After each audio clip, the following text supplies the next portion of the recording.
Chapter 1, Nightmare Begins. Shadow Slave. A frail-looking young man with pale skin and dark circles under his eyes was sitting on a rusty bench across from the police station. He was cradling a cup of coffee in his hands, not the cheap synthetic type slum rats like him had access to, but the real deal. This cup of plant-based coffee, usually available only to higher-rank citizens, had cost most of his savings. But on this particular day, Sunny decided to pamper himself. After all, his life was coming to an end. Enjoying the warmth of the luxurious drink, he raised the cup and savored the aroma. Then, tentatively, he took a small sip, and immediately grimaced. Ah, so bitter. Giving the cup of coffee an intense look, Sunny sighed and forced himself to drink some more. Bitter or not, he was determined to get his money's worth. Taste buds be damned. I should have bought a piece of real meat instead. Who knew actual coffee is so disgusting? Well, it's going to keep me awake, at least. He stared into the distance, dozing off, and then slapped himself in the face to wake up. Tisk. What a rip-off. Shaking his head and cursing, Sunny finished the coffee and stood up. Rich people living in this part of the city were rushing past the small park on their way to work, staring at him with strange expressions. Looking haggard in his cheap clothes and from the lack of sleep, unhealthily thin and pale, Sunny was indeed out of his place here. Also, everyone seemed so tall. Watching them with a bit of envy, he tossed the cup into a garbage bin. I guess that's what 3 full meals a day would do to you. The cup missed the bin by a wide margin and fell on the ground. Sunny rolled his eyes in exasperation, walked over and picked it up before carefully putting it in the trash. Then, with a slight grin, he crossed the street and entered the police station. Inside, a tired-looking officer gave him a quick glance and frowned with obvious distaste. Are you lost, boy? Sunny looked around with curiosity, noting reinforced armor plates on the walls and poorly hidden turret nests in the ceiling. The officer, too, looked scruffy and mean. At least police stations remained the same wherever you go. Hey, I'm talking to you. Sunny cleared his throat. No. Then he scratched the back of his head and added. As demanded by the 3rd Special Directive, I am here to surrender myself as a carrier of the nightmare spell. The officer's expression instantly changed from irritated to wary. He looked the young man over once again, this time with piercing intensity. Are you sure you are infected? When did you start showing symptoms? Sunny shrugged. A week ago. The officer became visibly paler. Shit. Then, with a hurried motion, he pressed a button on his terminal and bellowed. Attention? Code Black in the lobby? I repeat, Code Black. The nightmare spell first appeared in the world a few decades ago. Back then, the planet was just starting to recover from a series of devastating natural disasters and subsequent resource wars. At first, the emergence of a new disease that caused millions of people to complain about constant fatigue and sleepiness did not attract a lot of attention. But when they started to fall into an unnatural slumber, with no sign of waking up even days later, governments finally panicked. Of course, by then it was already too late, not that an early response could have made any difference. When the infected started dying in their sleep, their dead bodies turning into monsters, no one was ready. Nightmare creatures quickly overwhelmed national militaries, plunging the world into complete chaos. No one knew what the spell was, what powers it possessed, and how to fight it. In the end, it was the awakened, those who survived the first trials of the spell and came back alive, who put a stop to its rampage. Armed with miraculous abilities earned in their nightmares, they restored peace and created a semblance of a new order. Of course, it was only the first of the catastrophes brought upon by the spell. But as far as Sunny was concerned, none of it had anything to do with him, not until a few days ago, that is, when he first started having trouble with staying awake. For an average person, being chosen by the spell was as much of a risk as an opportunity. Kids learned survival skills and fighting techniques in school, on the off chance of being infected. Well-to-do families hired private tutors to train their children in all sorts of martial arts. Those from the awakened clans even had access to powerful legacies, wielding inherited memories and echoes in their first visit to the dream realm. The richer your family was, the better your chances of surviving and becoming an awakened were. But for Sunny, who had no family to speak of and spent most of his time scrounging for food instead of going to school, being chosen by the spell presented no opportunity at all. To him, it was basically a death sentence. A few minutes later, Sunny was yawning while several policemen were busy putting him in restraints. Soon he was fastened into a bulky chair that looked like a weird mix between a hospital bed and a torture device. The room they were in was situated in the basement of the police station, with thick armored walls and a formidable-looking vault door. Other officers were standing near the walls, with automatic rifles in their hands and grim expressions on their faces. Sunny did not particularly care about them. The only thing he could think about was how much he wanted to sleep. Finally, the vault door opened, and a gray-haired policeman walked in. He had a seasoned face and stern eyes, looking like someone who had seen a lot of terrible things in his life. After checking the restraints, the policeman glanced quickly on his wristwatch and then turned to Sunny. What's your name, kid? Sunny blinked a few times, trying to concentrate, then shifted uncomfortably. Sunless. The old policeman raised an eyebrow. Sunless? That's a strange name. Sunny tried to shrug, but found himself unable to move. What's so strange about it? At least I have a name. Back in the outskirts, not everyone even gets one. After another yawn, he added. It's because I was born during a solar eclipse. My mom had a poetic soul, you see. That's why he got this weird-ass name, and his little sister was called Rain, back when she still lived with them, at least. Whether it was the result of poetic imagination or simple laziness, he did not know. The old policeman grunted. Do you want me to contact your family? Sunny simply shook his head. There's no one. Don't bother. For a second, there was a dark look on the policeman's face. Then his expression turned serious. All right, Sunless. How long can you stay awake?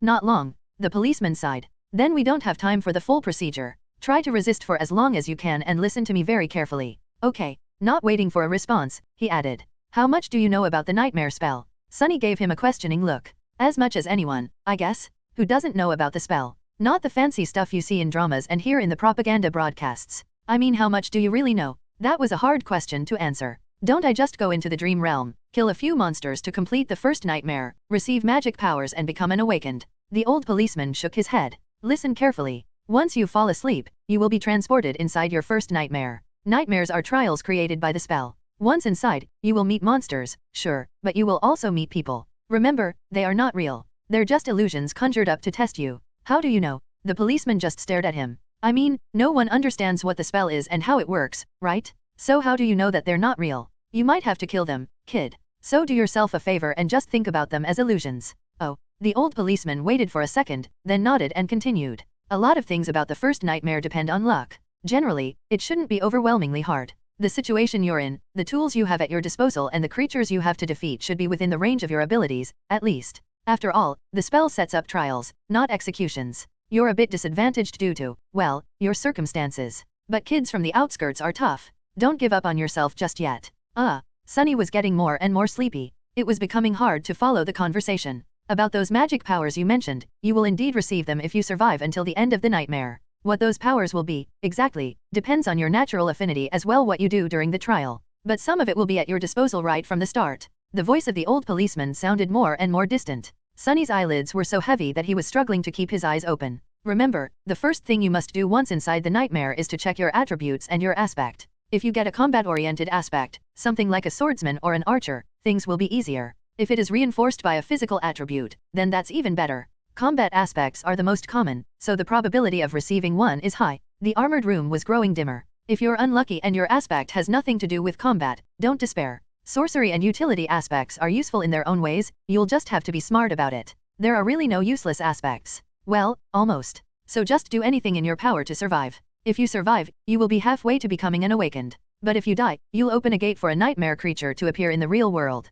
Which means that my colleagues and I will have to deal with it. So, please don't die, Sunless. Already half asleep, Sunny felt a bit touched by the policeman's words. Or, at least, try to not die right away. The nearest awakened won't be able to get here for a few hours, so we would really appreciate it if you don't make us fight that thing ourselves. What? With that last thought, Sunny finally slipped into a deep slumber. Everything became black. And then, in the darkness, a faintly familiar voice rang. Aspirant? Welcome to the nightmare spell. Prepare for your first trial. Chapter 2, Slave Caravan. Shadow Slave. Sunny dreamt of a mountain. Jagged and lonesome, it dwarfed other peaks of the mountain chain, cutting the night sky with its sharp edges. A radiant moon bathed its slopes in the ghostly, pale light. On one of the slopes, the remnants of an old road stubbornly clung to the rocks. Here and there, weathered paved stones could be seen through the snow. To the right side of the road, a sheer cliff face rose as an impregnable wall. To the left, a silent black sea of nothingness indicated an endless fall. Strong winds crashed into the mountain over and over again, screaming in powerless rage. Suddenly, the moon fell over the horizon. The sun rose from the west, streaked across the sky and disappeared in the east. Snowflakes jumped from the ground and returned into the embrace of clouds. Sunny realized that he was seeing the flow of time in reverse. In an instant, hundreds of years flew by. The snow retreated, bearing the old road. Cold shivers ran down Sunny's back as he noticed human bones littering the ground. A moment later, the bones were gone, and in their place, a slave caravan appeared, moving backwards down the mountain in the clamor of chains. Time slowed, stopped, and then resumed its usual pace. Aspirant? Welcome to the nightmare spell. Prepare for your first trial. What the hell is this? Step. Step. Another step. A dull ache was radiating through Sunny's bleeding feet as he was shivering from cold. His threadbare tunic was nearly useless against the biting wind. His wrists were the main source of agony, badly hurt by the iron shackles. They sent a sharp pang of pain every time the freezing metal touched his broken skin. What kind of a situation is this? Sunny looked up and down, noticing a long chain winding up the road, with dozens and dozens of hollow-eyed people slaves just like him shackled to it at small intervals. Ahead of him, a man with broad shoulders and a bloodied back was walking with a measured gait. Behind him, a shifty-looking guy with quick, desperate eyes was quietly cursing under his breath in a language that Sunny did not know, but somehow still understood. From time to time, armed horsemen in ancient-style armor would pass by, giving the slaves menacing looks. However you judged it, things were really bad. Sunny was more bewildered than panicked. True, these circumstances were not like what the first nightmares were supposed to be. Usually, freshly chosen aspirants would find themselves in a scenario that presented them with a fair amount of agency. They would become members of privileged or warrior castes, with plenty of access to necessary weapons to at least try to tackle any conflict.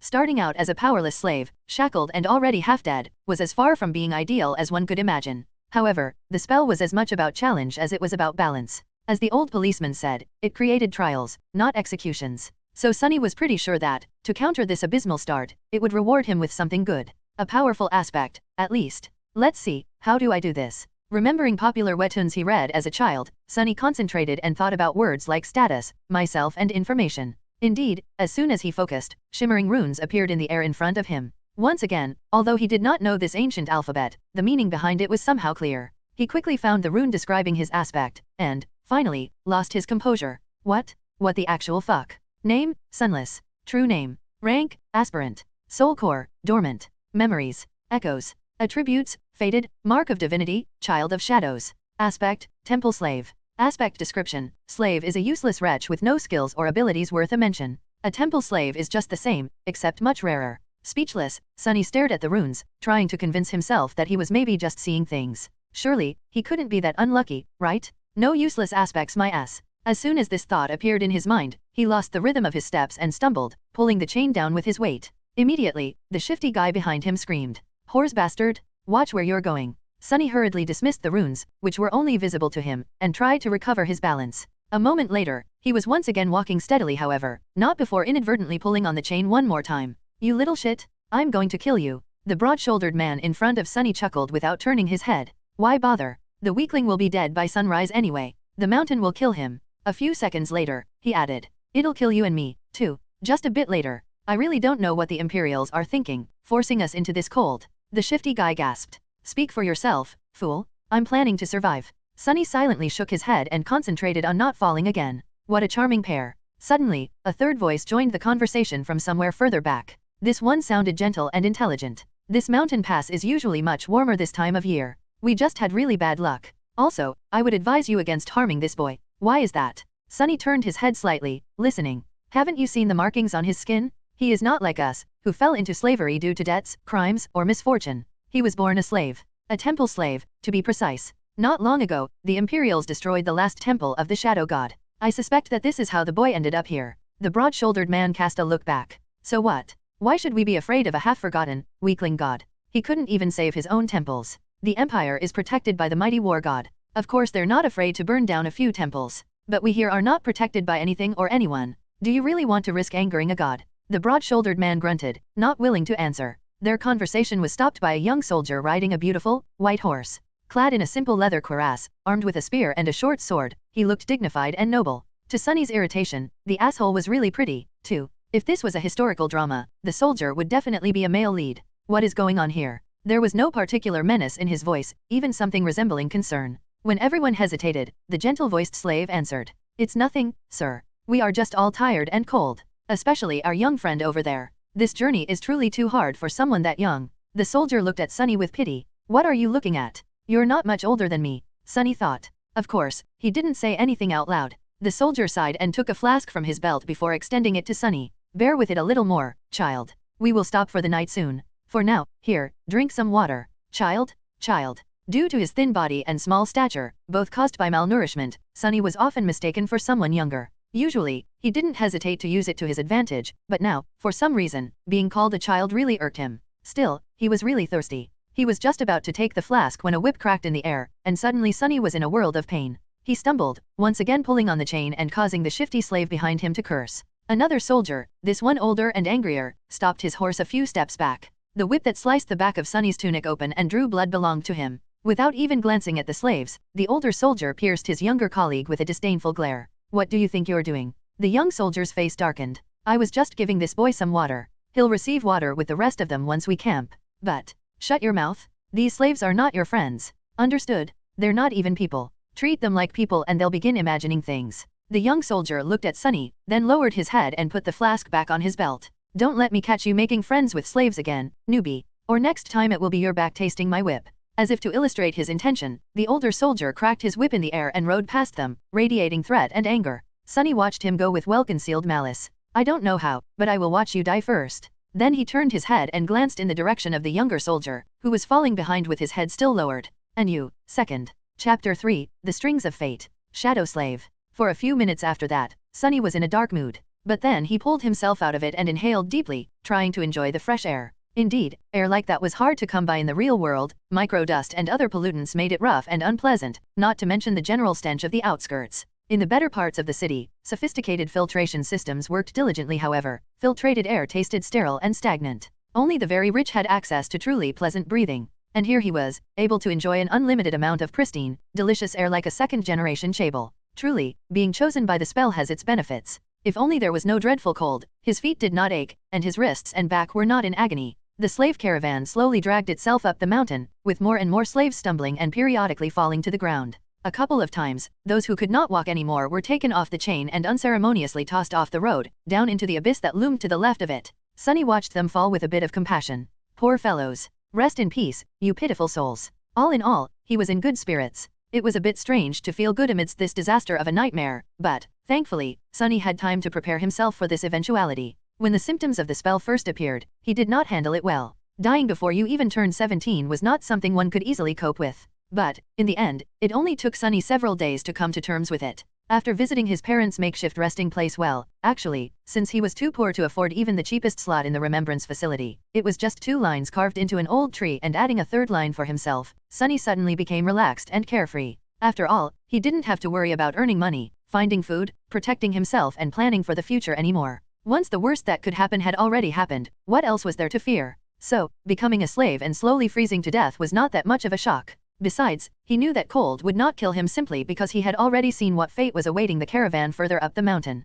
The picture of piled bones littering the ground was still fresh in his mind. Most likely, it was a pack of monsters that were going to do the caravan in, and by the look of it, the attack was going to take place in a matter of hours, not days. So he still had a chance. Using the opportunity, Sunny decided to take another look at his status and summoned the runes again. The last time he was too outraged by the aspect and didn't study the attributes well. While not as important as one's aspect, the attributes were often the deciding factor between life and death. They represented one's natural traits and affinities, sometimes even providing passive abilities and effects. Fated attribute description: the strings of fate wrap tightly around you. Unlikely events, both good and bad, are drawn by your presence. There are those who are blessed, and there are those who are cursed, but rarely both. Mark of divinity attribute description: you bear a faint scent of divinity, as though someone briefly touched by it once, a long time ago. Child of Shadows attribute description: shadows recognize you as one of their own.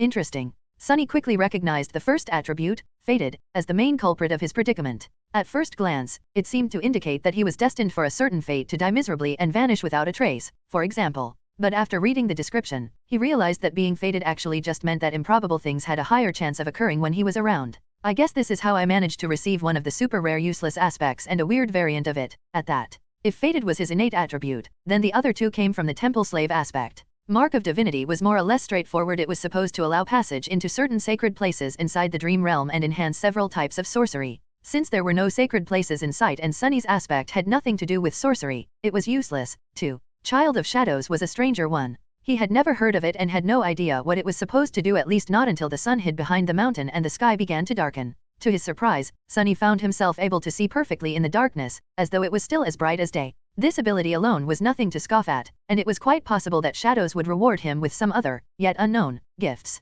Finally something good. I wonder if. Stop the caravan? Prepare to camp. Following the head soldier's order, the slaves stopped and fell to the ground, shivering and exhausted. The small clearing where the road widened was somewhat protected from the wind by a protruding mass of rock, but it was still too cold to rest with ease. The soldiers got busy herding the slaves into a tight circle, forcing them to share warmth, and lighting up a large bonfire in the center of the camp, although not before tending to their horses. The heavy wagon carrying food, water, and other cargo, to which the main chain was firmly affixed, was pushed forward to block the wind. While looking around, Sunny noticed the young soldier from before watching the mountain with a complicated look on his face. What a weirdo. Soon, the bonfire was blazing. The stronger slaves tried to find their way closer to the fire, while the weaker ones, like Sunny, were forced to sit at the outer end of the circle, with their backs freezing in the cold. Of course, any movement was encumbered by the fact that they were still shackled to the chain. That's why the familiar broad-shouldered slave ended up just where he started despite all of his efforts to get closer to the flame. Damn Imperials, he hissed, clearly irritated. The soldiers walked among the slaves, giving them water and food.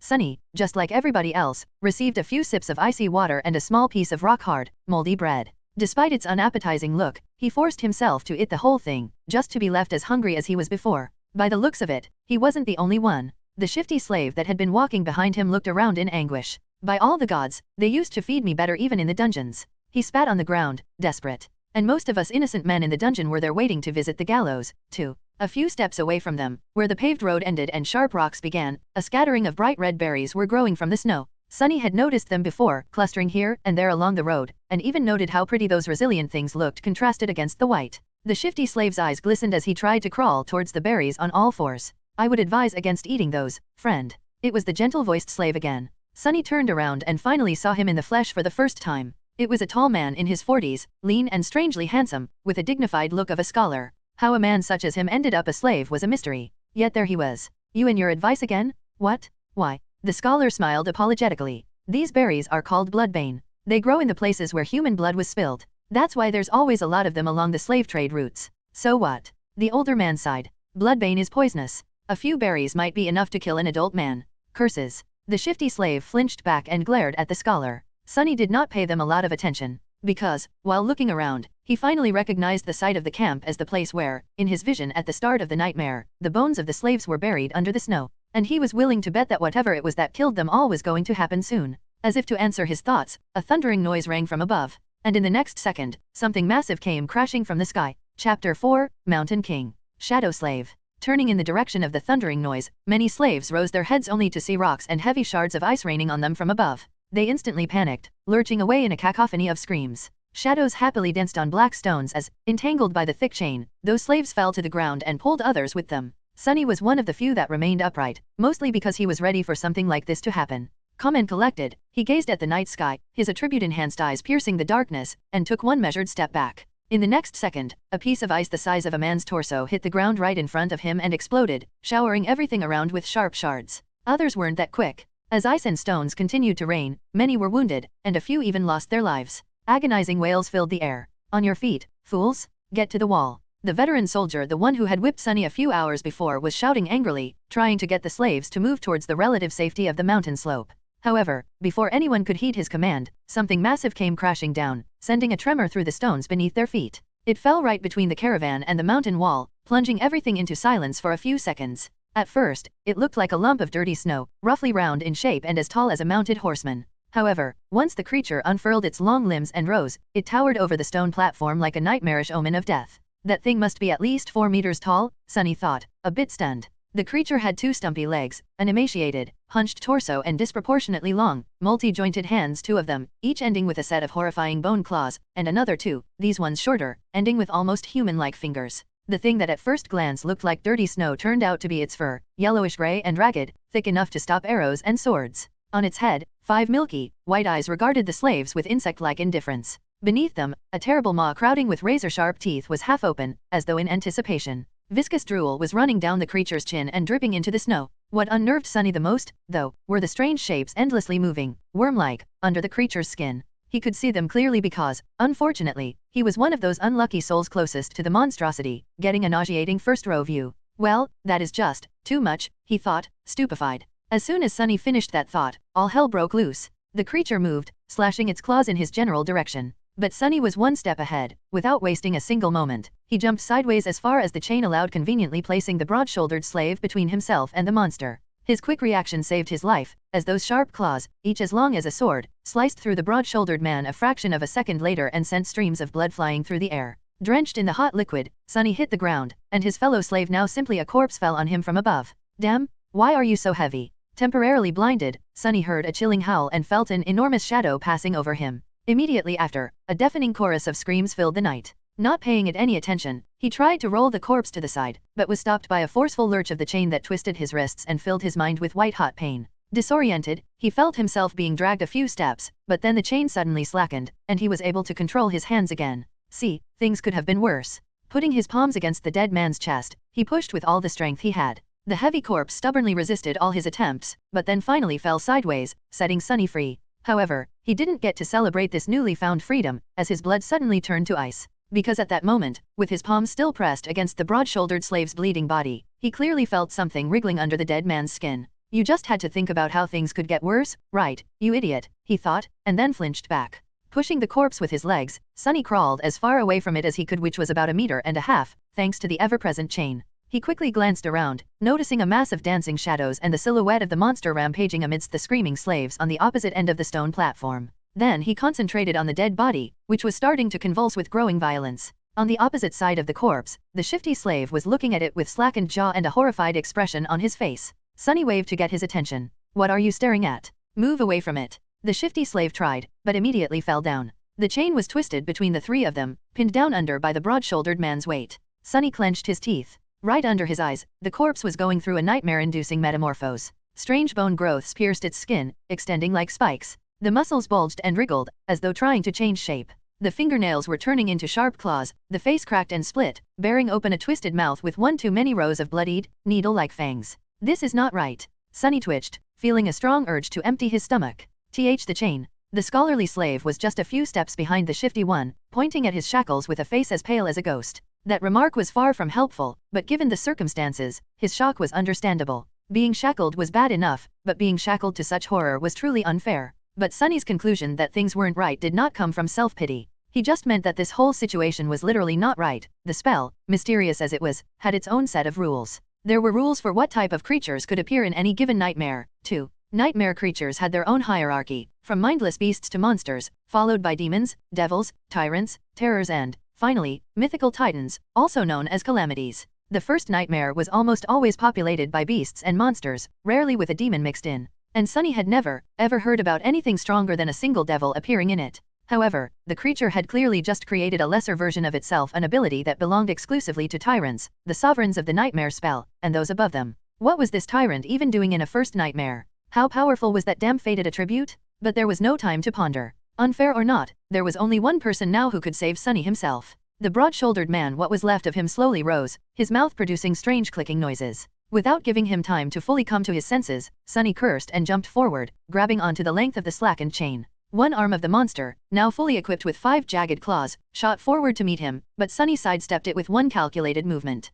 What saved his skin this time was not quick reaction, but simple presence of mind. Sunny might not have learned any fancy combat techniques, since his childhood was spent on the streets instead of a school. But the streets, too, were a kind of teacher. He had spent his whole life fighting for survival, quite often literally. That experience allowed him to keep a cool head on his shoulders in the midst of any conflict. So instead of freezing or being consumed by fear and doubt, Sunny just acted. Stepping close, he threw the chain around the monster's shoulders and pulled, pinning its hands to its body. Before the creature, still slow and groggy from its transformation, could properly react, Sunny wrapped the chain around it several times, barely saving his face from being bitten off by the creature's terrifying maw. The good thing was, the monster couldn't move its hands now. The bad thing was, the length of the chain he used to immobilize it was gone, leaving almost no distance between them. You two, Sunny screamed, addressing his 2 fellow slaves. Pull on that chain as though your lives depend on it. Because they were. The shifty slave and the scholar gaped at him and then, understanding what he was thinking, started to move. Grabbing the chain from the opposite directions, they pulled as hard as they could, tightening its grip on the monster and not letting it shake loose.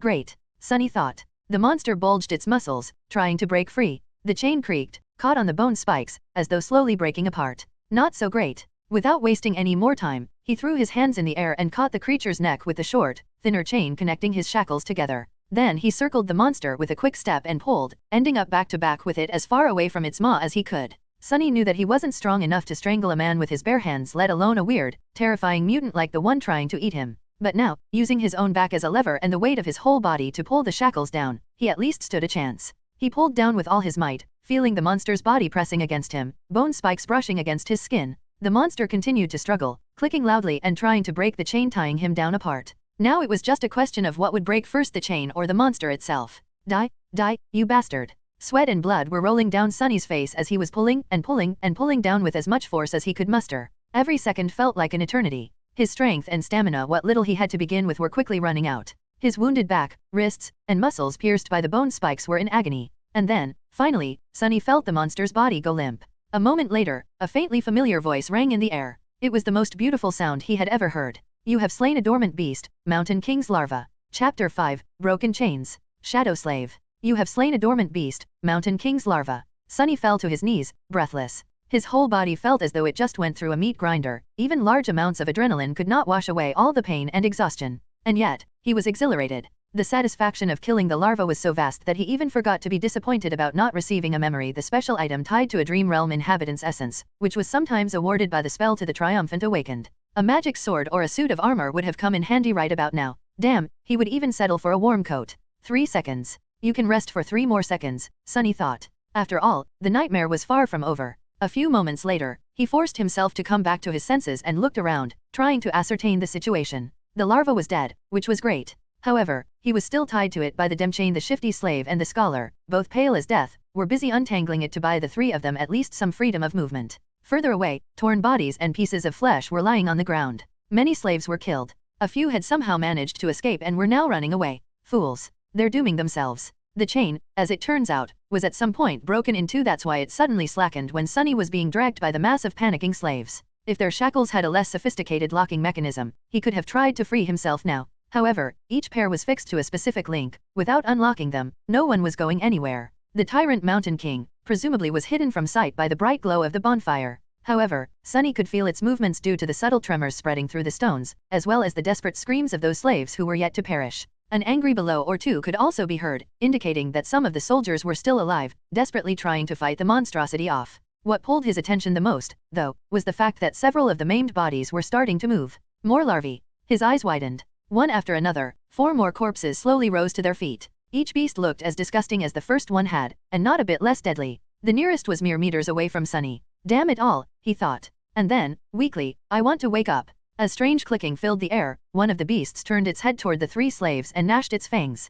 Shifty fell on his ass, whispering a prayer, while Scholar just froze in place. Sunny's eyes darted to the ground, trying to find something to use as a weapon. But there was not a single thing he could use. Full of vitriol, he simply wrapped a length of chain around the knuckles and raised his fists. Come at me, you bastard. The larva dashed forward with incredible speed in a flurry of claws, fangs, and terror. Sunny had less than a second to react. However, before he could do anything, a nimble figure moved past him, and a sharp sword flashed in the air. The monster, beheaded with one strike, fell gracelessly onto the ground. Sunny blinked. What was that? Dumbfounded, he slowly turned his head and looked to his left. Standing there with a valorous expression was the handsome young soldier who had once offered him water. He looked calm and collected, if a little grim. There was not a speck of dirt or blood on his leather armor. He is awesome, Sunny thought before catching himself. Poser? I mean, he's a poser. With a short nod, the soldier moved forward to face the remaining 3 larvae. But after taking a few steps, he suddenly turned around and gave Sunny a long look. Then, with one swift motion, the young warrior took something from his belt and threw it to Sunny.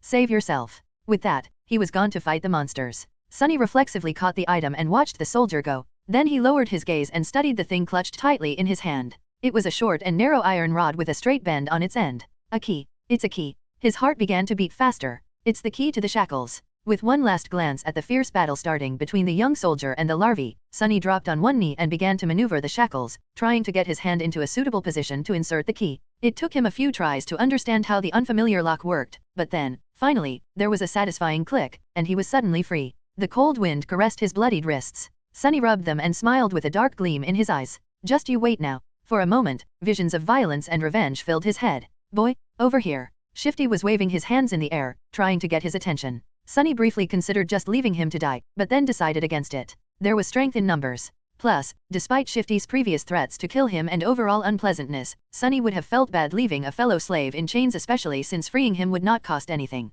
He hurried over to the other 2 slaves and quickly unlocked their shackles. As soon as Shifty was free, he pushed Sunny away and did a little dance, laughing like a maniac. Ah, free at last? Gods must be smiling upon us. Scholar was more reserved. He squeezed Sunny's shoulder in gratitude and smiled weakly, casting a tense look in the direction of the ensuing fight. 2 of the 3 larvae were already dead. The third one was missing an arm but still trying to tear its opponent apart. The young soldier danced around it, moving with a graceful fluidity of a natural-born warrior. What are you waiting for? Run. Shifty made a move to run away, but was stopped by Scholar. My friend, I would. If you say advise again, I swear to gods, I will bash your head open. The 2 slaves looked at each other with open animosity. A moment later, Scholar lowered his eyes and sighed. If we run away now, we will surely die. Why? The older slave simply pointed at the tall bonfire. Because without that fire, we will freeze to death before the night is over. Until the sun rises, running away is suicide. Sunny did not say anything, knowing that Scholar was right. Actually, he realized it right after strangling the larva. No matter how terrible Mountain King was, the bonfire was still their only lifeline in this frozen hell.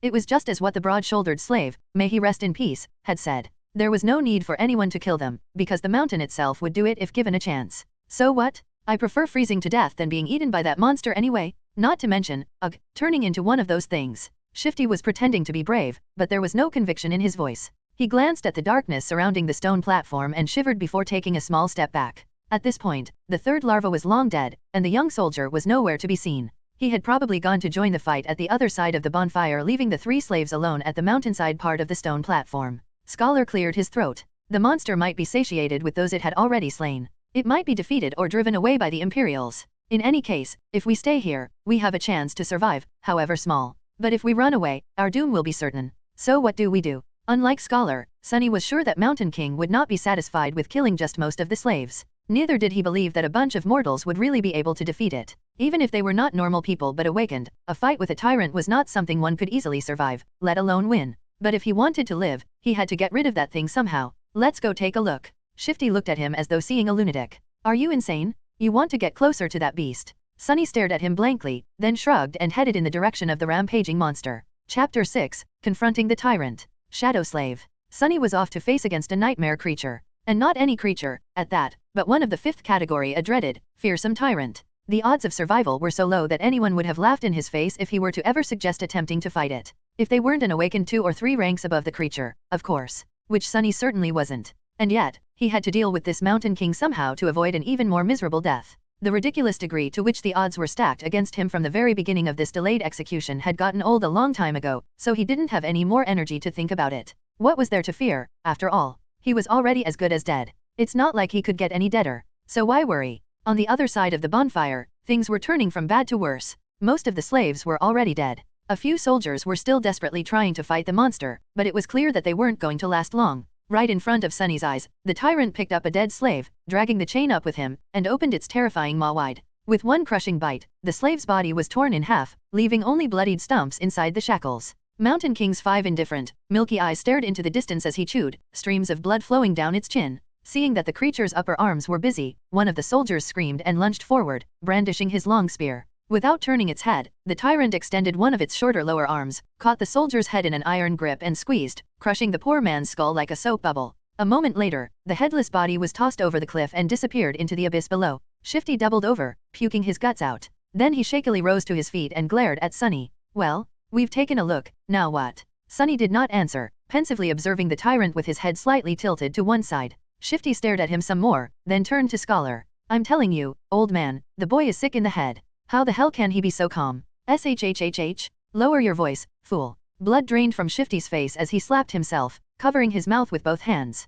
Then he cast a fearful look in the direction of the tyrant. Luckily, the abomination was too busy feasting on the slaves, lucky ones who were already dead and unlucky ones who were still alive, to pay them any attention. Shifty slowly exhaled. Sunny was preoccupied with thinking, measuring his chances of survival. How do I get rid of that thing? He didn't have any special powers, nor did he have an army ready to bury the tyrant under a mountain of bodies. He didn't even have a weapon to at least scratch the damn bastard. Sunny moved his gaze and looked past the creature, into the endless darkness of the moonless sky. As he was watching the night, a bright flash streaked in the air and collided with one of the tyrant's arms, bursting into a rain of sparks. The young soldier Sunny's heroic liberator had just tossed a burning piece of wood at the monster and was now defiantly raising his sword. Face me, devil. A distraction? Just what I needed. Because there was no way for Sunny to kill the Mountain King with his own 2 hands, he had decided to enlist some help. A human wouldn't be up to the task, so instead, he was planning to use a force of nature. Since I can't do the bastard in myself, let's make gravity do it for me. He was in the middle of thinking over the details of the plan when the young hero's foolish bravado presented an opportunity. Now everything depended on how long the pompous idiot would manage to stay alive.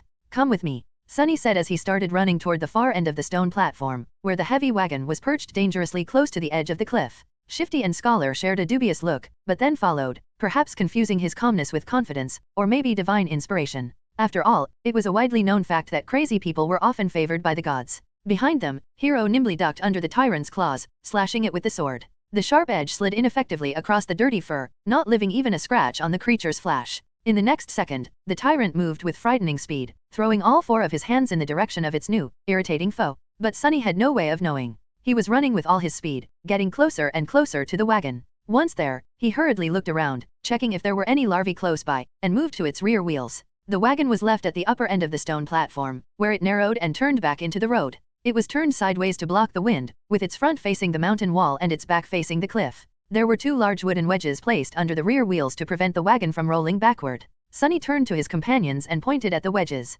When I tell you, remove both of them. Then push. Understand? What? Why? Shifty stared at him with a dumbfounded expression on his face. Scholar just looked at the wedges, and then at the tyrant. Hero, miraculously, was still alive. He was weaving between the creature's limbs, always just half a second away from being completely eviscerated. From time to time, his sword flashed in the air, but to no avail. Mountain King's fur was too thick, and his skin too tough to be harmed by mundane weapons. There was a hint of apprehension on the young warrior's face. All the other soldiers, as far as Sunny could see, were already dead. So he really needed that one to live a little bit longer. Don't die yet, he thought. To Shifty, he simply said, "You'll see." The next moment, Sunny was running again, trying to follow the chain from the brace where it was affixed to the wagon. The thing he was searching for was hard to notice due to all the bodies, blood, and viscera littering the stone platform, but for once, luck was on his side. A short amount of time later, he had found what he needed: the torn end of the chain. Finding the nearest set of shackles, complete with a horribly disfigured body of a slave locked in them, Sunny plopped down on his knees and started to fumble with the key. There was a muffled scream, and with a sideways glance, he noticed Hero flying through the air, finally caught by one of the tyrant's strikes. Incredibly, the young soldier managed to land on his feet, sliding several meters across the stones. All of his limbs were still in place, there were no terrible wounds on his body, either. Without skipping a bit, Hero rolled forward, picking up his sword from where it fell on the ground, and then rolled once more, this time sideways, narrowly avoiding a heavy stomp from the creature's foot. Rolling? Who the hell rolls around in this situation? Without any more time to waste, Sunny finally managed to unlock the shackles. Shaking the dead slave out of them, he then promptly locked them once again, this time around the chain itself, ending up with a makeshift slipknot and a loop. Now everything depended on his resolve, hand-to-eye coordination, and luck. Turning to Shifty and Scholar, who were still waiting by the wagon, he screamed, "Now!" Then, picking up a sizable length of chain, Sunny stood up and faced the tyrant. Hero spared him half a glance. His eyes lingered on the chain for a moment and then quickly followed it to the wagon. Then, without showing a hint of emotion, the young warrior doubled his efforts, drawing the creature's attention away from Sunny. So he's smart, too? What a scam. Clearing his head of all unnecessary thoughts, Sunny concentrated on the weight of the chain in his hands, the distance between him and the tyrant, and his target. Time seemed to slow down a bit. Please, don't miss. Gathering all of his strength, Sunny spun and threw the chain in the air, as though a fisherman casting his net. The loop opened as it flew, closing in on the position of the fight between Hero and the tyrant. Sunny's plan was to place the loop on the ground close enough to them that, once one of the tyrant's feet landed in the trap, he could pull on the chain and tighten it around the monster's ankle. But his plan failed spectacularly. Which is to say, it was literally a spectacle. In the last moment, Mountain King suddenly flinched back, and instead of falling on the ground, the chain loop landed perfectly around its neck. A second later it tightened, acting as an iron noose. Sunny froze for a moment, not believing his eyes, and then clenched his fists, holding himself back from triumphantly shaking them in the air. Yes, he screamed inwardly. Moments later, the wagon would roll off the cliff, pulling the tyrant down with it. Sunny looked back to make sure, and instantly turned even paler than he usually was. Shifty and Scholar did manage to remove the wedges from under the wagon's wheels and were now desperately pushing it to the edge of the road.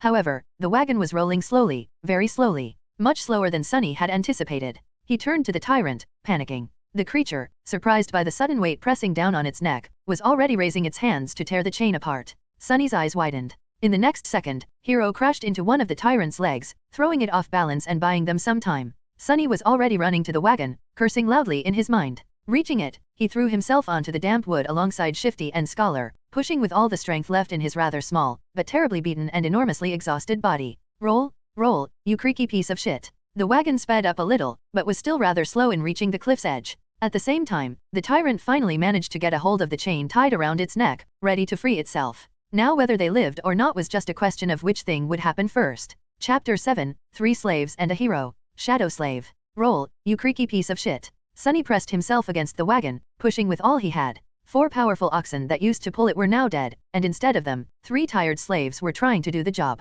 Even with the slope of the road helping them, the speed of the wagon was agonizingly slow. The tyrant, in comparison, was moving much faster. Pushing Hero back with a deadly swipe of his lower arms, he raised the other 2 to its neck and tried to grab the chain that was wrapped around it like a noose. However, this time Mountain King's fearsome physique turned into a disadvantage. Its long, terrifying bone claws were perfect for tearing flesh apart, but they weren't the best tool for precise manipulations. It took the tyrant some time to get a hold of the chain without slicing its own neck open. By then, the wagon was nearly at the edge of the cliff. Come on. Just a little bit more. What followed happened very quickly. The wagon's rear wheels finally slid from the road, hanging over the dark, seemingly bottomless pit beneath. The creature turned, staring expressionlessly at the three slaves with its 5 milky, dead eyes. The wagon careened, throwing Shifty and Scholar off their feet, and then froze, balanced precariously on its middle axis. Sunny was the only one left standing. He cast a last glance at the towering monster, and then slammed his shoulder into the front of the wagon, putting all of his weight behind it. The wagon finally lost its balance and rolled over the edge, scraping its underside deafeningly against the jagged rocks. Sunny fell forward and landed on his knees, narrowly saving himself from tumbling down the cliff with it. Turning his head to the tyrant, he gave it a wicked smile. Mountain King made a move to lunge at the scrawny slave, but it was already too late. A moment later, the chain on his neck drew tight, and he was yanked back with tremendous force, flying over the edge of the cliff like a rag doll. The creature fell into the darkness silently, as though refusing to believe that it was defeated by a tiny human. Go and die, bastard, Sunny thought. Then he took one deep, ragged breath and dropped to the ground, utterly exhausted. Is this it? Did I pass the trial? He rested on the cold stones, staring at the night sky, and waited for that faintly familiar, but elusive voice to announce his victory. But instead of that, wave after wave of pain that he had earlier chosen to ignore finally started to catch up with his abused body. Sunny groaned, feeling hurt all over. The skin on his back, slashed by a slaver's whip and pierced by the bone spikes of a newborn larva, especially, was in agony. He was also starting to shiver, once again consumed by the dreadful cold. I guess not. His thoughts were slow and muddy. What else am I supposed to do? A dark figure appeared above him. It was Hiro, looking calm and as handsome as ever. There were dirt and scratches on his armor, but otherwise, the young soldier appeared to be fine. He extended one arm to Sunny. Stand up. You'll freeze to death. Sunny sighed, accepting that his first nightmare was not over. Then he clenched his teeth and slowly rose to his feet, ignoring Hiro's helping hand. Around them, there was a scene of utter carnage. Except for the 3 slaves and Hiro, every member of the caravan was dead. Their bodies were littering the ground, horribly maimed or torn into pieces. Here and there, a repulsive carcass of a larva could be seen. Shadows cast by the bonfire were dancing happily across the stone platform, seemingly unperturbed by this morbid view. Sunny was also too tired to care. Shifty and Scholar were already up, looking at Hiro with weary apprehension. With or without shackles, they were still slaves, and he was still a slave driver. Noticing their tense gazes, the soldier sighed. Come closer to the fire, all of you. We need to warm ourselves and discuss what to do next. Without waiting for their response, Hiro turned around and walked away. After hesitating for a few moments, the slaves followed. A bit of time later, the 4 of them were seated around the bonfire, soaking up pleasant heat. Shifty and Scholar were close to each other, maintaining a safe distance from Hiro. Sunny sat apart from everyone not because he had a specific reason to distrust one more than the others, but simply because he didn't like people in general. Growing up, Sunny was always a misfit. It's not that he had never tried to become close with someone, it's just that he seemed to lack the ability. Like there was an invisible wall between him and other people. If he had to put it in words, Sunny would say that he was born without a small, but important gear in his brain that everyone else seemed to possess. As a result, he was often baffled and stumped by human behavior, and his attempts to imitate it, however diligent, inevitably fell flat. This strangeness made others uncomfortable. In short, he was a bit different, and if there was one thing people hated, it was those different from them. Over time, Sunny simply learned to avoid getting too close to anyone and settled comfortably into his outcast role.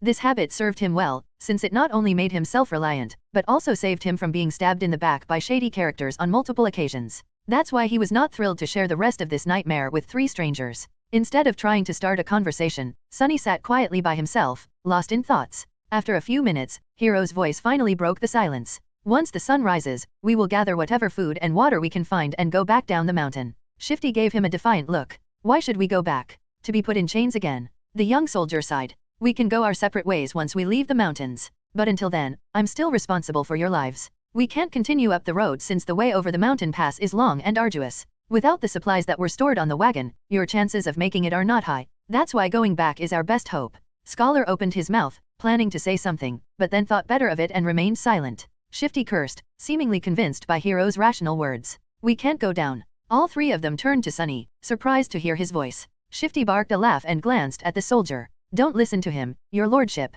This boy is, touched by the gods. He's crazy, is what I'm trying to say. Hiro frowned, looking at the slaves. The 2 of you are only alive thanks to this child's bravery. Aren't you ashamed to badmouth him so? Shifty shrugged, showing that he wasn't ashamed at all. The young soldier shook his head. I for one would like to hear his reasoning. Tell me, why can't we go down? Sunny shifted, uncomfortable in the center of everyone's attention. Because the monster isn't dead. Chapter 8, Nothing at all. Shadow Slave. Because the monster isn't dead. These ominous words hung in the silence. 3 pairs of eyes widened, staring right at Sunny. Why do you say that? After thinking about it, Sunny came to the conclusion that the tyrant was, indeed, still alive. His reasoning was pretty straightforward. He did not hear the spell congratulating him on slaying the creature after it fell off the cliff, which meant that it was not slain, but he couldn't explain that to his companions. He pointed up. The monster jumped from an incredible height to land on this platform, yet it wasn't harmed at all. Why would it be killed by falling off the platform? Neither Hero nor the slaves could find a flaw in his argument. Sunny continued. Which means that it's still alive, somewhere down the mountain. So by going back, we will be delivering ourselves into its maw. Shifty cursed loudly and crawled closer to the bonfire, staring into the darkness with terror in his eyes. Scholar rubbed his temples, mumbling. Of course. Why didn't I realize myself? Hero was the most stoic of the three. After thinking it over, he nodded. Then we go up and over the mountain pass. But that's not all. He glanced in the direction where the tyrant had fallen. If the monster is still alive, there is a high possibility that it will return here, and then pursue us. Which means that time is of the essence. We will need to move as soon as the sun rises. He gestured to the torn bodies littering the platform. We can't allow ourselves to rest the whole night anymore. We need to gather supplies now. If there was a chance, I would have liked to give these people at least a humble burial after gathering all that we can from them, but alas, fate has decided otherwise. Hero rose to his feet and brandished a sharp knife. Shifty tensed up and watched the blade carefully, but then relaxed, seeing that the young soldier showed no sign of aggression. Food, water, warm clothes, firewood. That is what we need to find. Let us split up and accomplish one task each. Then he pointed at himself with the tip of the knife. I will carve the oxen carcasses to get us some meat. Scholar looked around the stone platform, most of it drowning in deep shadows, and grimaced. I'll look for firewood. Shifty also glanced left and right, with a strange gleam in his eyes. Then I'll go find us something warm to wear. Sunny was the last one left. Hero gave him a long look. Most of our water was stored on the wagon, but each of my fallen brothers was carrying a flagon. Gather as many as you can find. Sometime later, far enough from the bonfire to be hidden in the shadows, Sunny was looking for dead soldiers with half a dozen flagons already weighing him down. Shivering in the cold, he finally stumbled on the last broken body clad in leather armor. The old veteran, the one who had whipped him for trying to accept Hero's flask, was badly injured and dying, but, miraculously, still clinging to life. Horrible wounds were covering his chest and stomach, and he was clearly in a lot of pain. His time was running out. Sunny knelt beside the dying soldier and looked him over, searching for the man's flagon. What irony, he thought. The older man tried to focus his eyes on Sunny and weakly moved his hand, reaching for something. Sunny looked down and noticed a shattered sword lying on the ground not far from them. Curious, he picked it up. Are you looking for this? Why? Are you guys like Vikings, longing to die with a weapon in your hands? The dying soldier didn't answer, watching the young slave with some unknown, intense emotion in his eyes. Sunny sighed. Well, it might as well do. After all, I promised to watch you die. With that, he leaned forward and slit the old man's throat with the sharp edge of his broken blade, then threw it away. The soldier twitched, drowning in his own blood. The expression in his eyes changed. Was it gratitude? Or hatred? Sunny did not know. Illusion or not, it was his first time killing a human. Sunny expected to feel guilt or fear, but actually, there was nothing at all. It seemed that, for better or worse, his cruel upbringing in the real world had prepared him for this moment well. He sat quietly near the old man, keeping him company on this last journey. After a while, the spell's voice came whispering into his ear. You have slain a dormant human, name unknown. Sunny flinched. Oh, right. Killing people is also an achievement, as far as the spell is concerned. They don't usually show this in webtoons and dramas. He registered that fact and put it away. But, as it turned out, the spell wasn't done speaking. You have received a memory. Sunny froze, opening his eyes wide. Yes? Come on, give me something good. Memories could be anything, from weapons to enchanted items. One received from a dormant rank enemy wouldn't be too powerful, but it was still a boon, weightless and undetectable, able to be summoned from nothingness with a simple thought. A memory was incredibly useful. What's more, unlike corporeal things, he would be able to bring it back with him to the real world. The advantage of having something like that back in the outskirts was hard to overestimate. A weapon? Give me a sword. Received a memory, Silver Bell. Sunny sighed, disappointed. Well, with my luck, what was I expecting? Still, this thing was worth investigating. Maybe it had a powerful enchantment, like being able to send out destructive sonic waves or repelling incoming projectiles. Sunny summoned the runes and concentrated on the word Silver Bell. Immediately, an image of a small bell appeared in front of his eyes, with a short string of text below. Silver Bell, a small memento of a long-lost home, which once brought its owner comfort and joy. Its clear ringing can be heard from miles away. What a piece of crap, Sunny thought, dejected. His first memory turned out to be pretty much useless, like everything else he possessed. He was almost starting to see a theme in how the spell was treating him. No matter. Sunny dismissed the runes and then got busy removing the dead man's fur cloak and warm, sturdy leather boots. As an officer, the quality of these clothes was a notch above those of the simple soldiers. After putting them on, the young slave finally felt warm for the first time since the nightmare began, not considering the short time he had spent near the bonfire. Perfect, he thought. The cloak was a bit bloodied, but then again, so was Sunny. He looked around, easily piercing the veil of darkness with his tenebrous eyes. Hero and Scholar were still in the middle of their tasks. Shifty was supposed to be looking for winter clothes, but was greedily pulling rings off the dead men's fingers instead. Unseen to them, Sunny hesitated, considering if he had really thought things through well. His companions were unreliable. The future was too uncertain. Even the requirements of passing the nightmare remained a mystery. Any decision he could make would have been a gamble, at best. Still, he had to make some if he wanted to survive. Not wasting any more time thinking, Sunny picked up the flagons and sighed. They spent the rest of the night seating with their backs against the bonfire, staring fearfully into the night. Despite the exhaustion, no one could sleep. The possibility of the tyrant coming back to finish the 4 survivors off was too frightening.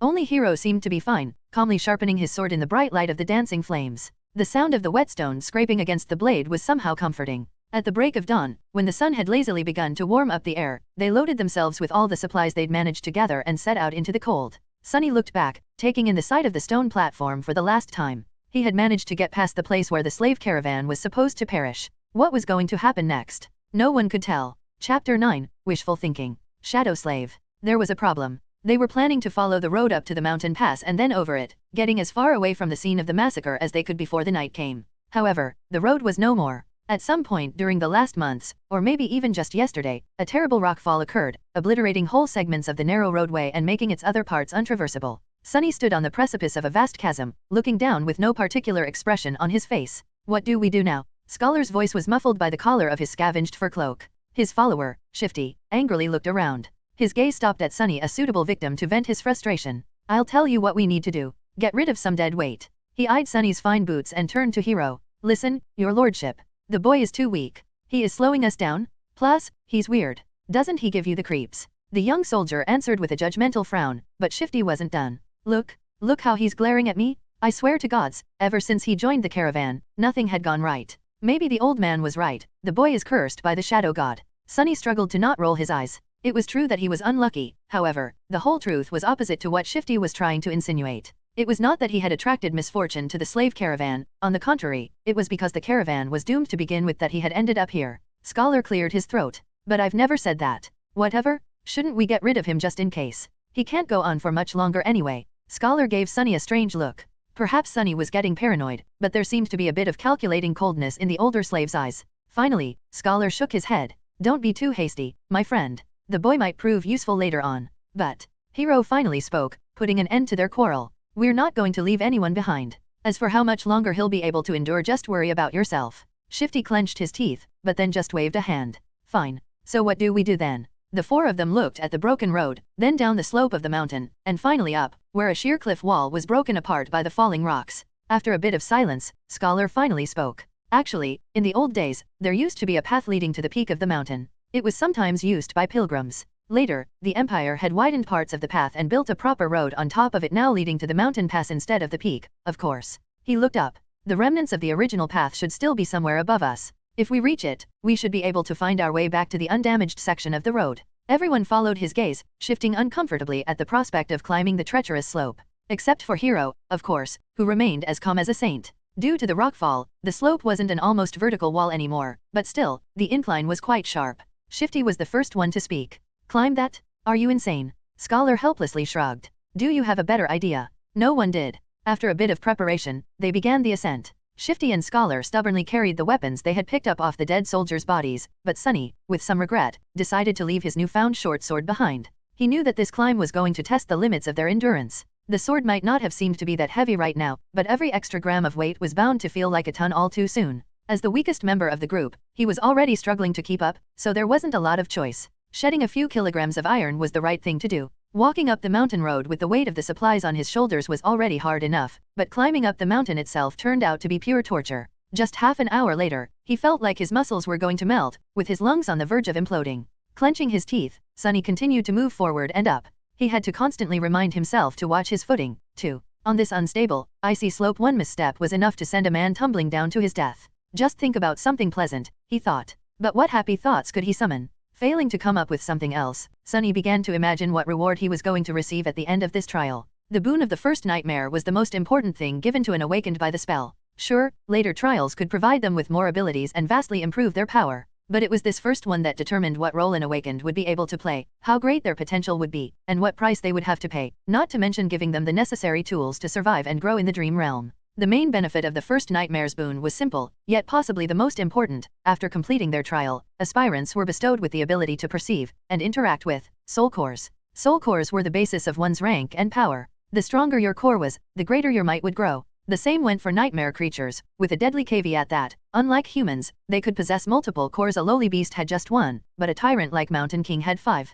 Coincidentally, the only way to improve your soul core was to consume soul shards scavenged from the corpses of other Dream Realm inhabitants. That's why Awakened went out of their way to battle powerful nightmare creatures despite the risk of death. The second benefit was less straightforward, but nevertheless vital. After completing the first nightmare, aspirants were elevated to the rank of dreamers, colloquially known as sleepers, and gained access to the Dream Realm itself. They would enter it on the first winter solstice after passing the trial and remain there until an exit was found, thus becoming fully awakened. That time between finishing the first nightmare and entering the Dream Realm was very important, as it was the last chance to train and prepare yourself a person would receive. In Sunny's case, that time was only about a month, which was as bad as it gets. And then there was the final benefit, unique to every aspirant passing the trial, the first aspect ability. This was the magic power that elevated Awakened above mundane humans. Aspect abilities were diverse, unique, and powerful. Some could be categorized into types like combat, sorcery, and utility, but some were simply beyond imagination. Armed with the power of their abilities, Awakened had been able to save the world from the flood of nightmare creatures.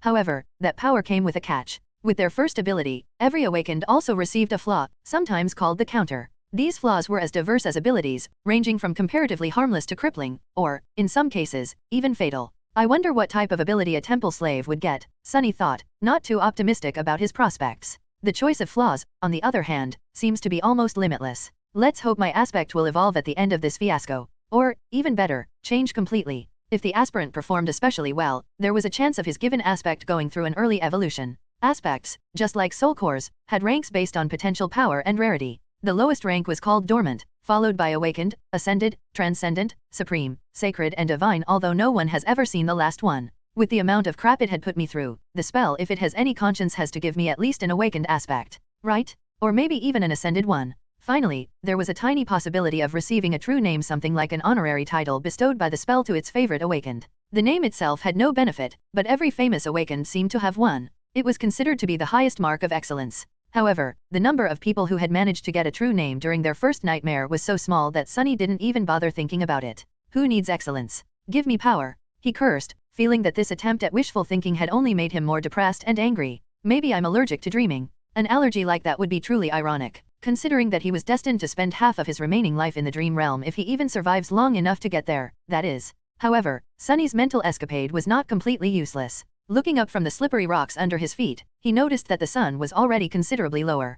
Come to think of it, the air also seemed to be much colder. At least it helped me pass the time, Sunny thought. The night was approaching. Chapter 10, First Man Down. Shadow Slave. By the time they decided to stop, Sunny was on the verge of fainting. After hours and hours of traversing the rough mountain slope, his body was almost at its limit. However, to everyone's surprise, Shifty seemed to be doing even worse than him. The roguish slave's eyes were muddy and unfocused, aimlessly wandering around. His breath was ragged and shallow, as though something was exerting pressure on his lungs. He looked feverish and unwell. As soon as Hero found a suitable place for a camp, Shifty simply collapsed on the ground. The most unnerving part about all of this was the lack of angry cursing that they had already gotten used to. The slave lay silent and motionless, with only movements of his chest betraying that he was still alive. Several moments later, he uncorked his flagon with a shaky hand and greedily drank a few large gulps.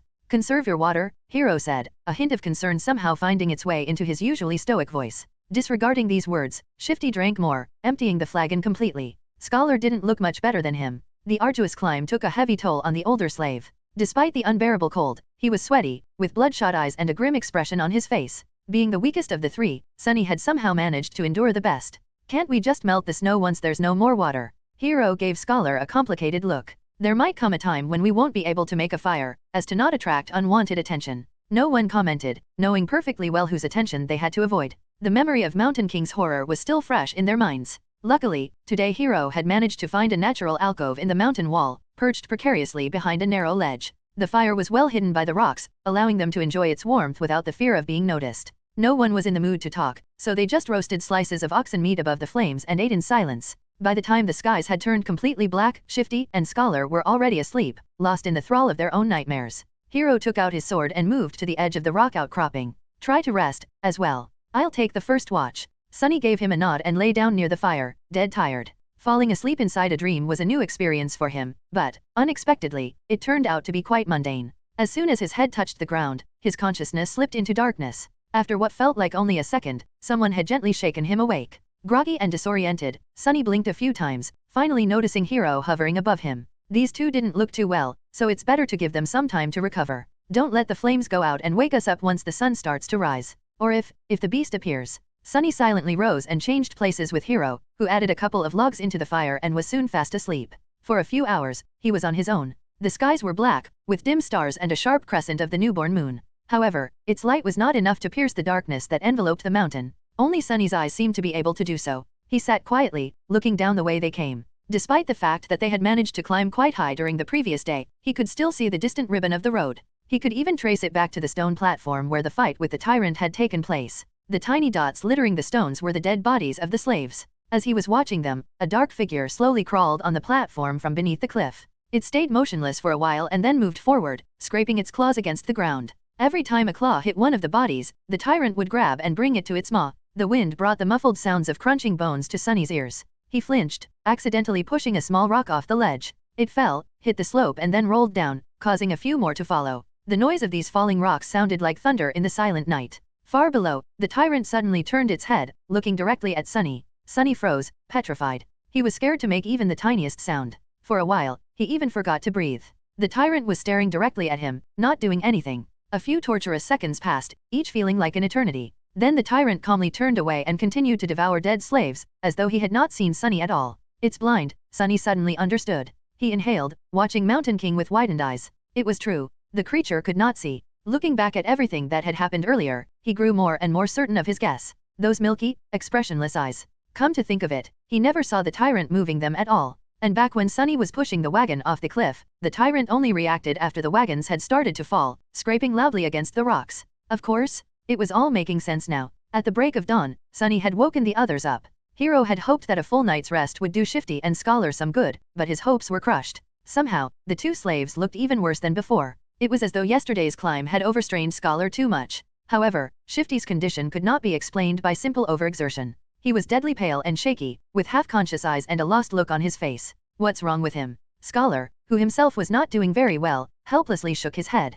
It might be the mountain sickness. It affects different people differently. His voice sounded raspy and weak. I'm fine, assholes. Get out of my face. Shifty had trouble forming full sentences, but still insisted that he was all right. Hiro frowned and then took most of the supplies the defiant slave was supposed to carry before adding them to his own load. After hesitating a little, he gave some to Sunny, too. Did anything happen while we were asleep? Sunny stared at him for a few seconds. The monster ate the dead. The young soldier's frown deepened. How do you know? I heard it. Hiro moved to the edge and looked down, trying to make out the distant stone platform. After a minute or so, he clenched his jaw, showing signs of uncertainty for the first time. Then we'll have to move faster. If the creature is finished with all the bodies, it will come for us next. We need to find that old path before nightfall. Frightened and dejected, they set out again and continued to climb. Sunny was slowly dying under the weight of the added load. Thankfully, Shifty and Scholar had already drunk most of the water, lightening it a little. This is hell, he thought. They climbed higher and higher and higher. The sun was climbing with them, slowly approaching the zenith.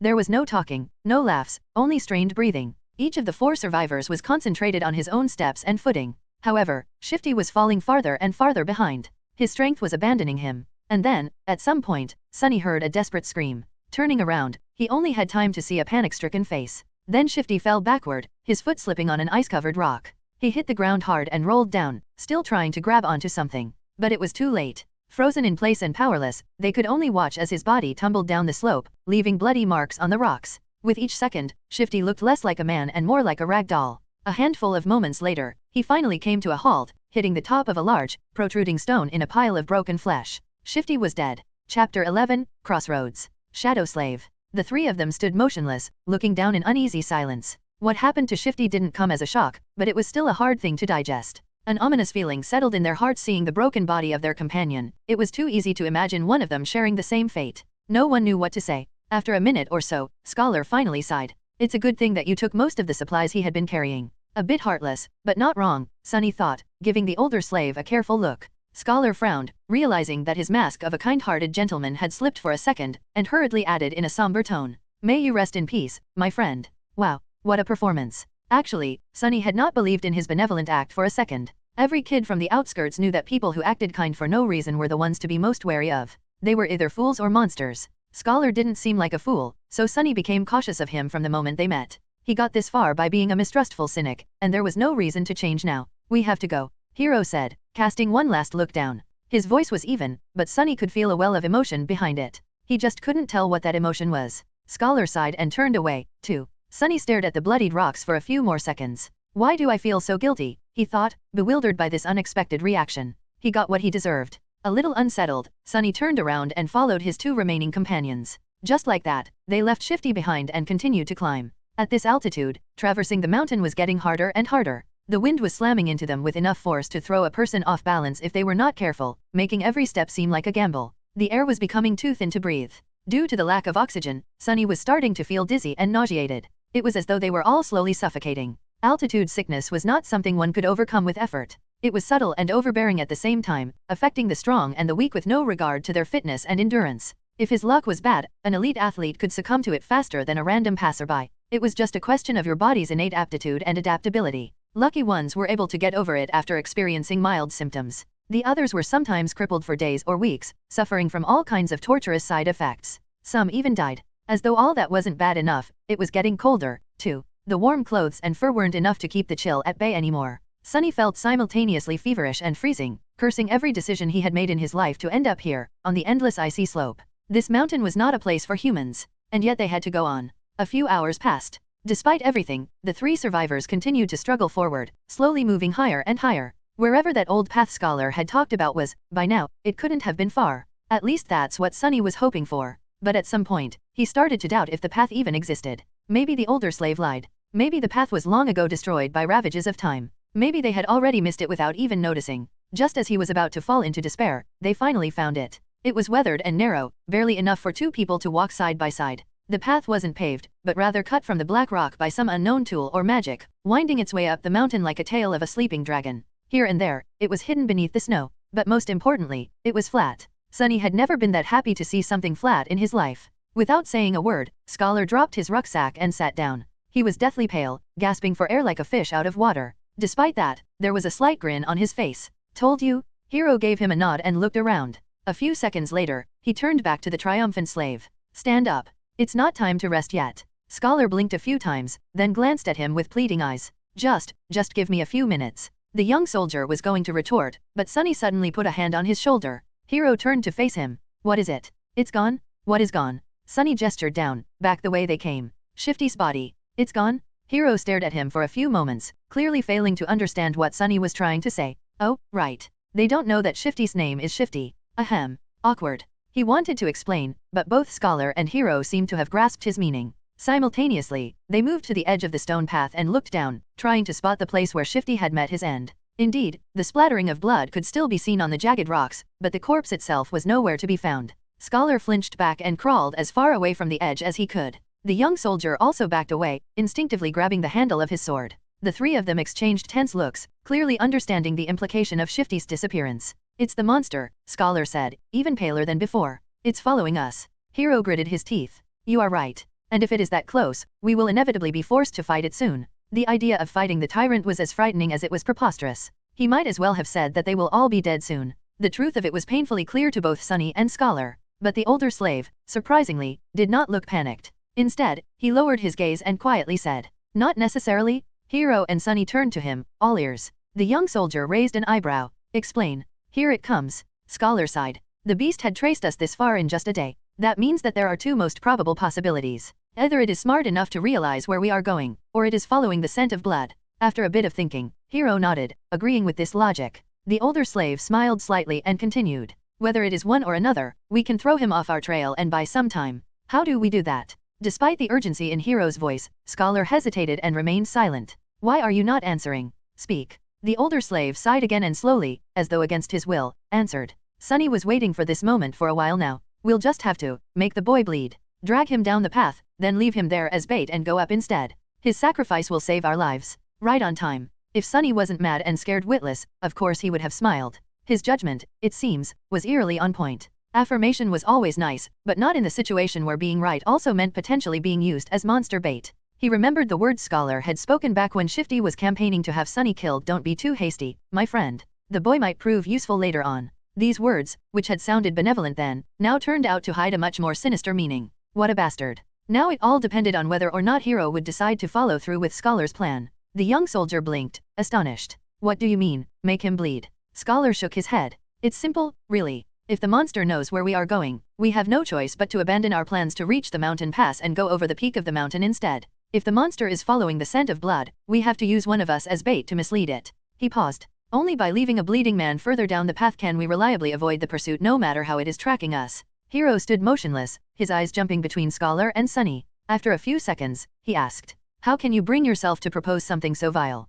The older slave masterfully pretended to look aggrieved and somber. Of course, it pains me, but if we do nothing, all three of us will die. This way, at least, the boy's death will save 2 lives. The gods will reward him for his sacrifice. Gee, what a silver tongue. I'm almost convinced myself. The young soldier opened his mouth, then closed it again, hesitating. Sunny was silently watching the other 2 survivors, measuring his chances of coming on top in a fight. Scholar was already halfway to being a corpse, so overpowering him would not be a problem. Hiro, however. Hiro presented an obstacle. Chapter 12, The Smell of Blood. Shadow Slave. Right now, that obstacle was looking down, avoiding Sunny's gaze. His hand was resting on the sword handle. As always, the young slave had no idea about what was going on inside Hiro's perfectly shaped head. The uncertainty was making him nervous. Finally, after some time had passed, the soldier spoke. I have only one question. Both Sunny and Scholar stared at him while holding their breaths. Yes, you said that one of us must be sacrificed to save the other 2. Why him? From what I see, you are far closer to the grave. A great question? I was just about to ask it myself. Sunny turned to the older slave, trying very hard to suppress a mocking grin. But to his dismay, Scholar had an answer ready. Before the first attack, he was already bleeding because of your senior's whip. During the attack, he was drenched in the blood of a fellow slave. His cloak, too, was soaked in it when the previous owner died. The boy already reeks of blood. Keeping him alive will put us in danger. That's why he is the best choice. The grin died before reaching Sunny's face. Curse you and your big brain. Scholar's reasoning was appallingly solid. Hiro listened, his expression growing darker with each word. Finally, he looked at Sunny, a dangerous light shining in his eyes. That is true. Sunny felt his mouth getting dry. Cold sweat was running down his spine. He tensed, ready to act. But at that moment, Hiro smiled. Your logic is almost unassailable, he said, unsheathing the sword. However, you failed to account for one thing. Scholar raised an eyebrow, trying to hide his own nervousness. What might that be? The young soldier turned to face him, the smile disappearing from his face. Now, he was radiating thick, practically palpable killing intent. It's that I know who you are, Your Grace. I also know what you've done, and how you ended up a salve. Just one of the revolting crimes you have committed would be enough to make me want to kill you. So if there is someone among us who deserves to be sacrificed, it's you? Scholar's eyes widened. But the smell of blood. Don't worry about it. I'll make you bleed enough to overpower whatever residual scent the boy carries.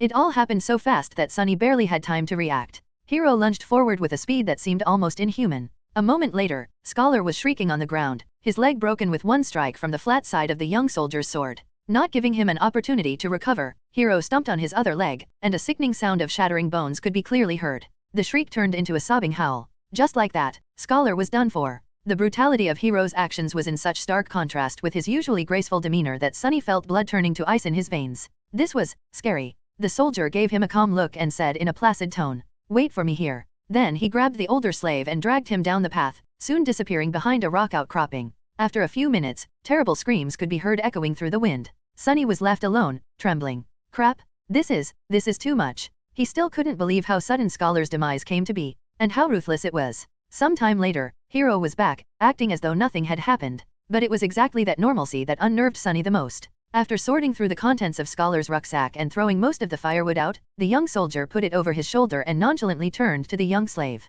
"Let's go. We need to hurry." Not knowing what to say, Sunny gave him a nod and headed forward. Now there were only 2 of them left. It was sort of stupid, but Sunny suddenly felt lonesome. Walking on the stone path was much easier than scaling the mountain wall. He even had time for unnecessary thoughts. A strange feeling of melancholy descended on Sunny. Somehow, he began to feel that the end of this nightmare, whatever it might be, was not far off now. They walked in silence for some time before Hiro spoke. "Don't feel guilty about what happened. It's not your fault. The decision was mine, and mine alone." The young soldier was a few steps ahead, so Sunny couldn't see his face. "Besides, if you knew this man's sins, actually, it's better that you don't. Just trust me when I say that killing him was an act of justice. I wonder which one of us feels guilty." These people, always trying to rationalize their actions, always desperate to maintain an illusion of righteousness even while doing most foul things. Sunny hated the hypocrisy. Not getting an answer, Hiro chuckled. You don't like to talk, do you? Well, fair enough. Silence is gold. They didn't speak again after that, each preoccupied with their own thoughts. The sun was setting, painting the world into a million shades of crimson. This high up, the air was clean and crisp, pierced by streams of scarlet light. Below them, a sea of maroon clouds was slowly rolling past the mountain. The stars and the moon had begun to reveal themselves in the vermilion sky. It was quite beautiful. However, Sunny could only think about how cold it was going to be once the sun fully disappears. Before that happened, Hiro had found them a shelter. Not far from the path, hidden behind some tall rocks, was a narrow crevice that extended into the slope of the mountain. Happy to be safe from the piercing wind, they explored the crevice and ended up in a small, well-concealed cave. Sunny made a move to unbundle some firewood, but Hiro stopped him with a shake of his head. Today we will camp without making a fire. The beast is too close. Camping without the warm flames to keep them company was not going to be pleasant, but at least they weren't going to freeze to death inside the cave. In any case, the alternative was too frightening. Sunny sat down, putting his back against the cave's wall. Hiro settled opposite of him, looking downcast and thoughtful. He was obviously in a strange mood. If nothing else, it was apparent from the fact that today, for the first time, the young soldier had failed to care for his sword after making camp. Soon, the sun was gone, and their small cave became completely dark. Sunny, of course, could still see perfectly well. Hiro, on the other hand, was now completely blind. In the darkness, his handsome face looked noble and, for some reason, sorrowful. Sunny studied it, not willing to fall asleep. After a while, Hiro suddenly spoke in a quiet voice. You know, it's strange. Usually, I can feel someone's presence even in absolute darkness. But with you, there's nothing. It's like you are just one of the shadows. With only silence to answer him, he smiled. Are you asleep? The question echoed in the darkness. Sunny, who had never spoken with Hiro unless there was an urgent need to, and even then only using a few words at best, felt like there was a strange intimacy between them now.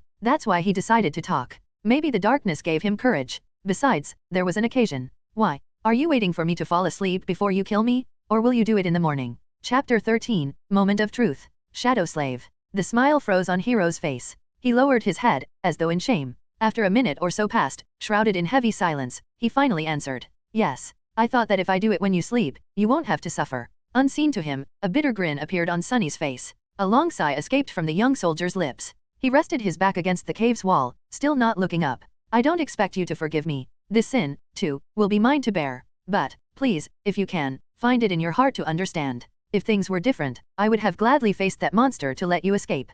But my life does not belong to me alone. There is an unencompassable duty I am sworn to fulfill. Until it's done, I cannot allow myself to die. Sunny laughed. You people, look at you, planning to kill me and still insisting on having a good excuse. How very convenient. I really hate hypocrites like you the most. Why don't you be honest for once? Don't give me that crap, just say it. I'm going to kill you because it's easy. I'm going to kill you because I want to survive. Hiro closed his eyes, his face full of sadness. I'm sorry. I knew you wouldn't be able to understand. What's there to understand? Sunny leaned forward, anger coursing through his veins. Tell me, why do I have to die? The young soldier finally looked up. Even though he couldn't see in the dark, he turned his face in the direction of Sunny's voice. That man was a villain, but he was also right. The scent of blood is too heavy on you. It will attract the beast. You can just let me go, you know. We'll part ways. After that, whether or not the monster finds me won't be your problem. Hiro shook his head.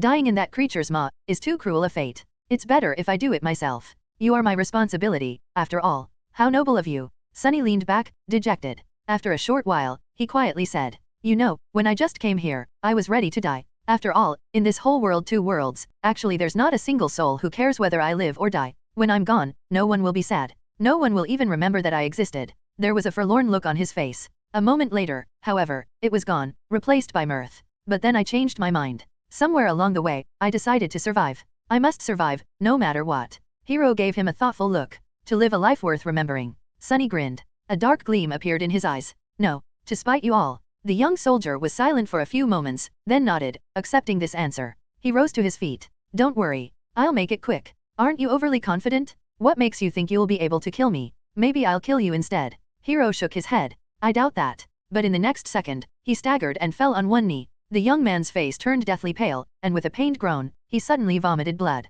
A satisfied smile appeared on Sunny's face. Finally.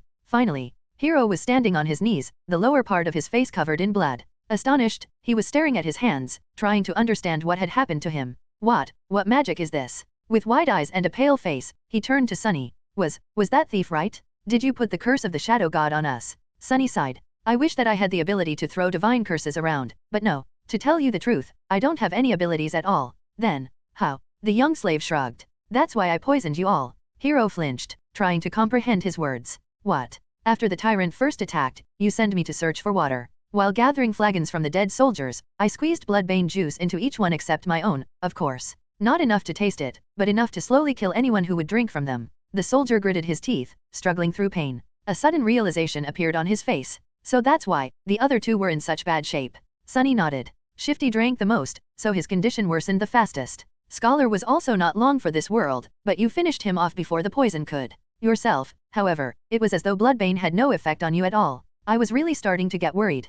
Hiro's face darkened. I see. I understand. He thought about something, then looked at Sunny with surprise. But back then you didn't know that we will turn on you. Sunny just laughed. Oh, please. It was obvious. Shifty was the kind of man who would kill for a pair of boots. Scholar was like a wolf in sheep's clothing. People are selfish and cruel in the best of situations. Was I supposed to believe that those two weren't going to do something terrible to me when faced with certain death? Hiro spat more blood. Then, what about me? You. A disdainful expression appeared on Sunny's face. You are the worst of them. Why? Sunny looked at him and leaned forward. I might have not learned much in my short life, but I do know one thing, he said, all traces of humor gone from his voice. Now there was only cold, callous contempt. Sunny's face hardened as he spat. There is nothing more pathetic than a slave who begins to trust his slaver. Hearing these words, Hiro lowered his head. I see. Then, suddenly, he laughed. You are a wicked little shit, aren't you? Sunny rolled his eyes. There's no need to be rude. But Hiro wasn't listening to him. Good. This is good. My conscience will be clearer. The young slave sighed in irritation.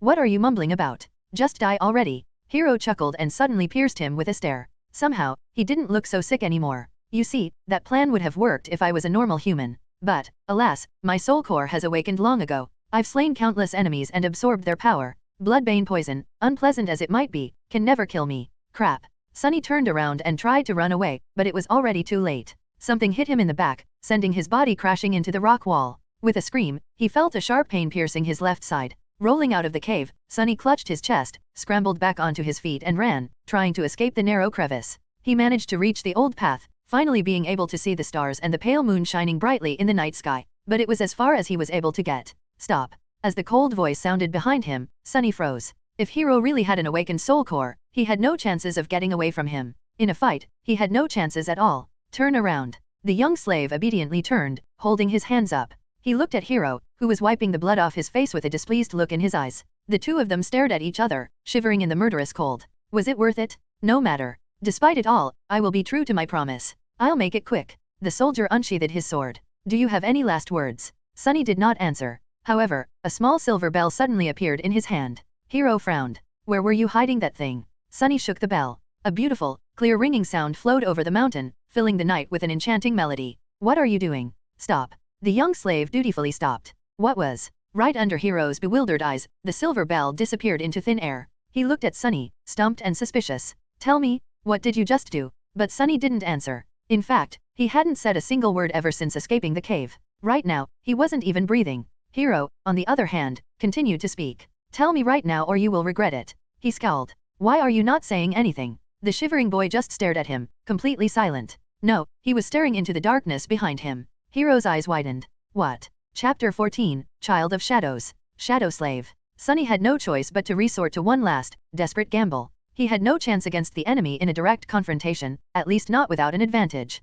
Bloodbane poison was supposed to be his hidden card, but turned out to be nearly useless. Being able to see in the dark did not help that much, too. Somehow, Hiro was able to perceive their surroundings even without any light. Whether he was using his sense of hearing or some magical ability, Sunny did not know, not that it mattered now that they had left the cave and were standing under the moonlit sky. Now he had only one advantage left. The fact that he knew that the tyrant was blind, and Hiro did not. Acting on that knowledge, however, was easier said than done. But what else could he do? That's why he tried to stay as quiet as possible and rang the silver bell. If the description did not lie, its ringing could be heard from miles away. Surely, the tyrant was going to hear it, too. Now Sunny only had to stay silent, stall for time and hope that the monster would come. As he did so, Hiro's bewilderment slowly turned into anger. Tell me right now or you will regret it. His voice was quite threatening, but still, the young slave did not answer. He just shivered in the cold and tried not to moan despite the pulsing pain in his chest. Why are you not answering? But Sunny did not dare to answer. He held his breath and watched, horrified, as the familiar colossal figure appeared behind Hiro. His lungs were on fire, and his heart was beating like crazy. It was beating so loud that he was even afraid that the blind tyrant would hear it. But, of course, it couldn't be louder than Hiro's voice, who was still talking, turning himself into the only source of noise on this mountain. At the last second, a hint of understanding appeared in the young soldier's eyes. He began to turn around, his sword rising with lightning speed. But it was too late. A massive hand appeared from the darkness and caught him into an iron grip. The bone claws scraped against the armor, pulling it apart. Mountain King dragged Hiro back, paying little attention to the sword biting into its wrist. Viscous saliva was streaming from its opened maw. Petrified by fear, Sunny slowly turned his back to them and took a couple of steps up the old, winding path. Then he darted away, running as fast as he could. Behind him, a desperate scream tore apart the silent night. Then a hungry roar followed. It seemed that Hiro wasn't going down without a fight, even though his fate was already sealed. But Sunny didn't care. He was running away, climbing higher and higher. I'm sorry, Hiro, he thought. I did say that I will watch you die, but, as you know, I am a liar. So go and die on your own. A lonesome dark mountain stood tall against the raging winds. Jagged and proud, it dwarfed other peaks of the mountain chain, cutting the night sky with its sharp edges. A radiant moon bathed its slopes in the ghostly light. Under that light, a young man with pale skin and black hair reached the peak of the mountain. However, his looks didn't match the magnificence of the scene. Wounded and staggering, he looked pathetic and weak. The young man looked like a walking corpse. His coarse tunic and cloak were torn and smeared with blood. His sunken eyes were cloudy and lifeless. His body was bruised, beaten, and cut. There were specks of bloody foam on his lips. He was hunched over, cradling the left side of his chest. Each step caused him to moan, ragged breath barely escaping through gritted teeth. Sunny was hurting all over. But most of all, he was cold. So cold. He just wanted to lie down in the snow and fall asleep. But instead, he continued walking. Because he believed that the nightmare will be over once he reaches the peak. Step. Step. Another step. Finally, he had made it. At the highest point of the mountain, a vast expanse of flat rock was covered with snow. In the center of it, illuminated by moonlight, stood a magnificent temple. Its colossal columns and walls were cut from black marble, with exquisite reliefs decorating the Stygian pediment and broad frieze. Beautiful and awesome, it looked like a palace of a dark god. At least it did once. Now, the temple was in ruins, fractures and cracks marred the black stones, parts of the roof had collapsed, letting in ice and snow. Its tall gates were broken, as if smashed into pieces by a hand of a giant. Still, Sunny was satisfied. Found you, he said in a hoarse voice. Gathering the last of his strength, the young slave slowly limped in the direction of the ruined temple. His thoughts were muddled and confused. See this, Hiro, he thought, forgetting for a second that Hiro was already dead. I've made it. You were strong and ruthless, and I was weak and timid. Yet now you are a corpse, and I am still alive. Isn't it funny? He stumbled and groaned, feeling the edges of his broken ribs cutting deeper into his lungs. Blood was dripping from his mouth. Dead or not, Hiro had gotten him good with that single strike. Actually, it's not. What do any of you even know about being ruthless?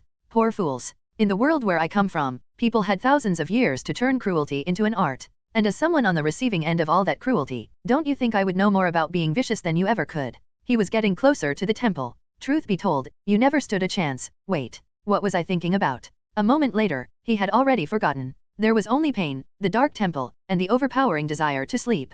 Don't fall for it. It's just hypothermia. If you fall asleep, you'll die. Finally, Sunny reached the steps of the Black Temple. He started to climb them, not noticing thousands of bones that were scattered around. These bones once belonged to humans and monsters both. All of them were killed by the invisible guardians still lingering around the temple. As Sunny was climbing the steps, one of the shapeless guardians approached him. It was ready to snuff out the spark of life that was burning weakly in the defiler's chest, but then stopped, sensing a faint, strangely familiar scent coming from his soul. The scent of divinity. Sorrowful and lonesome, the guardian moved aside, letting Sunny pass. Oblivious, he entered the temple. Sunny found himself in a grandiose hall. Cascades of moonlight were falling through the holes in the partially collapsed roof. Deep shadows were surrounding these circles of silver light, not daring to touch them. The floor was covered in snow and ice. At the far end of the hall, a large altar was cut from a single piece of black marble. It was the only thing inside the temple untouched by snow. Forgetting why he came here, Sunny headed for the altar. He just wanted to sleep. The altar was dry, clean, and as wide as a bed. Sunny climbed on it and lay down.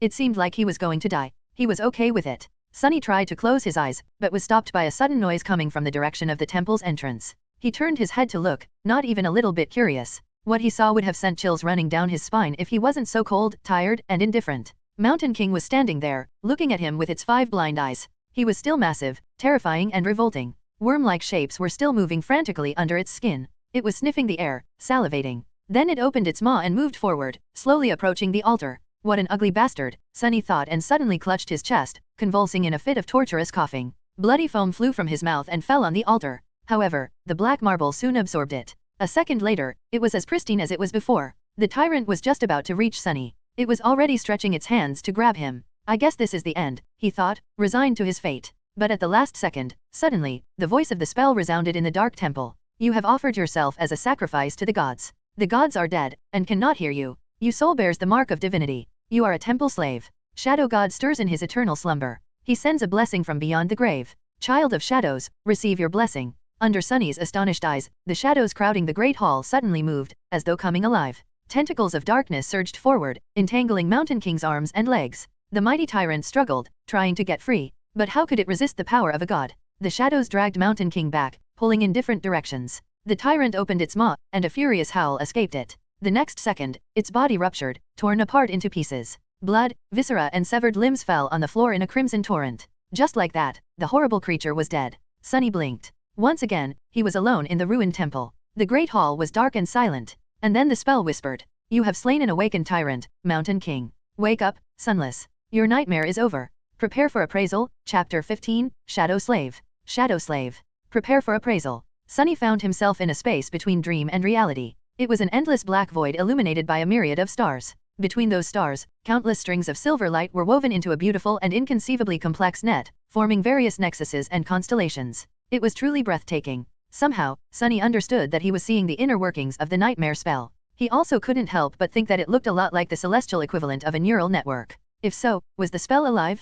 This was a question that countless people had been asking themselves for the past few decades. The best answer they had come up with was that there was no way to know. The spell was neither alive nor dead, neither sentient nor mindless. It was more of a function than a creature. But Sunny was in no mood to ponder philosophical questions. He was eagerly awaiting his boon. The spell was still appraising his performance. However, the first reward had nothing to do with it. You have received a memory, Puppeteer's Shroud. Yes. Sunny felt incredibly elated. He was almost ready to do a happy dance. That memory belonged to Mountain King, who was an awakened tyrant, which meant that the memory itself was of the awakened rank. Getting it was a stroke of incredible luck. There were 7 ranks to everything in the spell. These ranks were, in order of growing power, dormant, awakened, ascended, transcendent, supreme, sacred and divine, with the exclusion of nightmare creatures, who were ranked as dormant, awakened, fallen, corrupted, great, cursed and unholy. From the spell's point of view, Sunny was a dormant human. Having a memory of a higher rank than his own soul core would be of great help once he enters the dream realm. The power gap between different ranks simply could not be overestimated.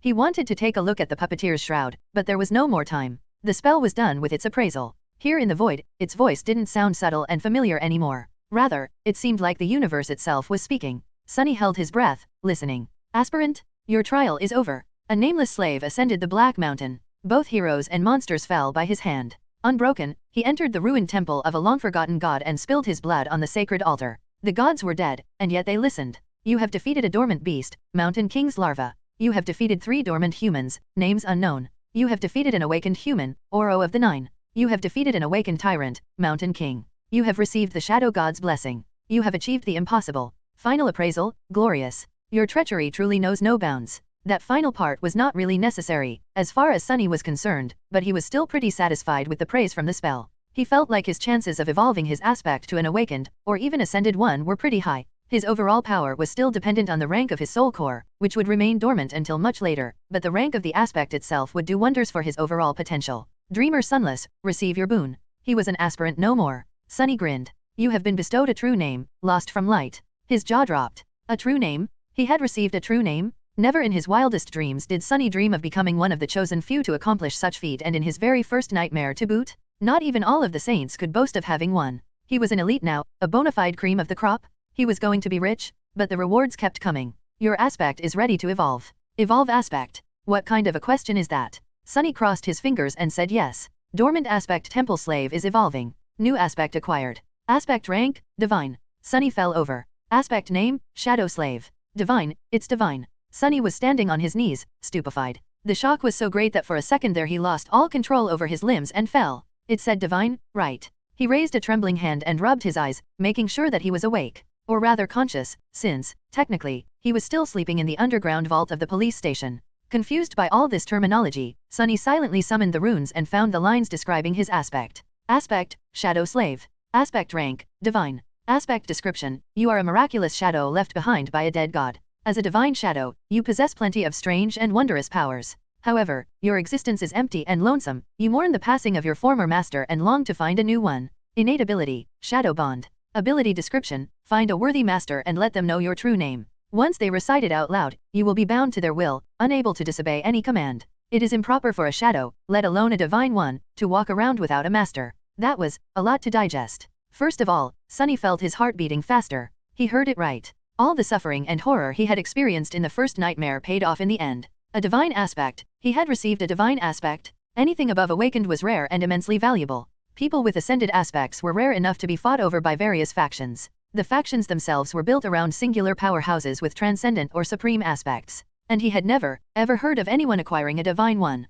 Never? Anything with the divine prefix was so hard to find that it mostly lived in the realm of myths and legends. After all, the human race had not reached that high yet. It was only slightly more than a decade since humans managed to finally conquer the third nightmare and receive the ability to evolve their cores to transcendent rank. As transcendents or saints, as they were called in the real world, powerful awakened ruled over the dream realm, but even they did not dare to face nightmare creatures of higher ranks. Subsequently, there were not a lot of memories and echoes of supreme rank around, let alone sacred, or divine. The same went for aspects. And yet Sunny just got one. He grinned, driven half mad by joy and arrogance. However, his jubilation was a little muddled. After all, there was that weird innate ability. Of course, he had no intention of becoming someone's magical slave, with no free will of his own. To hell with that? But it wasn't that bad. All he had to do to avoid that fate was to conceal his true name. No one except for him could see his status. That meant that Sunny just had to keep his mouth shut, and no one will know that he even had one. It meant giving up on all the benefits that someone who was bestowed a true name after the first nightmare was entitled to, but it all paled in comparison with a divine aspect. Not a problem, Sunny thought with a smirk. If the spell had the ability to laugh, it would surely do so after hearing his thoughts. However, it didn't. Instead, it began to speak again. The first seal is broken. Awakening Dormant Powers, Chapter 16, Rebirth. Shadow Slave. Sunny felt something waking up inside of him. With a startled cry, he clutched his chest and stared into the darkness, trying to understand what was happening. The feeling was not painful or unpleasant, yet it was like nothing he had ever experienced. It was as though his soul was being shaken awake, infused with strange new energy. However, that energy did not come from some outside source. Rather, it was coming from within, as though it had always been there, sleeping. The energy filled every fiber of his being. Sunny felt his emotions becoming clearer and sharper. Then, his body began to change, too. He felt as though a miniature star was burning in the center of his chest. Waves of heat were radiating from it, slowly reaching his stomach and shoulders, then his arms and legs, then his hands and feet. Under that heat, his bones, muscles, organs and blood vessels were being rebuilt and revitalized. Sunny felt like he was being reborn.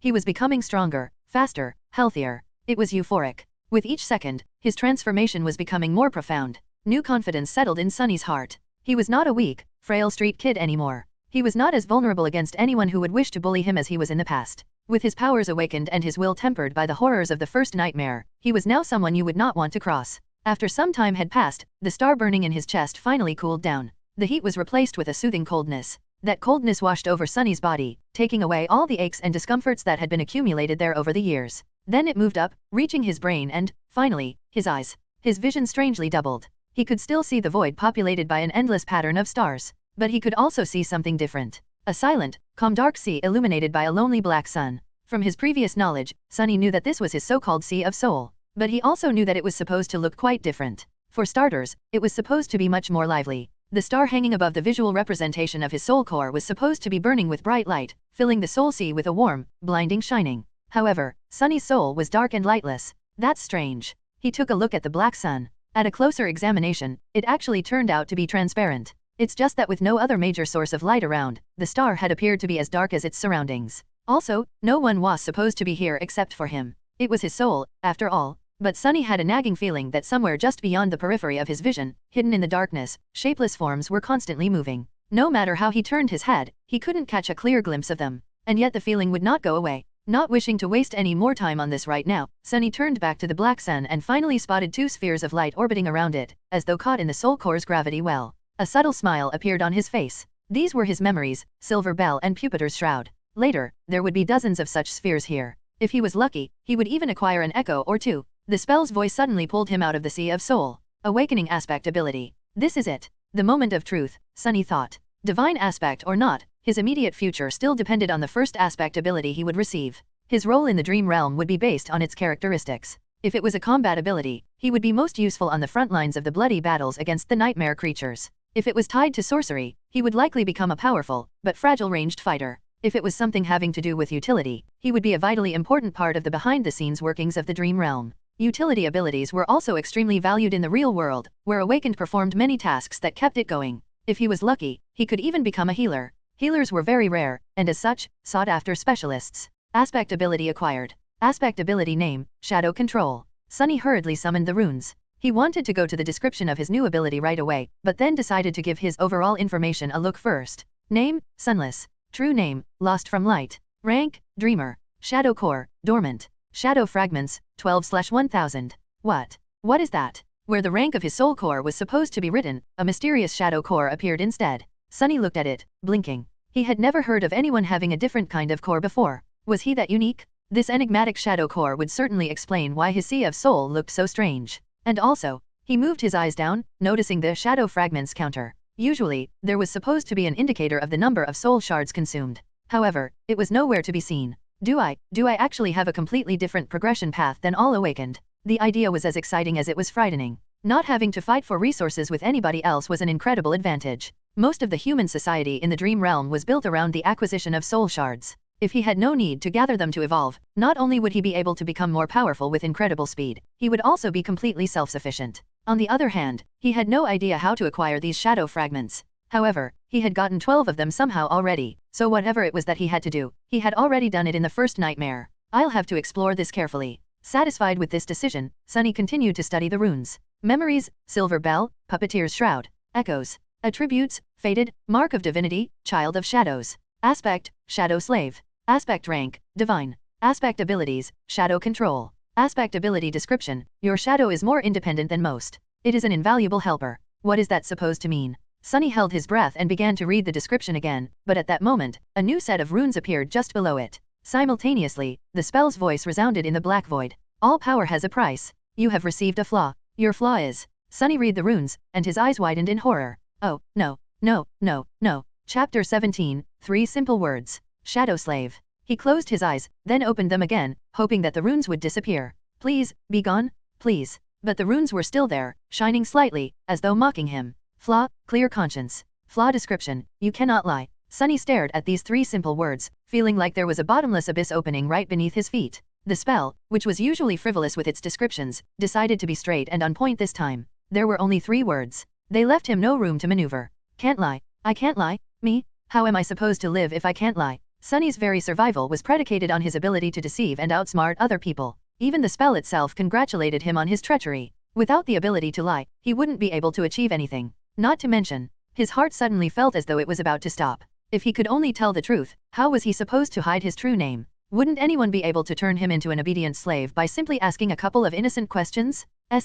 Sunny was about to scream and curse, but at that moment, the spell spoke again. Wake up, lost from light. The black void spun and disappeared. Sunny opened his eyes. The armored ceiling of the police station's vault hung above him. No one would call its aesthetics beautiful, but to him, it was the most majestic sight. Only now did he realize how much he had missed the real world. It was safe and familiar. There were no monsters or slavers, well, at least officially. There was no constant fear of torturous death. It was home. In addition, Sunny felt incredible. The cold that had crept deep into his bones during the nightmare was gone, taking with it all the pain that his wounded body had been enduring day after day. His feet and wrists were not in agony, his back had forgotten the bite of the whip, and he could even breathe without feeling the sharp edges of his broken ribs cutting deeper and deeper into his lungs. What a blessing! The sudden disappearance of pain, coupled with the new vitality that permeated his body, almost made Sunny cry. I really survived. He slowly looked down and then froze, breathless. On a cheap plastic chair placed beside his reinforced medical bed sat the most beautiful woman he had ever seen. She had short, raven black hair and icy blue eyes.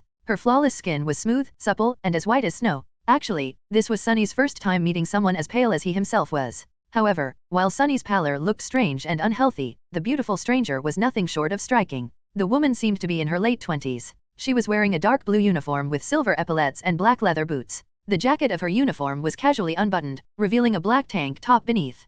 Currently, she was stretching her arms above her head, clearly bored and sleepy. The gesture forced the thin fabric to tighten, provocatively accentuating her full breasts. Mesmerized, Sunny almost missed the fact that there was a shoulder insignia on the woman's left sleeve. There were 3 stars on it. 3 stars, he thought, distracted. 3 stars means an ascended, yeah, wait, an ascended. But before Sunny could fully digest the meaning of this word, he realized that the woman was staring at him, too. What are you looking at? She said, not a gram of humor in her voice.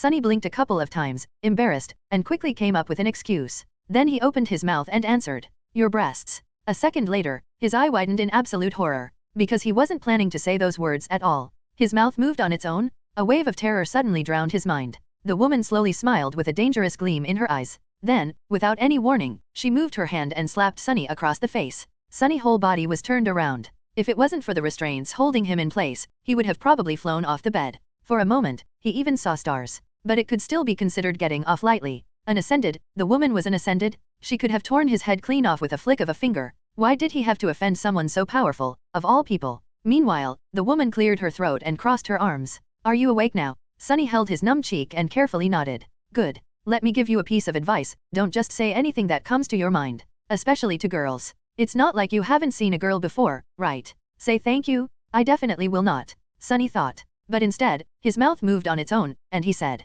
"I've seen plenty, but no one as beautiful as you." Then he flinched back, his face as red as a lobster. The woman stared at him for a few seconds and then burst into laughter. "I see you haven't met a lot of awakened then. By awakened standards, I'm below average." Sunny glanced at her with doubt. The woman shook her head. "As your soul core develops, the body gets rid of all its imperfections. So it's hard to find an unattractive awakened, especially among the stronger ones. Live long enough, and you might just become a flower boy yourself." Then she gave him a thorough look and added, "Well, maybe. In any case, since you're awake, welcome back to the land of the living. Congratulations on surviving your first nightmare, Sleeper Sunless." Sleeper Sunless. That was how people would address him now, at least in the short span of days until the winter solstice. After that, he would either return from the dream realm as an awakened or not return at all. It felt strange to have a title put before his name. In the past, Sunny was rarely even addressed by name. People mostly called him things like boy, punk, brat, or hey, you. But now he even had a title. Sleeper Sunless. Actually, the correct term was dreamer. But humans had their own set of words for those infected by the nightmare spell.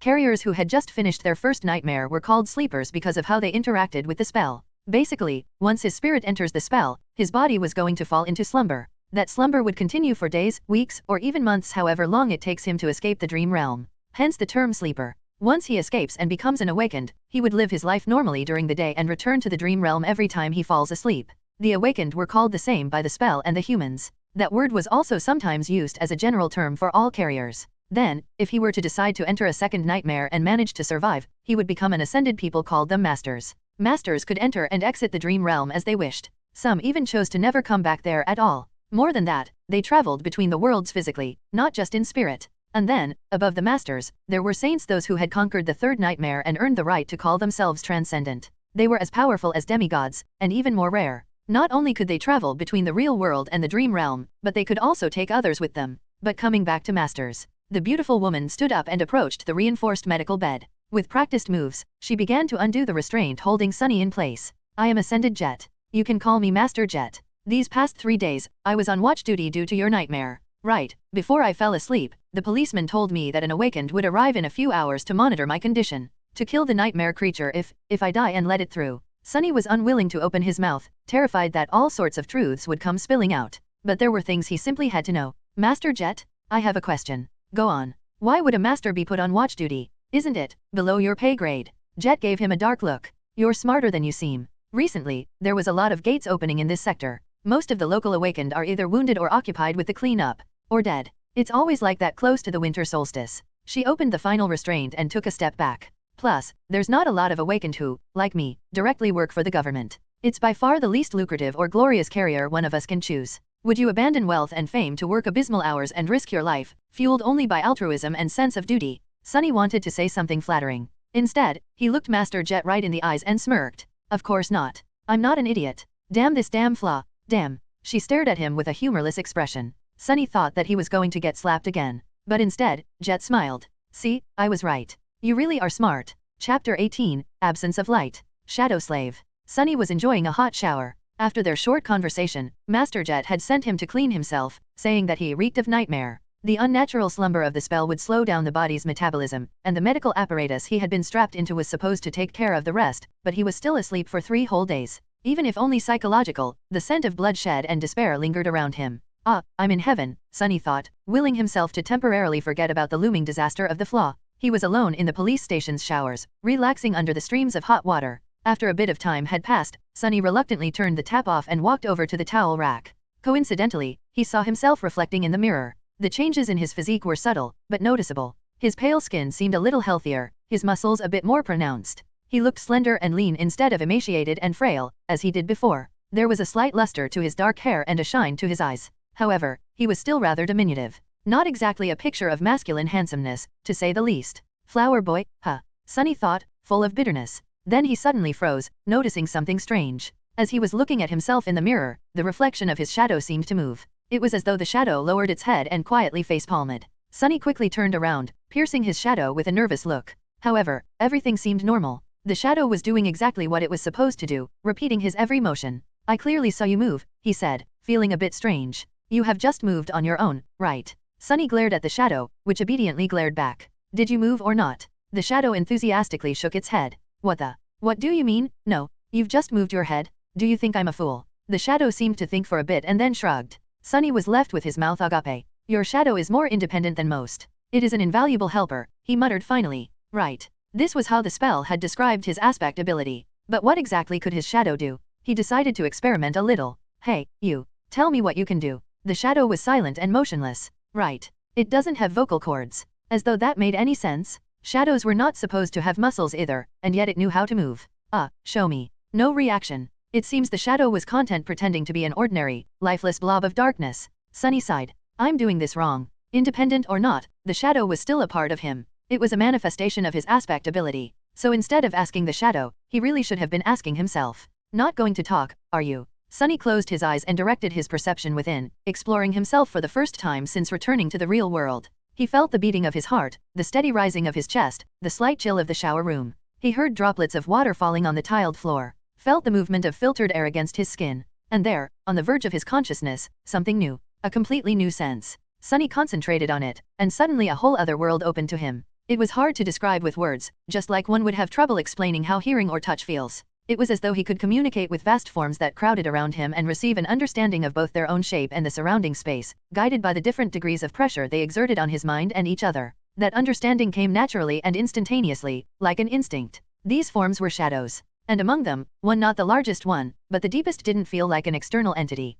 It was like a part of his soul. Once Sunny grasped the feeling of it, he could sense the shadow just like he sensed his limbs. The only thing was that his limbs were made out of flesh, and the shadow was made from the absence of light. Sunny opened his eyes and looked at the shadow. Then, with a thought, he willed it to raise an arm. The shadow raised an arm. He willed it to sit, stand, turn around, kick. Then he willed it to change shape, turning into a circle, then a line, then a monster. And finally, back to his own silhouette. The shadow was mercurial and fluid, like water. The only constant was its size. Huh? How about that? The shadow pouted, then reluctantly raised its thumbs. But how are you useful? He willed the shadow to strike the towel rack. It obediently moved and delivered a powerful kick. Of course, since it was just a shadow, its leg passed over the towels harmlessly, not even causing them to sway a little. Is that all you can do? In his mind, the image of shadow tentacles tearing the mighty tyrant into little pieces cracked and shattered mercilessly. It seemed he would not be competing with Shadow God anytime soon. How regretful. The shadow looked at him with disdain. Then it shrugged and stopped moving altogether, clearly offended.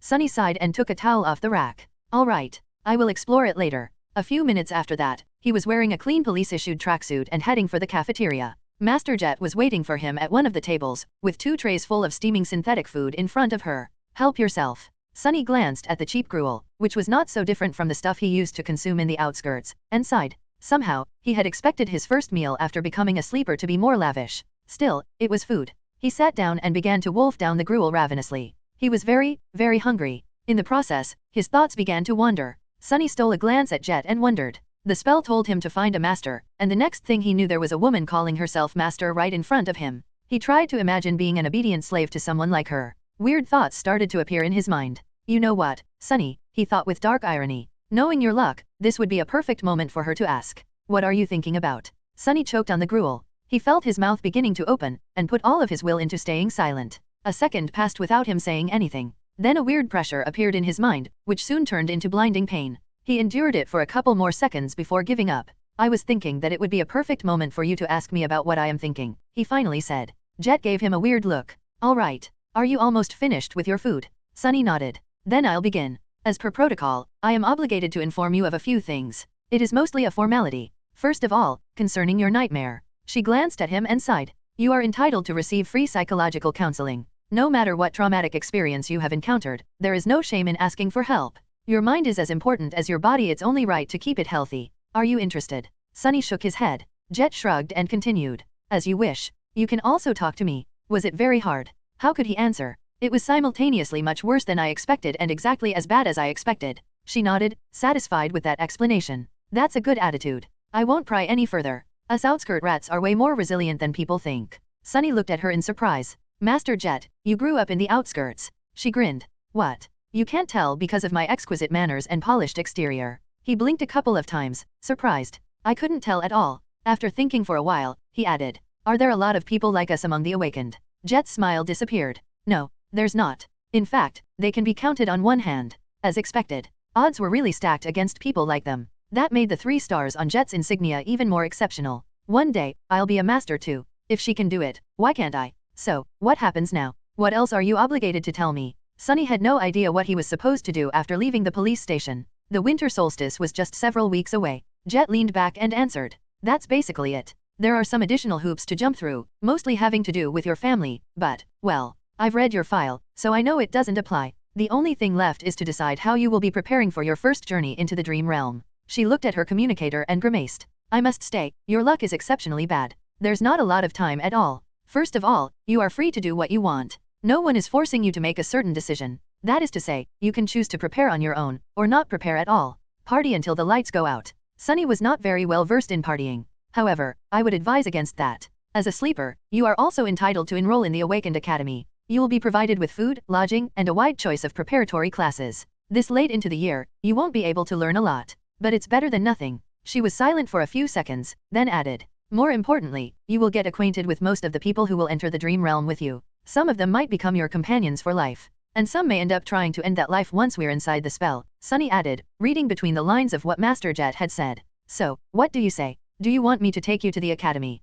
Sunny thought about it. Strangely, his flaw was silent, not forcing him to answer one way or the other. Is it because I haven't made up my mind yet? Finally, he looked down at his empty tray and made a decision. Free lodging and food, you say? Yeah, I want to go to the academy. Chapter 19, Crossing the Bridge. Shadow Slave. Sunny was standing in front of the massive, seemingly indestructible red gates of the Awakened Academy. The academy was, in fact, a city within the city. It was built like a fortress, with a high wall made of hard alloy, deep moat, and numerous large-caliber turrets which were placed in certain positions to create a deadly air suppression dome. No nightmare creature, not even colossal titans, were supposed to be able to break through its defenses. It was a legendary place. Actually, many of the most popular webtoons, youth dramas, and novels took place right behind that wall. Adventures, rivalries, and romantic entanglements of the young awakened heroes were the mainstream theme of modern entertainment. Never in his wildest dreams did Sunny imagine actually becoming one of these heroes. Of course, how things really were differed a lot from how it was portrayed in the media. More than that, he had only 4 weeks to spend here before venturing into the dream realm.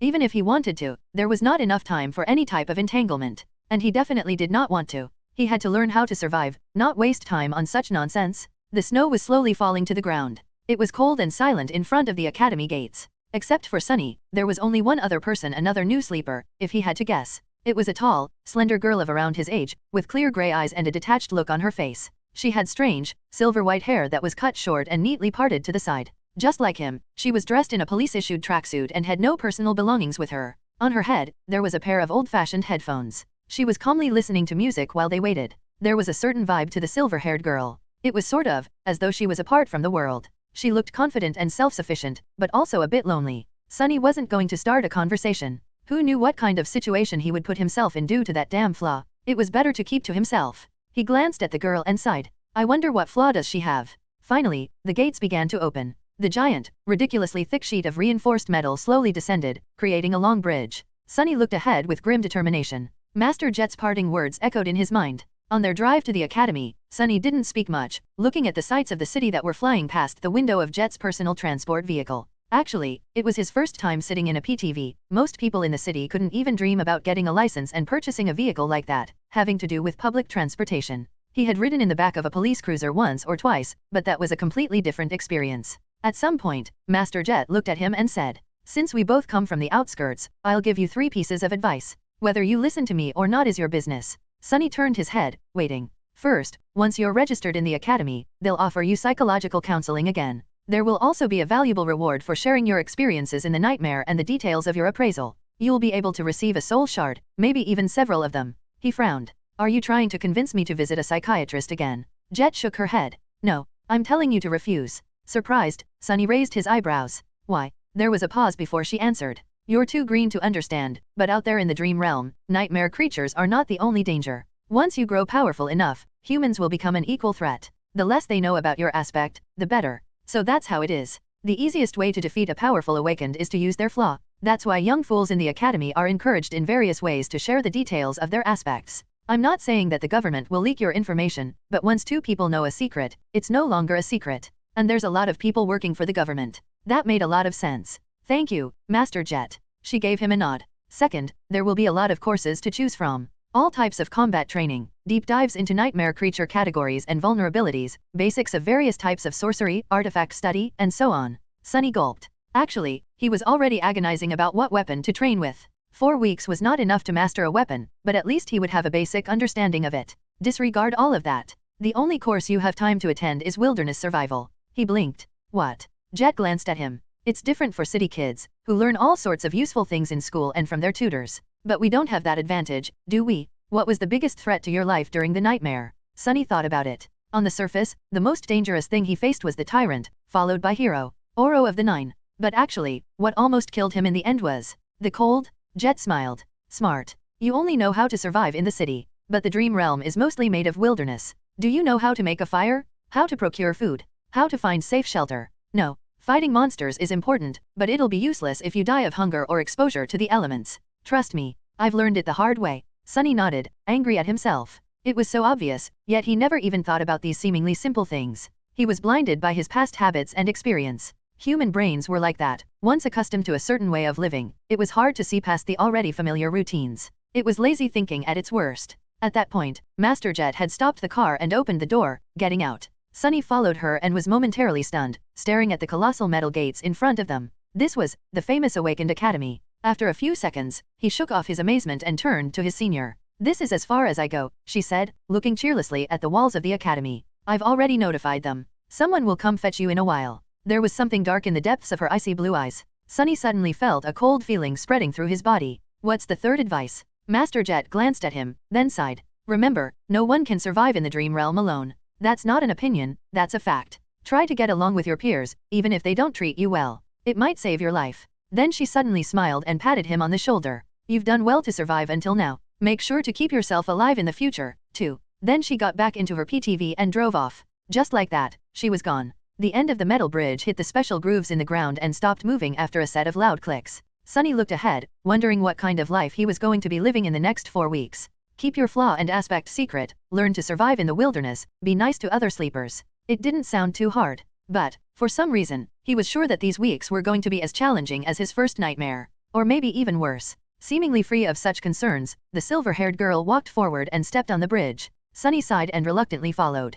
Chapter 20, Outcast Once Again. Shadow Slave. The sleeper part of the compound was relatively small and situated in the southern part of the academy, surrounded on all sides by training fields and parks. It was a low, modern building constructed with reinforced materials. Like the majority of buildings in the academy, most of it was hidden below the ground, leaving only a couple of floors above it. With its white, pristine alloy walls and wide windows, it must have looked beautiful in the summer, contrasted against all the greenery around. Inside, the building was spacious and well lit. Sunny and the silver-haired girl were taken to a large hall where 100 or so of young men and women sleepers of the same unfortunate timing as the two of them were already waiting for the beginning of the induction ceremony. Most of them were nervous, tense, and excited. Logistics of the academy were a constant headache for the administrators since the rate at which the spell infected people was always chaotic. There was no way to orderly structure for batches of sleepers to undergo any type of standardized education on a shared schedule. Some of them had a full year to prepare for the dream realm, some only months, some even mere days. That's why these induction ceremonies were held each month at the beginning of the year and then every week once the winter solstice began to loom near. Some of the sleepers in the hall had to wait days to be inducted, while Sunny had lucked out and was delivered to the academy just hours before the scheduled event.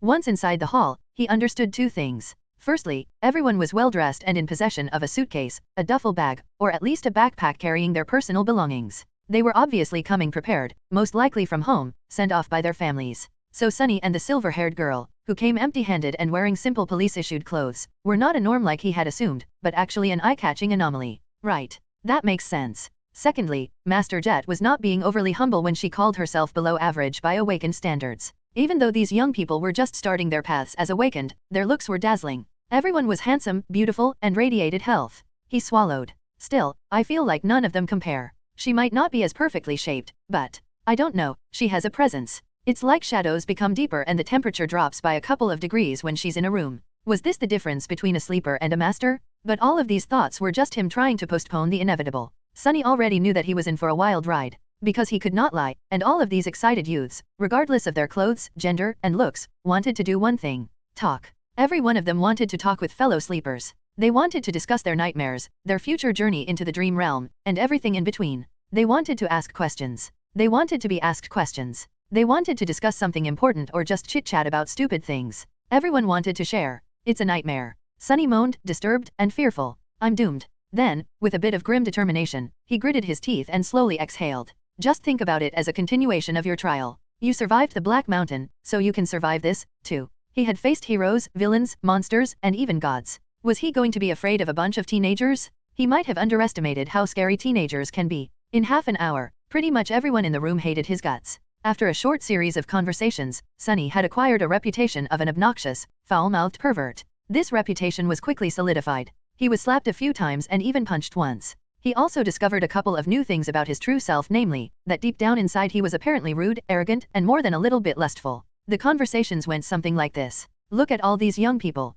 How many do you think will return from the dream realm? How many will perish? What do you think our own chances of survival are? I don't know, but I'm pretty sure that a pompous fool like you will die first. Or, I even received an armor-type memory in my nightmare. It's an enchanted robe. Would you like to see? Actually, I would prefer to see you without a robe. Or, then those lowlifes began to rob the bodies. It was disgusting. They even took their shoes? What kind of degenerate would take a dead man's shoes? I once killed a man and took his boots. They were nice boots. What? You killed someone just for a pair of boots? Of course not. There were other reasons. I also took his cloak. Once again an outcast, Sunny was eventually left alone.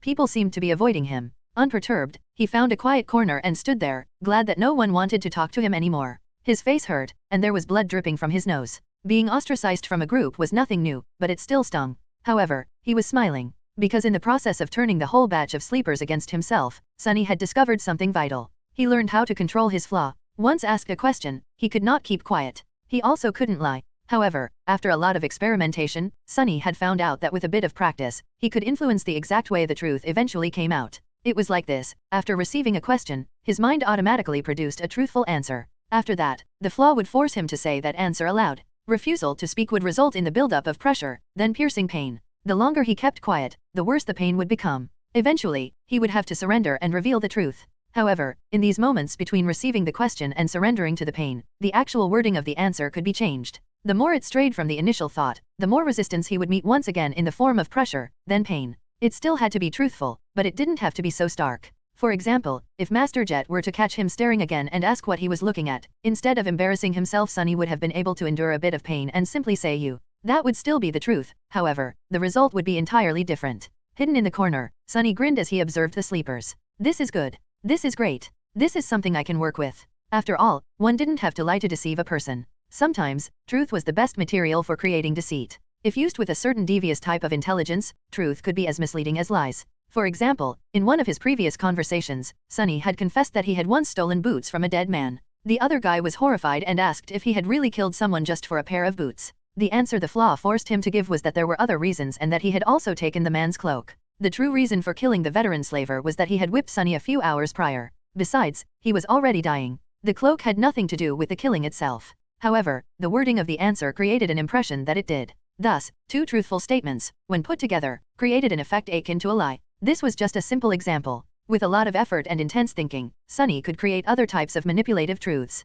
It was going to be extremely difficult and risky, but it could be done. He just needed a bit of luck. It was time to put his theory to practice. Sunny didn't forget what his main goal was: to make sure that no one ever finds out his true name. To achieve that, he had to create an impression that he was the most pathetic, weak person in this whole building. Someone who would never receive a positive appraisal, let alone a divine aspect and a true name. However, since this would be a lie, he couldn't just go and say it. So how was he to convince everyone that he definitely did not have a powerful aspect and an impressive record with the spell? His eyes fell on a particular group of sleepers. There were 5 or 6 of them, gathered around a tall, confident young man. The young man had brown hair and a gentle, handsome face. His eyes were green, with a hint of friendly humor. His posture, figure, and attentive gaze betrayed someone who went through extensive training. Everything about the young man screamed of nobility and strength. Just at that moment, one of his companions was saying with a tone of amazement. Ascended? You have received an ascended aspect? What was your appraisal? The young man smiled humbly. Oh, it was excellent. Sunny stopped in front of the group, as though by accident.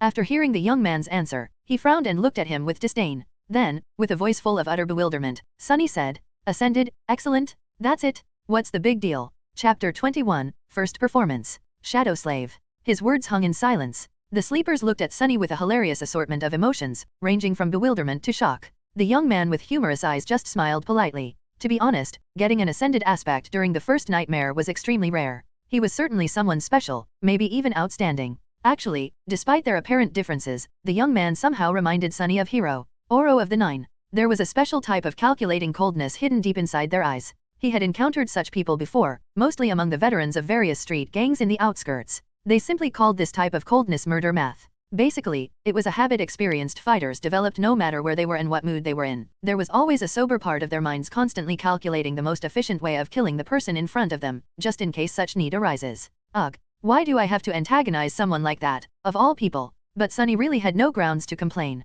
After all, he brought this on himself. After a few seconds, one of the young man's companions finally blinked and said, friend, you must not know a lot about the spell. Caster's results are truly remarkable. Then, with a furtive glance at the remarkable caster, he added, he is a legacy, after all. An actual, living and breathing descendant of an awakened clan? Sunny re-evaluated his opinion of the humorous young man. Legacies were known to be trained for their eventual entrance into the spell from the moment they could walk. For them, being infected was a certainty instead of a possibility. They were extremely formidable people. Just great, he thought bitterly and made his frown deepen. Are you trying to pull a prank on me? You call this remarkable? The bewilderment in the eyes of these sleepers was slowly being replaced by hostility. Listen, friend. If you don't think that an ascended aspect is remarkable, then please share with us your own amazing results. What, pray tell, was your appraisal? Caster himself was still keeping quiet and smiling. However, his defenders were growing restless. This was exactly what Sunny wanted to happen. He smiled with utter contempt. I would let you know, my appraisal was, it was glorious.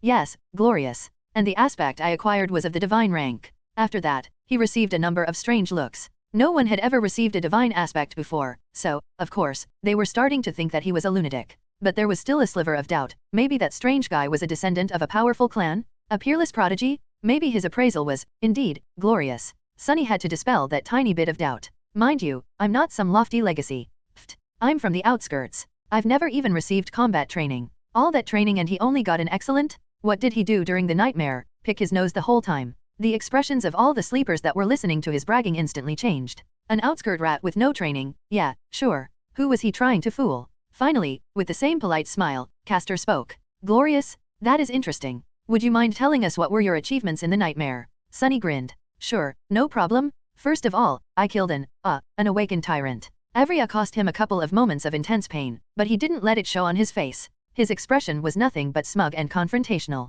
The mere mention of a tyrant, let alone an awakened one, made a couple of sleepers smile with ridicule. Oh, really? How did you kill it? An arrogant look appeared on Sunny's face. How? Let me tell you, I didn't even have to lift a finger. I just spat, and it was torn to pieces. Which was true. Sunny had spat a mouthful of blood on the altar, and as the result, Mountain King was ruthlessly dismembered by Shadow God. Someone openly laughed. This guy is either insane or purposefully messing with us. Listen here, shorty. Have some decency, okay? Who would believe such a lie? Sunny was genuinely angry. He wanted to retort, saying that he wasn't short. But he couldn't. Because that would be a lie, damn it. So, instead, he just gritted his teeth and said with a voice full of outrage. I can't answer that, because it's not a lie. Are you really insisting that you had killed an awakened tyrant, a tyrant? And with a bit of spit no less. Sunny knitted his brows. That's the truth. More laughter followed.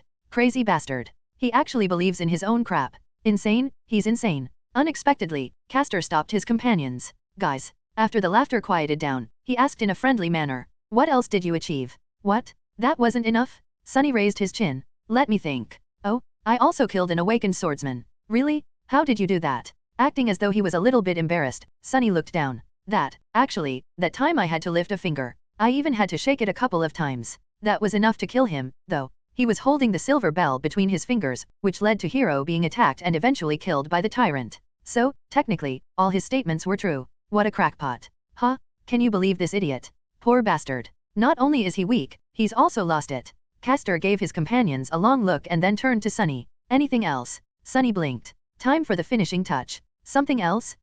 Well. Oh, right. I communicated with a bunch of gods, even though they were all dead. I made one of them wake up. He gave me a blessing. I was blessed by a god, do you all understand? The sleepers were silently shaking their heads or looking at him with pity. Castor sighed. I see. Well, in comparison to your achievements, mine do look rather average. Thank you for sharing with us. I hope you will be as successful once we enter the dream realm. Sunny smiled with a look of smug superiority on his face. You better believe it. With that, he turned around and walked away. Ah, that's a job well done. He was pretty sure that after this performance, no one would ever believe that he actually had some kind of a powerful aspect or did anything worthy of notice during the nightmare. He only told them the truth, and yet managed to make everyone believe in the opposite of the truth. Such an incredible feeling. What did they think of him now? They thought that he was weak, grew up without any education in the outskirts, and had no training. More than that, he was apparently either insane or incredibly stupid. His temper was terrible. Truly pathetic and pitiful fellow. Now, whenever he was asked about his aspect, he could just honestly say that it was of the divine rank, and be laughed at. People would rather believe that the spell had ceased to exist than that he was someone noteworthy. He could even scream about his accomplishments from the roof, and no one would believe him. Subsequently, no one would ever suspect that he had a true name. Just you wait, fools. One day I'll be the one laughing. As Sunny was walking away, he heard one of the sleepers talking to Castor. Why didn't you put that lunatic in his place? He has belittled you. After a short pause, Castor answered. His voice sounded low and mellow. Poor kid must have lost his mind in the nightmare. It often happens. He'll most likely die soon, so being kind is the least I can do. The corner of Sunny's mouth twitched. What a nice guy. He knew that Castor's words were based on a false assumption, but, for some reason, still felt a cold chill running up his spine. Chapter 22, Corpse Corner. Shadow Slave. Satisfied with his performance, Sunny walked back to the deserted corner of the hall. He felt people looking at him with mockery, contempt, and pity. No one seemed to be willing to stay close to him. It was just as well, he didn't want to be bothered anyway. Still, weren't their reactions a bit exaggerated? It's not like he was carrying an infectious disease. Well, except for the spell. But it wasn't really a disease, which everyone here should have known already. Finally, he extricated himself from the crowd and reached the corner. For some reason, sleepers were unwilling to approach it. Currently, there was only one girl sitting quietly on the bench. Sunny gave her a look. The quiet girl was delicate, demure, and very pretty. Her clothes were tidy and neat. They weren't very expensive, but still rather tasteful. With her pale blonde hair, big blue eyes and exquisite face, she looked like a beautiful porcelain doll. She was subtly breathtaking. However, there was something wrong with her. Sunny frowned, trying to understand what exactly about the girl made him uncomfortable. After a while, he realized that her empty, expressionless stare was reminding him of Mountain King. Startled, Sunny understood that the girl was blind. It took him a couple of seconds to compose himself. What a shame. A bit disheartened, he carefully sat on the opposite end of the bench. The girl wouldn't have survived the first nightmare if she had been blind prior to entering the spell, which meant that she lost her sight as the result of the appraisal. It was her flaw. Suddenly, Sunny felt very apprehensive. A cold sensation spread through his chest. And I thought my flaw was bad. No matter what aspect ability the blind girl had received in exchange for her sight, it was effectively a death sentence. A blind person had no chances of surviving in the dream realm, at least not with a dormant core. In some sense, the girl was already dead. She was effectively a walking corpse. Feeling extremely disturbed, Sunny turned away and studied the crowd of sleepers. Now he understood why people were trying to avoid this corner. The girl was surrounded by an invisible, but almost palpable aura of death. Sleepers usually weren't very superstitious, but anyone would feel uncomfortable in her company. Armed with this knowledge, Sunny suddenly saw a pattern in how the young people in the hall were grouped. Instinctively, they all tried to stand close to those of their own circumstance. At the far end of the hall, closest to the stage, were one or two small groups. People in these groups were distinct from the rest of sleepers. They were all confident, calm and had an air of readiness. These were the legacies. They were trained for the spell since birth and had the highest chances of survival. Castor especially stood out from the rest. Next to them was a larger number of expensively dressed young people. They were lively and excited, and only a little nervous. They were the scions of rich and high-ranking citizens. Their training was pretty good since such families had ample funds to hire private tutors, even awakened ones. Their chances of survival weren't bad. Then there was the largest part of the crowd, which consisted of kids from middle-class families. They might not have had the privilege of training under awakened tutors, but their education wasn't bad. The government spent a lot of effort to put all the necessary knowledge and skills into the school curriculum, preparing potential sleepers in advance. Some of them might have received additional training in private. To survive, these sleepers would need to put in a valiant effort, and also have a bit of luck. But it wasn't improbable. Consequently, they were tense and nervous. And lastly, there was Sunny and the blind girl. The corpses. From the point of view of other sleepers in the hall, their chances of survival were close to zero. How charming. This was how the young sleepers had subconsciously divided themselves. The only exception from this rule was the silver-haired girl, who stood alone and apart from everyone, seemingly indifferent to tension and nervousness that permeated the air. She was leaning against a wall with her eyes closed, still listening to music. But regardless of their group and level of training, everyone was already tired of waiting. When will the deminduction ceremony start? Sunny thought, irritated. As though answering his thoughts, a tall man in a dark blue uniform appeared on the stage. Not only was he tall, he was actually almost a giant. Sunny even wondered if the man's mother had sinned with a bear. Of course, it was impossible, bears had gone extinct long before the spell even appeared. But he once saw pictures in a book, and they looked sort of similar. A bear-like nightmare creature, then. The giant man had wide shoulders, an athletic build and a gorgeous brown beard. His eyes were calm and serious. After reaching the center of the stage, he gave sleepers a long look. When his gaze reached the deserted corner, Sunny suddenly felt nervous. I sure hope he doesn't have a telepathic ability. Otherwise, he might separate me from a limb or two on behalf of his mother. The man didn't pay Sunny a lot of attention and returned his gaze to the front rows of the crowd. Finally, he said in a deep, reverberating voice, "I am Awakened Rock. Sleepers, welcome to the academy." Everyone listened without making a sound. In less than a month, you will be summoned to the dream realm. Some of you might think that you are well prepared. You're wrong. The spell is merciless and cunning. The moment awakened begin to think too much of themselves, they die. I've seen countless sleepers like you lose their lives. I've also seen experienced masters lose theirs. Even saints are not assured to survive. Thanks for the encouragement, Sunny thought sarcastically. In the following 4 weeks, we will do everything in our power to increase your chances of survival. You will receive training from the best instructors in the world. However, don't be misled by their fame. In the end, whether you return from the dream realm alive depends only on one person, you. The responsibility to survive is yours, and yours alone. Except for the legacies, sleepers were looking at each other with growing fear in their eyes. Awakened Rock continued. You are not children anymore.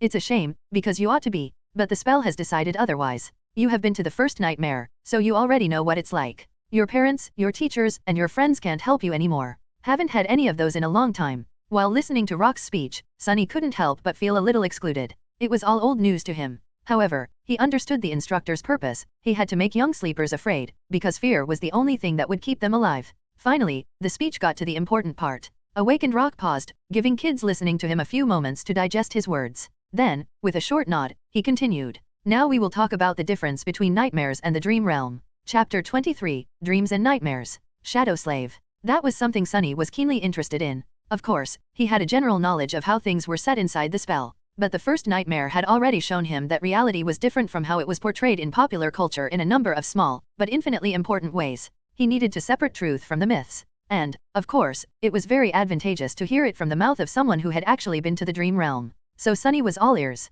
Awakened Rock began to speak. Most people are aware of what nightmares are because they have an impact on the real world and their lives. All of you have been warned before entering the first nightmare that, should you perish there, a nightmare creature would be allowed to cross the threshold and enter reality. Yup, that was the reason why Master Jet had to wait patiently by his side, prepared to deal with the monster if it appears. First nightmares are unique, because each of them is individual. That's why only a single creature can appear. However, starting from the second nightmare, things become much more dangerous. These nightmares are not tied to an infected person. Instead, they are born in the dream realm. While the seed of the nightmare is growing, any number of awakened can attempt to conquer it. Hunting down nightmares was the main responsibility of the awakened. Sunny knew that much. Should they all die or fail to find the seed before it matures, a gate will open in the real world, letting through countless monsters. You all know the consequences. Other awakened will be forced to withstand the onslaught on this side, but then there can be massive destruction or losses among the civilian population. Opening gates were something that every person on the planet feared. It was also the second disaster brought upon by the spell after the initial appearance of the nightmare creatures.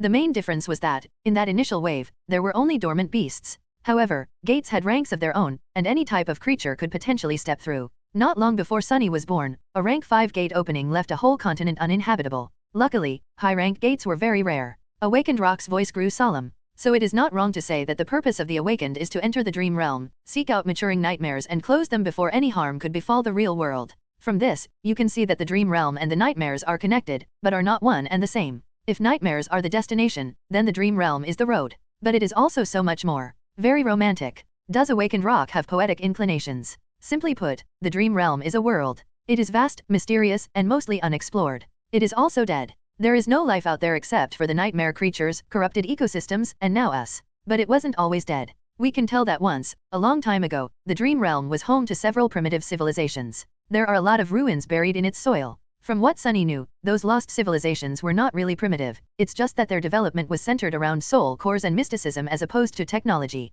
So, basically, miracles and magic. What were their names? How did they fall? No one knew. Maybe they were destroyed by the spell. We don't know if the dream realm exists inside the spell as one of its illusions, just on an unimaginably larger scale, or if it's real, with the spell only serving as a pathway between two realities. However, we do suspect that the illusions conjured up inside the nightmares are based on its history. They are replicas of past events, somehow reconstructed from the depths of time. So, there might have been a real slave caravan on that Black Mountain once, a long time ago. Sunny remembered how time seemed to move in reverse at the beginning of his nightmare. He thought about how things would have ended up without his involvement. Did the nameless temple slave perish in Mountain King's Maw with the rest of the caravan? Somehow, he felt that the nameless slave was not that simple. Otherwise, why would the spell remember him? And what about Hiro? Was he able to escape? I wonder. There are 4 main differences between the dream realm and the nightmares. Firstly, it doesn't have a story. There is no predetermined conflict you are forced to resolve. You can move freely and explore, provided that you have the strength to stay alive in the wilderness.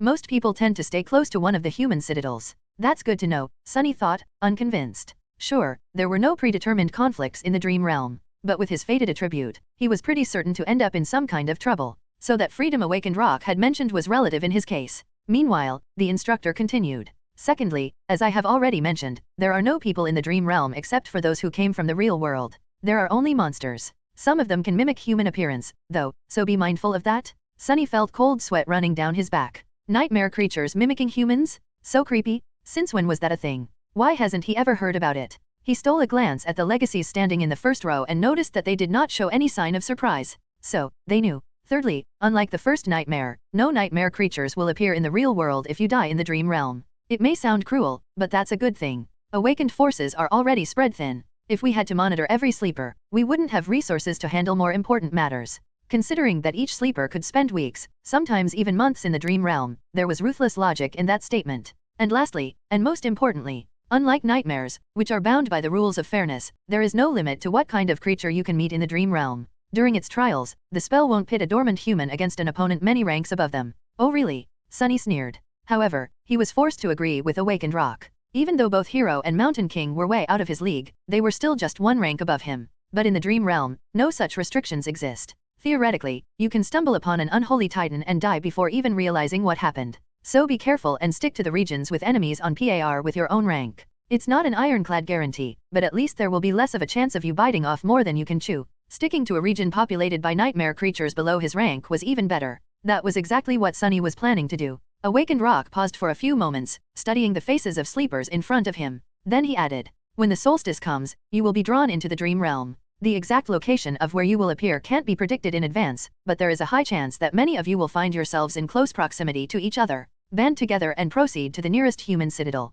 Each citadel is built around a gateway. Once you reach it, you will be able to return. Gateways were special portals that served as exit points from the dream realm. Once sleepers reached such a portal, they would be able to escape back to reality and become awakened. Their core would evolve, and they would also receive a second aspect ability. After that, they would return to the dream realm each time they fall asleep. If you can't locate or are unable to reach the nearest human citadel, search for an unclaimed gateway. It will usually be inside or near the most prominent landmark of the region. Work together to defeat its guardians and come back alive. He gave them a heavy look. That is all for today. Next, follow the instructions sent to your communicators to find your assigned dormitory. Once settled, you may proceed to the cafeteria for some late supper. There will be a round of interviews after that, to prepare your suggested curriculums. Get a good night's rest. Your training starts tomorrow. With that, he gave them a short nod and left. Sunny sighed. Can't be predicted in advance, huh? With his luck, he would either drop right in the middle of a prosperous human citadel and immediately roll into a gateway, or appear in some region of the dream realm so remote and deadly that no one had ever heard about it or returned from it alive.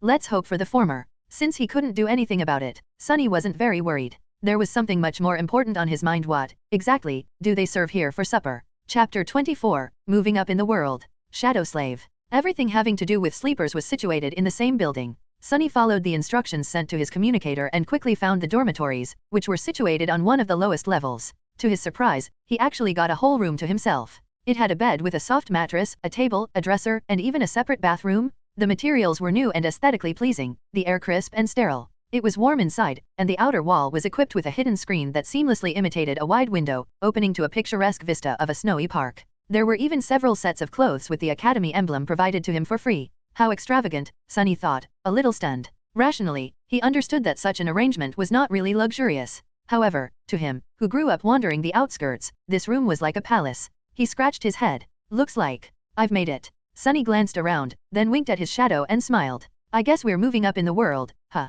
The shadow didn't respond, apparently not very impressed.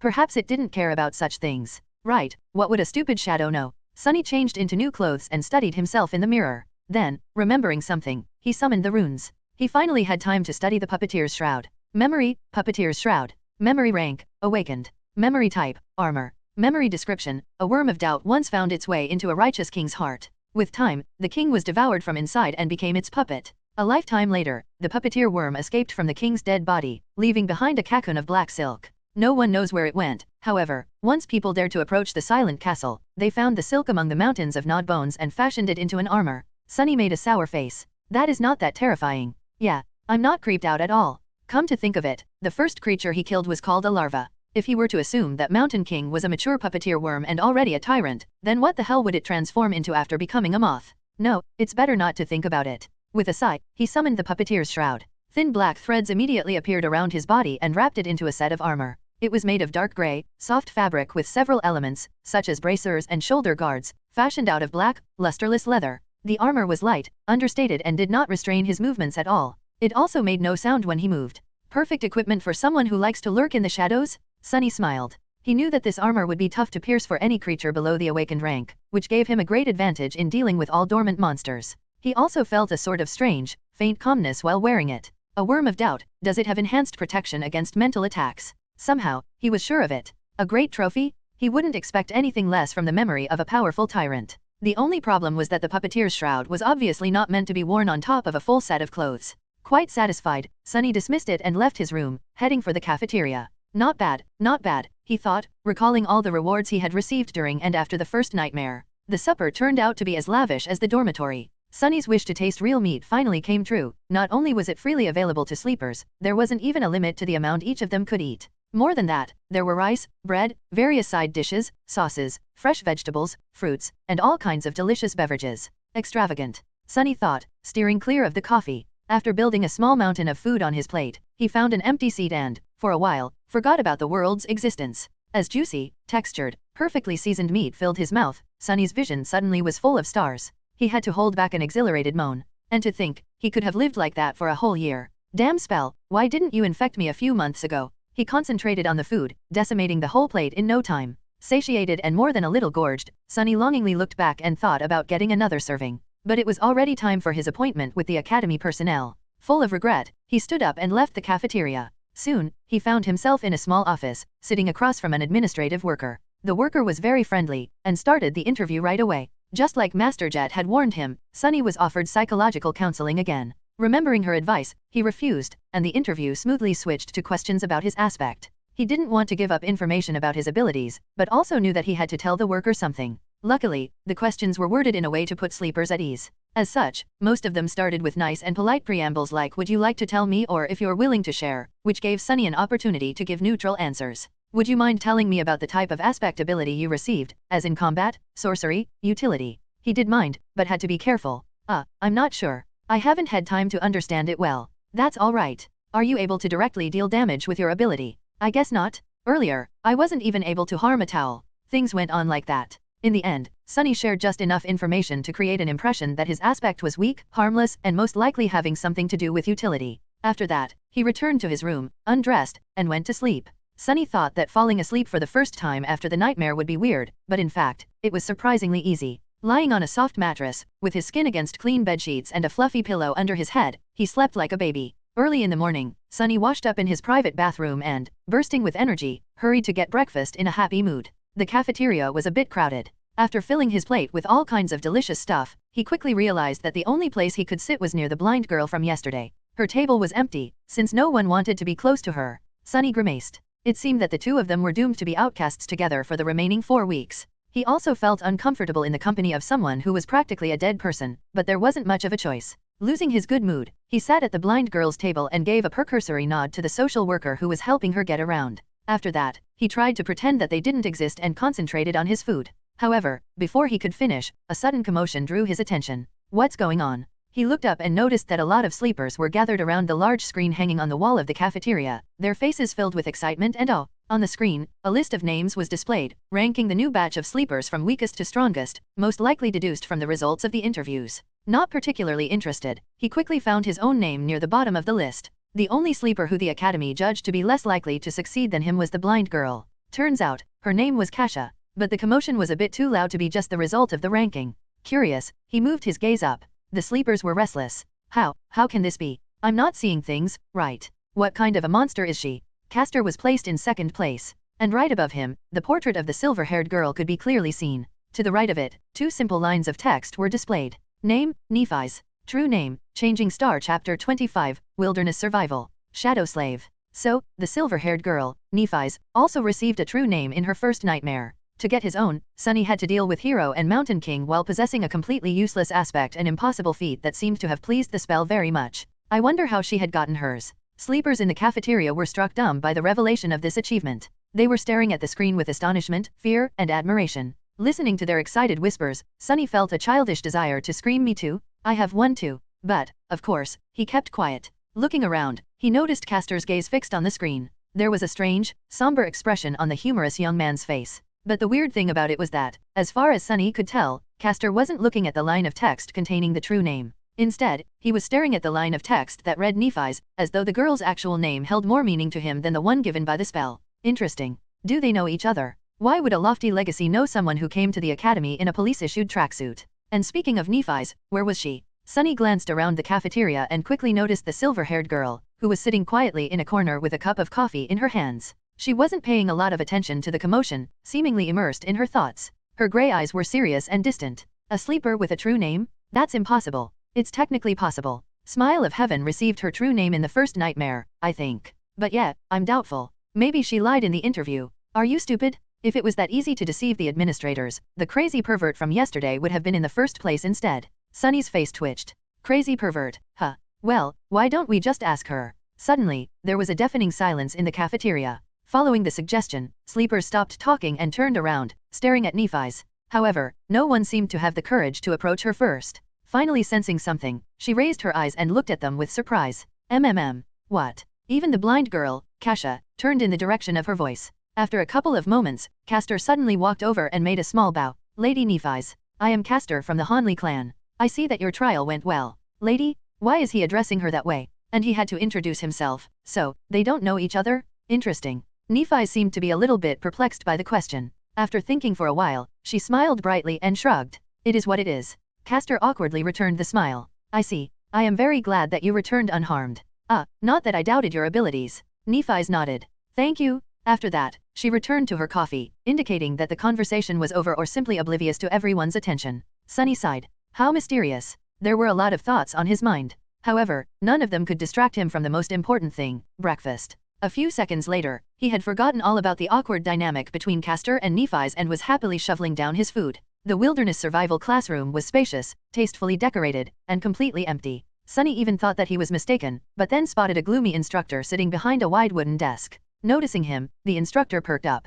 Come in, young man. He was a lively old man with messy gray hair, absent-minded eyes, and a pair of bushy eyebrows that seemed to jump around on their own. I'm awakened Julius. You can call me Teacher Julius. Sit down, sit down. What's your name? Sunny obediently sat down. It's Sunless. Julius raised his eyebrows.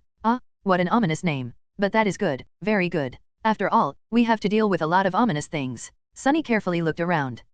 I'm sorry, teacher. Did I come too early? No, you're right on time. Are other students late? The instructor grunted with incredible contempt. No one else is coming. Those brutes are only interested in swinging their fists and swords around. Very few are smart like you and know the true value of knowledge. Oh, so it was that unpopular. Sunny inwardly sighed, hoping that he won't regret the decision to abandon combat training in favor of this course. Say, young man, why did you choose wilderness survival, of all things? There was no point in hiding the true reason. Not that Sunny would have been able to anyway. The awakened that monitored me during the first nightmare, Master Jet, had advised me to study it above all things. A very wise advice. That master truly knows what's important. Wait, did you say Jet? His eyes widened. Soul Reaper Jet? That murderous savage? Who would have thought that a barbarian like her would know the value of intricate knowledge? Soul Reaper? Sunny's curiosity was piqued. Teacher, do you know Master Jet? Julius carefully looked behind his back before answering. Who doesn't know the Soul Reaper? She might not be the most powerful awakened out there, but she is certainly one of the most feared. That's because her aspect abilities disregard flesh and target soul cores directly, which means that no amount of armor, damage resistance, and physical protection can stop them. He leaned forward. The only good thing is that she's young and not likely to become a saint anytime soon, or even ever. Yes, luckily, there's a very low probability that she'll ever advance. Sunny blinked. Why? Julius looked at him as though trying to comprehend how someone could be so ignorant. Because of her problematic personality, of course? Who would want to help a psychopathic killer become a saint? You need a team of outstanding companions and a lot of support to attempt conquering the third nightmare. Soul Reaper Jed isn't. Wait. Suddenly, Julius frowned and leaned back. Why am I gossiping with you? You're too young to know such things? More than that, it's not in my character to badmouth others behind their backs. I would beg to differ, Sunny thought sarcastically, but didn't say anything out loud. He already got a lot of juicy information out of teacher Julius. Maybe choosing wilderness survival was the right choice after all. Let's get back to your curriculum. What other courses are you taking? Sunny sighed. None. For the next 4 weeks, I'll be fully concentrated on wilderness survival.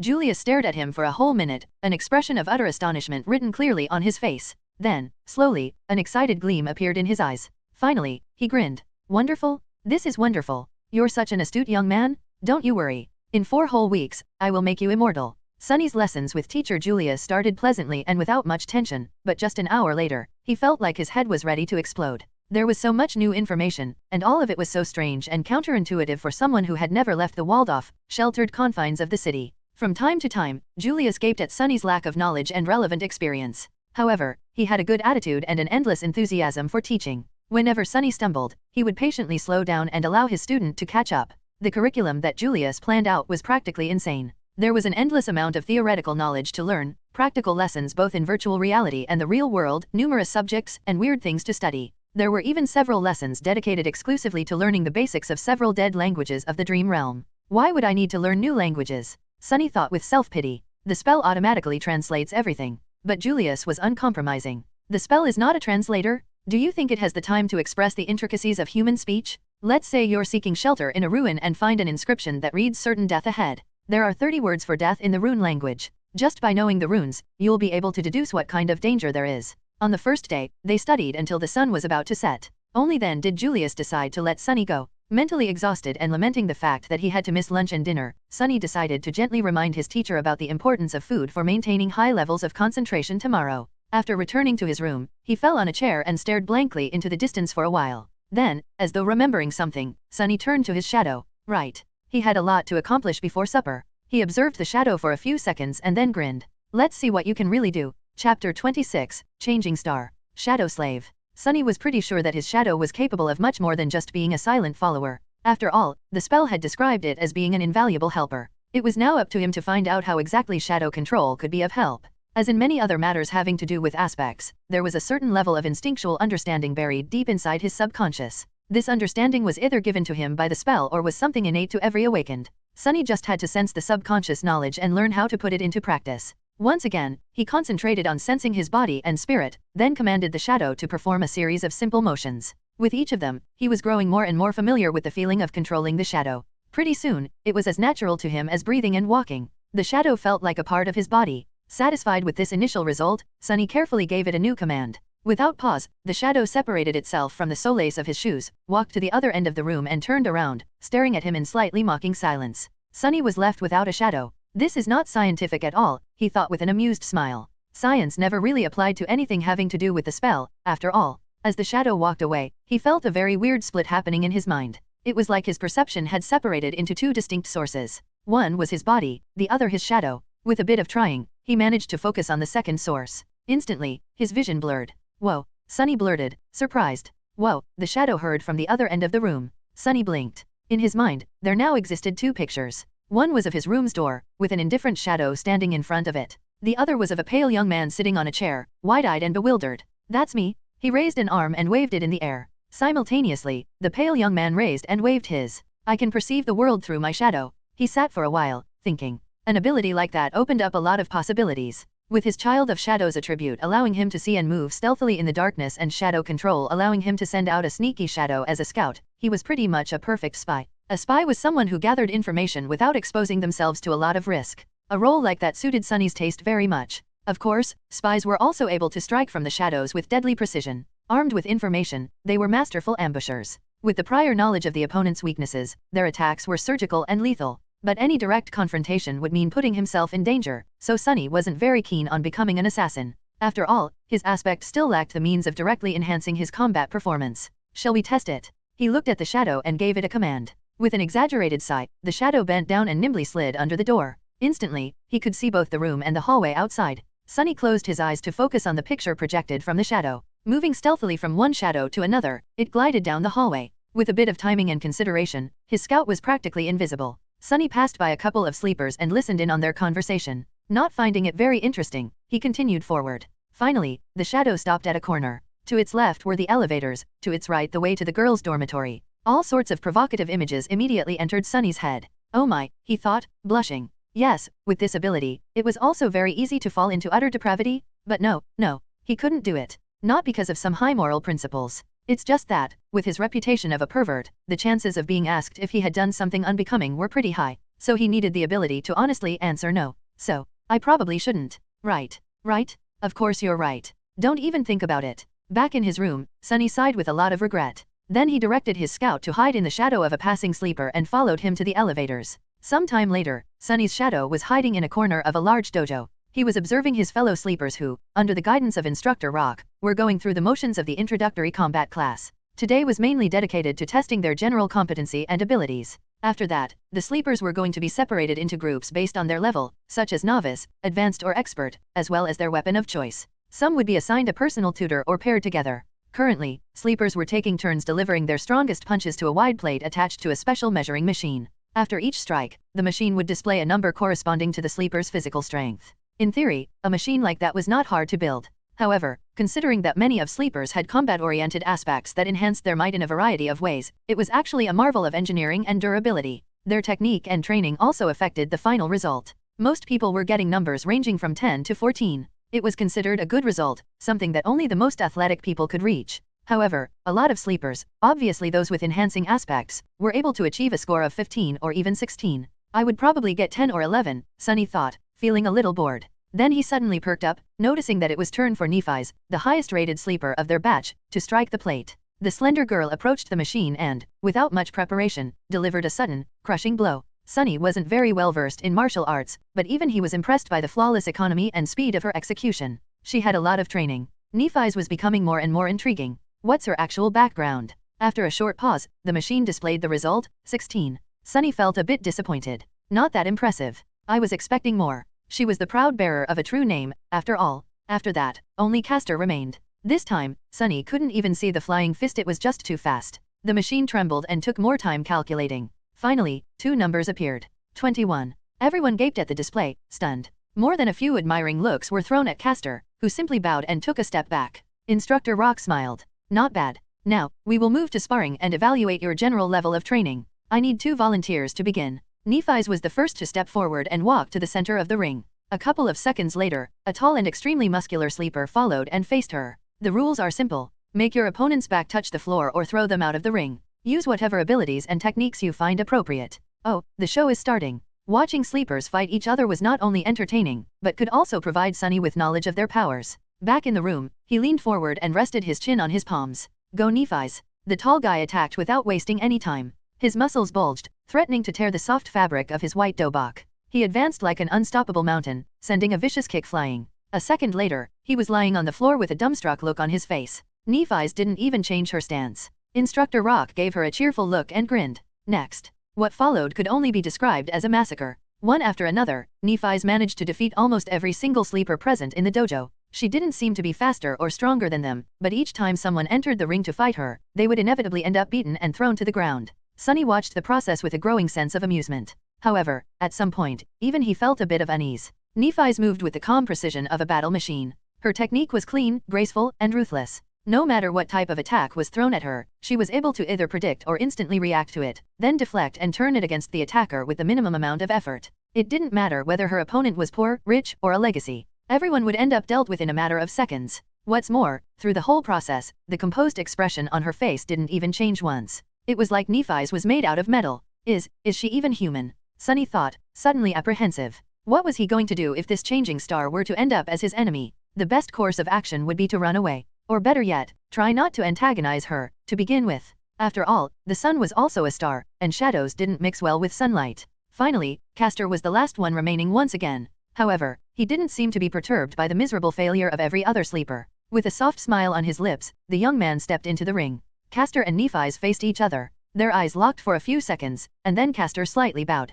Lady Nephi's, please excuse me in advance. What is he going to? A moment later, Sunny opened his eyes in shock. Chapter 27, Measure of Power. Shadow Slave. It seemed like Castor suddenly ceased to exist. However, it was only an illusion. The truth was that he was just moving so fast that the human eye wasn't able to keep up with his movements. If it wasn't for the special properties of shadow sight, Sunny wouldn't have been able to perceive anything either. Even then, he only noticed a hazy blur streaking through the air. In a fraction of a second, Castor covered the distance between him and Nephi's and delivered a devastating blow. However, despite his astonishing speed, she somehow managed to react in time, slightly turning her body to deflect the strike. But it still wasn't enough. Although Nephi's had managed to avoid being hit squarely in her center of gravity, Castor's fist ended up connecting with her shoulder, sending the girl into a spin. Not wasting any time, Castor disappeared again. His plan was very simple. While Nephi's was still under the impression that the enemy was in front of her, he was going to use his unnatural swiftness to circle around and attack from the back. The young man appeared behind the oblivious girl, ready to finish the fight with one decisive strike. Just as he planned, she seemed to be preparing to attack in the direction he had been seen just a split second ago. Gratified, Castor shifted his weight, putting it all into his fist. However, at the last moment, Nephi suddenly changed her stance and threw her elbow back with frightening force. Castor's eye widened. It was all a feint? And now that he had committed to a strike, there was no simple way to stop. No matter how fast he was still subject to the laws of inertia. The elbow was approaching his face with a profound feeling of inevitability. And yet, Castor still managed to avoid it, even if it was just by a hair's breadth. His speed advantage was just too big. He then proceeded to trip and push Nephi's, sending her flying to the ground. However, just before she was about to hiss the mats, the young man carefully grabbed the collar of her dobok and gently pulled, slowing down the fall and allowing Nephi's to land on the floor without any impact. Lying on her back, the girl blinked a couple of times and looked up at him. The whole altercation lasted no more than 2 seconds. Back in his room, Sunny opened his eyes in shock. So that's an ascended aspect? That's cheating. A sleeper had no business being that fast. The powers bestowed upon them by the spell were supposed to be in their infancy.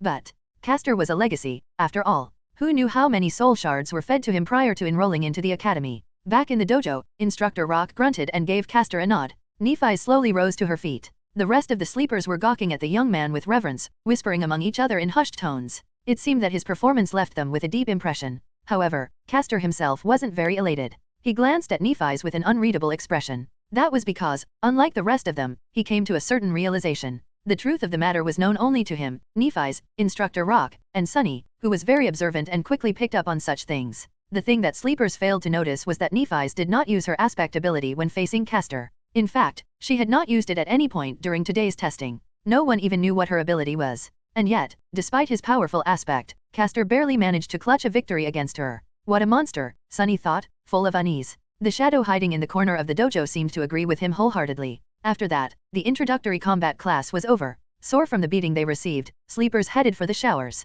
Sunny waited for a bit and then directed his shadow to sneak into the boys' locker room. He wasn't very interested in watching a bunch of teenagers changing clothes, but there was a slight possibility that Castor would either comment on his duel with Nephi's or answer some questions about his incredible aspect ability. Just as he had expected, the young man was surrounded by a group of newly converted fans. They were congratulating him on his victory, full of adoration and excitement. However, Castor himself seemed to be in a bad mood. His expression was somber, and there was a grim heaviness in his eyes. In fact, his face grew darker with each praise he received. Castor, that was incredible. Your aspect is overpowered, am I right? That Nephi's girl stood no chance at all. True name? Who needs that? She's just a wannabe. Finally, Castor raised his head and pierced the last boy who had spoken with a cold look. That boy, just like him, was one of the few legacies in their batch of sleepers. He frowned, surprised by Castor's reaction. What is it? Castor gritted his teeth. I might have expected such behavior from them, but you should know better. The other legacy raised an eyebrow. Why? Is there something special about that peasant girl? Castor's eyes widened. Peasant girl? Do you really not know who she is? No, Sunny thought impatiently. So just get to it and say it out loud. Luckily, the arrogant sleeper had the same sentiment. Castor opened his mouth several times, as though not sure what to say. Finally, he shook his head and answered. She is Nephi's of the Immortal Flame clan. As soon as he said that, the arrogant legacy became deathly pale. Not paying him any attention, Castor continued. I trust that I don't need to tell you about her grandfather. Her parents were Smile of Heaven and Broken Sword. In his room, Sunny almost fell from the chair. Even he knew who Immortal Flame and Broken Sword were. The former was the first human to conquer the second nightmare and become a master. The latter the first one to conquer the third nightmare and become a saint. They, as well as their companions, were among the most famous heroes of the human race, someone who had managed to change history with their own two hands. If what Castor said was true, then Nephise wasn't just an aristocrat, she was royalty. No wonder he addressed her as lady. Why didn't he just call her princess instead? But that didn't make any sense. Echoing his thoughts, the pale-faced sleeper asked in trembling voice. Then why is she so? Castor sighed. Because they're all dead. The Immortal Flame clan is long gone. For a few moments, the locker room was completely silent. Castor looked down. She's the only one left. Late at night, when everyone was already asleep, Sunny furtively entered the dojo. Looking around, he made sure that no one was there and then curiously approached the ring where Nephise and others had been tested earlier. He stopped at the center of the ring and stood there for a while, remembering how she had dealt with dozens of sleepers of their batch before being defeated by Castor. Monsters, both of them are monsters, he mumbled, bitter and disheartened. Shaking his head, Sunny left the ring and then he looked at his shadow. Do you agree? The shadow hesitated for a few seconds, then stuck out its chest and crossed its arms, trying to appear cocky, disdainful, and unperturbed. However, its act wasn't very convincing. Yeah, you're right. Exactly? What's the big deal anyway? Both Immortal Flame and Broken Sword, Nephise's father and grandfather, were as monstrous in terms of power as one can get. But they still failed to protect their family from being eviscerated. So, power wasn't that important in the end. Even royalty was not safe from the cruelty of the world. Sunny sighed and proceeded to the measuring machine. Making a fist, he swung it and delivered his best punch. The machine hummed for a few seconds and then displayed a single number. 9. Oh, come on. I deserve a 10, at least. Feeling very indignant, he struck the plate again, almost hurting his fingers. However, the result was the same. Damn it. Sunny paced for a bit, trying to control his anger. It seems he was destined to be a weakling. After all, the force of the strike depended on mass and acceleration. Acceleration could be improved with technique and exercise, but mass was something he had little control of. He was already done growing, and his height was not going to drastically increase in the future. No matter how hard Sunny trained, he was always going to be a lightweight. How is this fair? Suddenly filled with resentment, he punched the plate again, putting all of his frustration into this one strike. At that moment, a strange instinct suddenly awakened in Sunny's mind. Following the command of this instinct, his shadow flowed up and wrapped itself around his hand, sticking to it like a black glove. In the next moment, the punch connected. The machine trembled from the force of the strike. Sunny's yelped in pain and took a step back, cradling his bruised fist.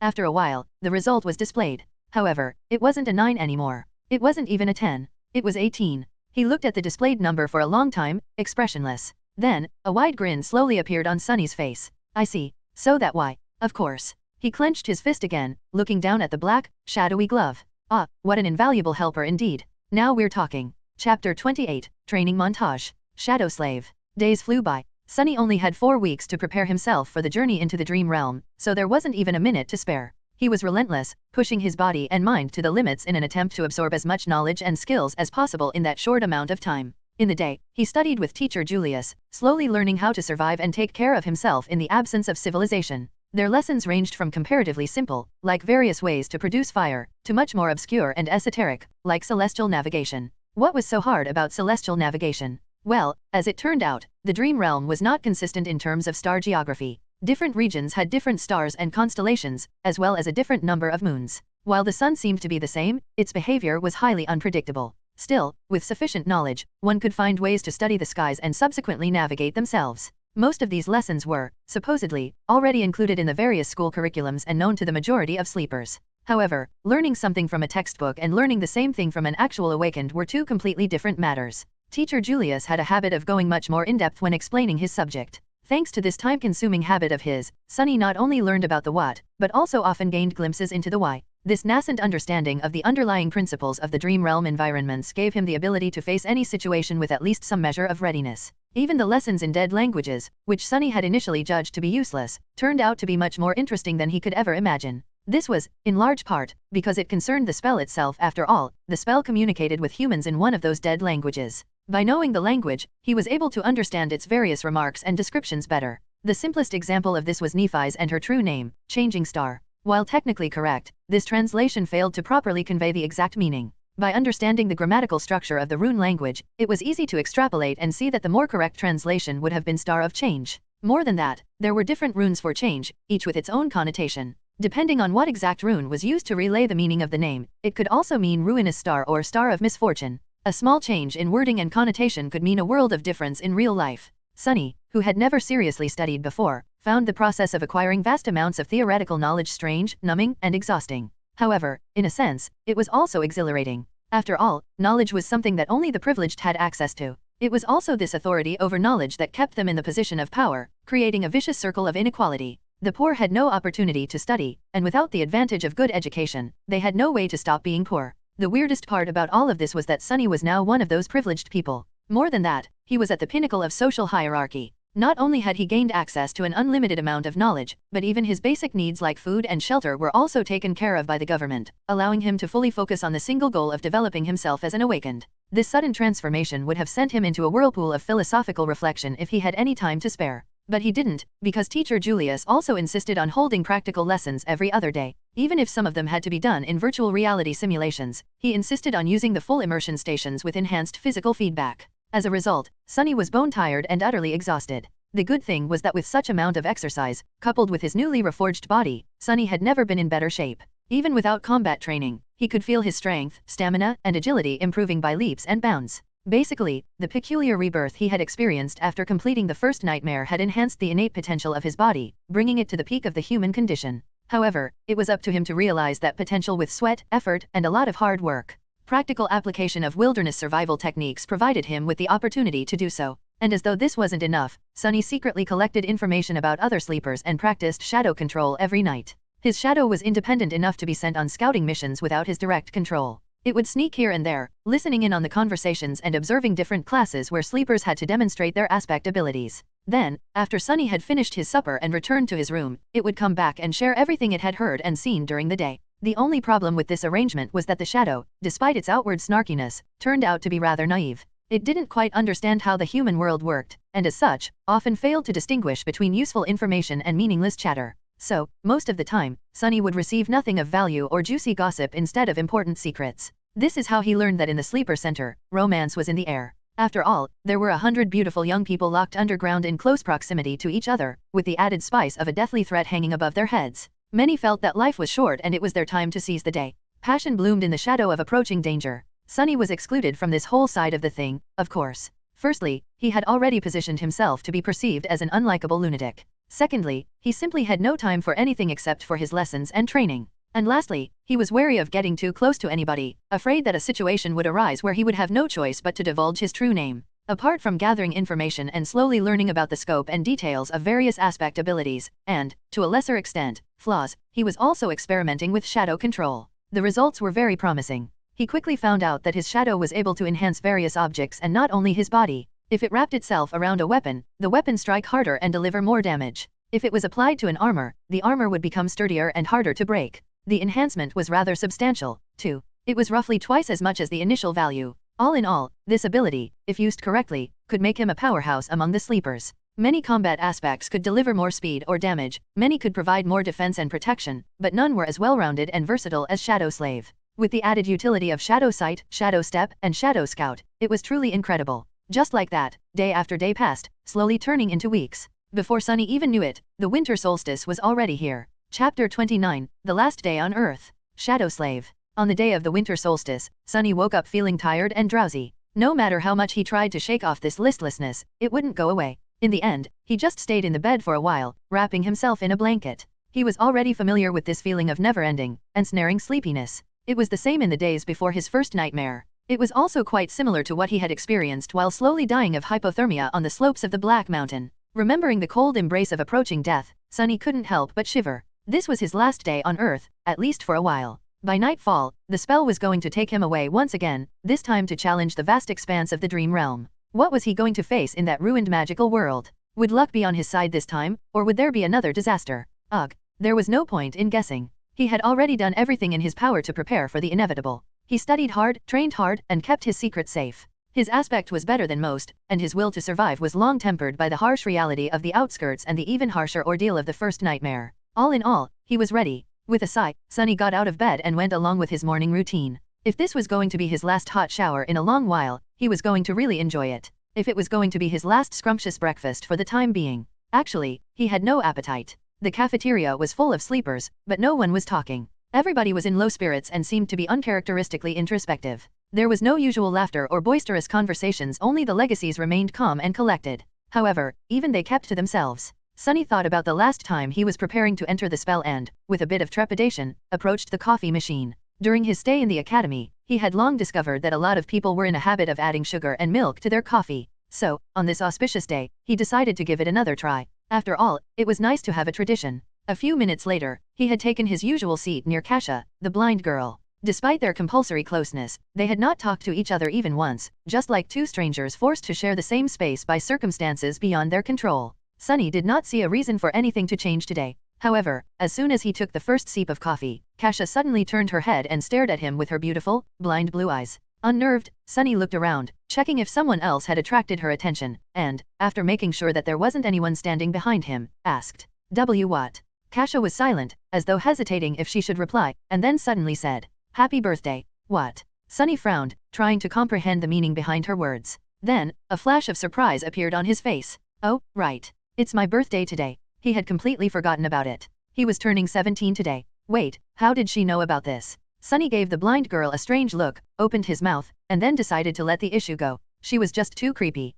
Thanks." With a nod, Kasia turned away and seemingly lost interest in having a conversation once again, which was for the better. Sunny returned to his coffee, finding it not too bad this time. Of course, sugar and cream were making most of the work. However, he did feel a little bit more awake after drinking it. 17, huh. Sunny was never sure that he would make it to this age alive. And yet, despite everything, he did. Life was sure unpredictable sometimes. If anyone would have told him a year ago that he was going to celebrate his 17th birthday by drinking real coffee with real milk and sugar, he would have laughed in their face. But now it was a reality. Unwillingly, Sunny remembered all the people who used to celebrate his birthdays with him, a long time ago. Before his mood turned sour, he decisively dispelled these thoughts and forced himself to smile. "This is not bad. Let's do it again next year, when I'm already an awakened." Cheering himself up like that, he finished his coffee and left the cafeteria. There were no classes today, but he still visited the wilderness survival classroom and said his goodbyes to teacher Julius. The old man got pretty emotional when sending him off. He gave Sunny one last tip a dozen or so times in a row and even promised to apply for a research assistant position to be opened after the young man had become a full awakened.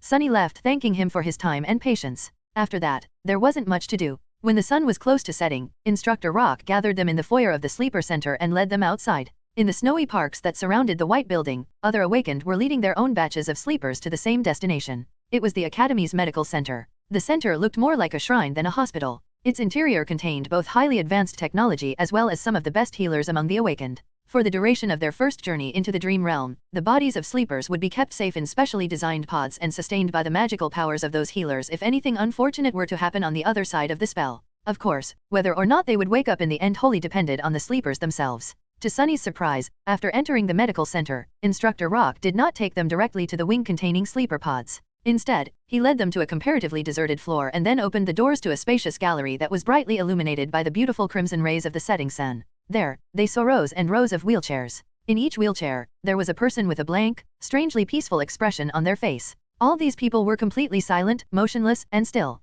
They did not show any reaction to the appearance of guests. They all seemed to be empty. In the eerie silence, Sunny felt his hair standing up and a creeping terror sipping deep into his heart. Instructor Rock looked at the empty people with solemn eyes. "There is a reason I brought you all here. Look well and remember. Some of you may know who these people are. For those of you who don't, they are called Hollow." He gritted his teeth. Each one of them was once either a sleeper or an awakened. Some of them were weak, some of them were strong. Some were even incredibly powerful. All of them have perished in the dream realm. Their souls are gone, Sunny realized, horrified. If you're lucky, once your spirit is destroyed, your body dies with it. But if not, you'll become just like them. Hollow. Instructor Rock glanced in the direction where Castor and Nephi stood, and then added, "So don't die out there." Half an hour later, sleepers had been led to their personal rooms and were preparing to enter the pods. In one of the rooms, the blind girl, Kasia, was helplessly trying to orient herself in the unfamiliar space, touching the walls and strange pieces of machinery with her hands. Tears were streaming down her beautiful, doll-like face. In the other room, proud Legacy Castor was staring listlessly at the floor.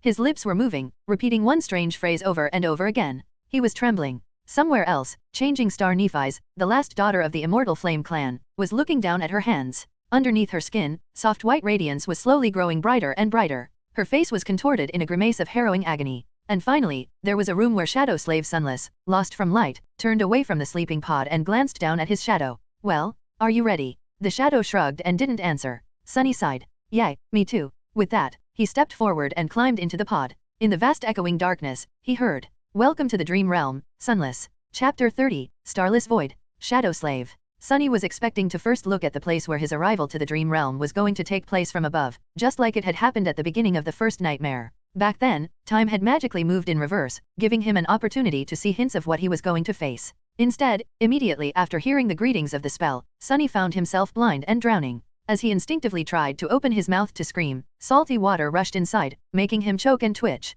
More than that, he couldn't see anything. No, it's not that he couldn't see, it's just there was no source of light around. Usually, darkness wasn't a problem for Sunny, but, for some reason, his sight wasn't working anymore. Maybe the seawater he was submerged in was blocking it. If it wasn't for the special space perception that the affinity to shadows gave him, he would have been completely disoriented. With its help, though, he barely managed to understand which side was down, and which side was up. Luckily, Teacher Julius's lessons had included swimming. Swearing to thank both the old man and Master Jet once he came back, Sunny forced himself to stay calm and began to swim upward. In a few long and tense seconds, his head broke through the surface of the water. Sunny was finally able to draw in a deep, hoarse breath. Breathe, breathe.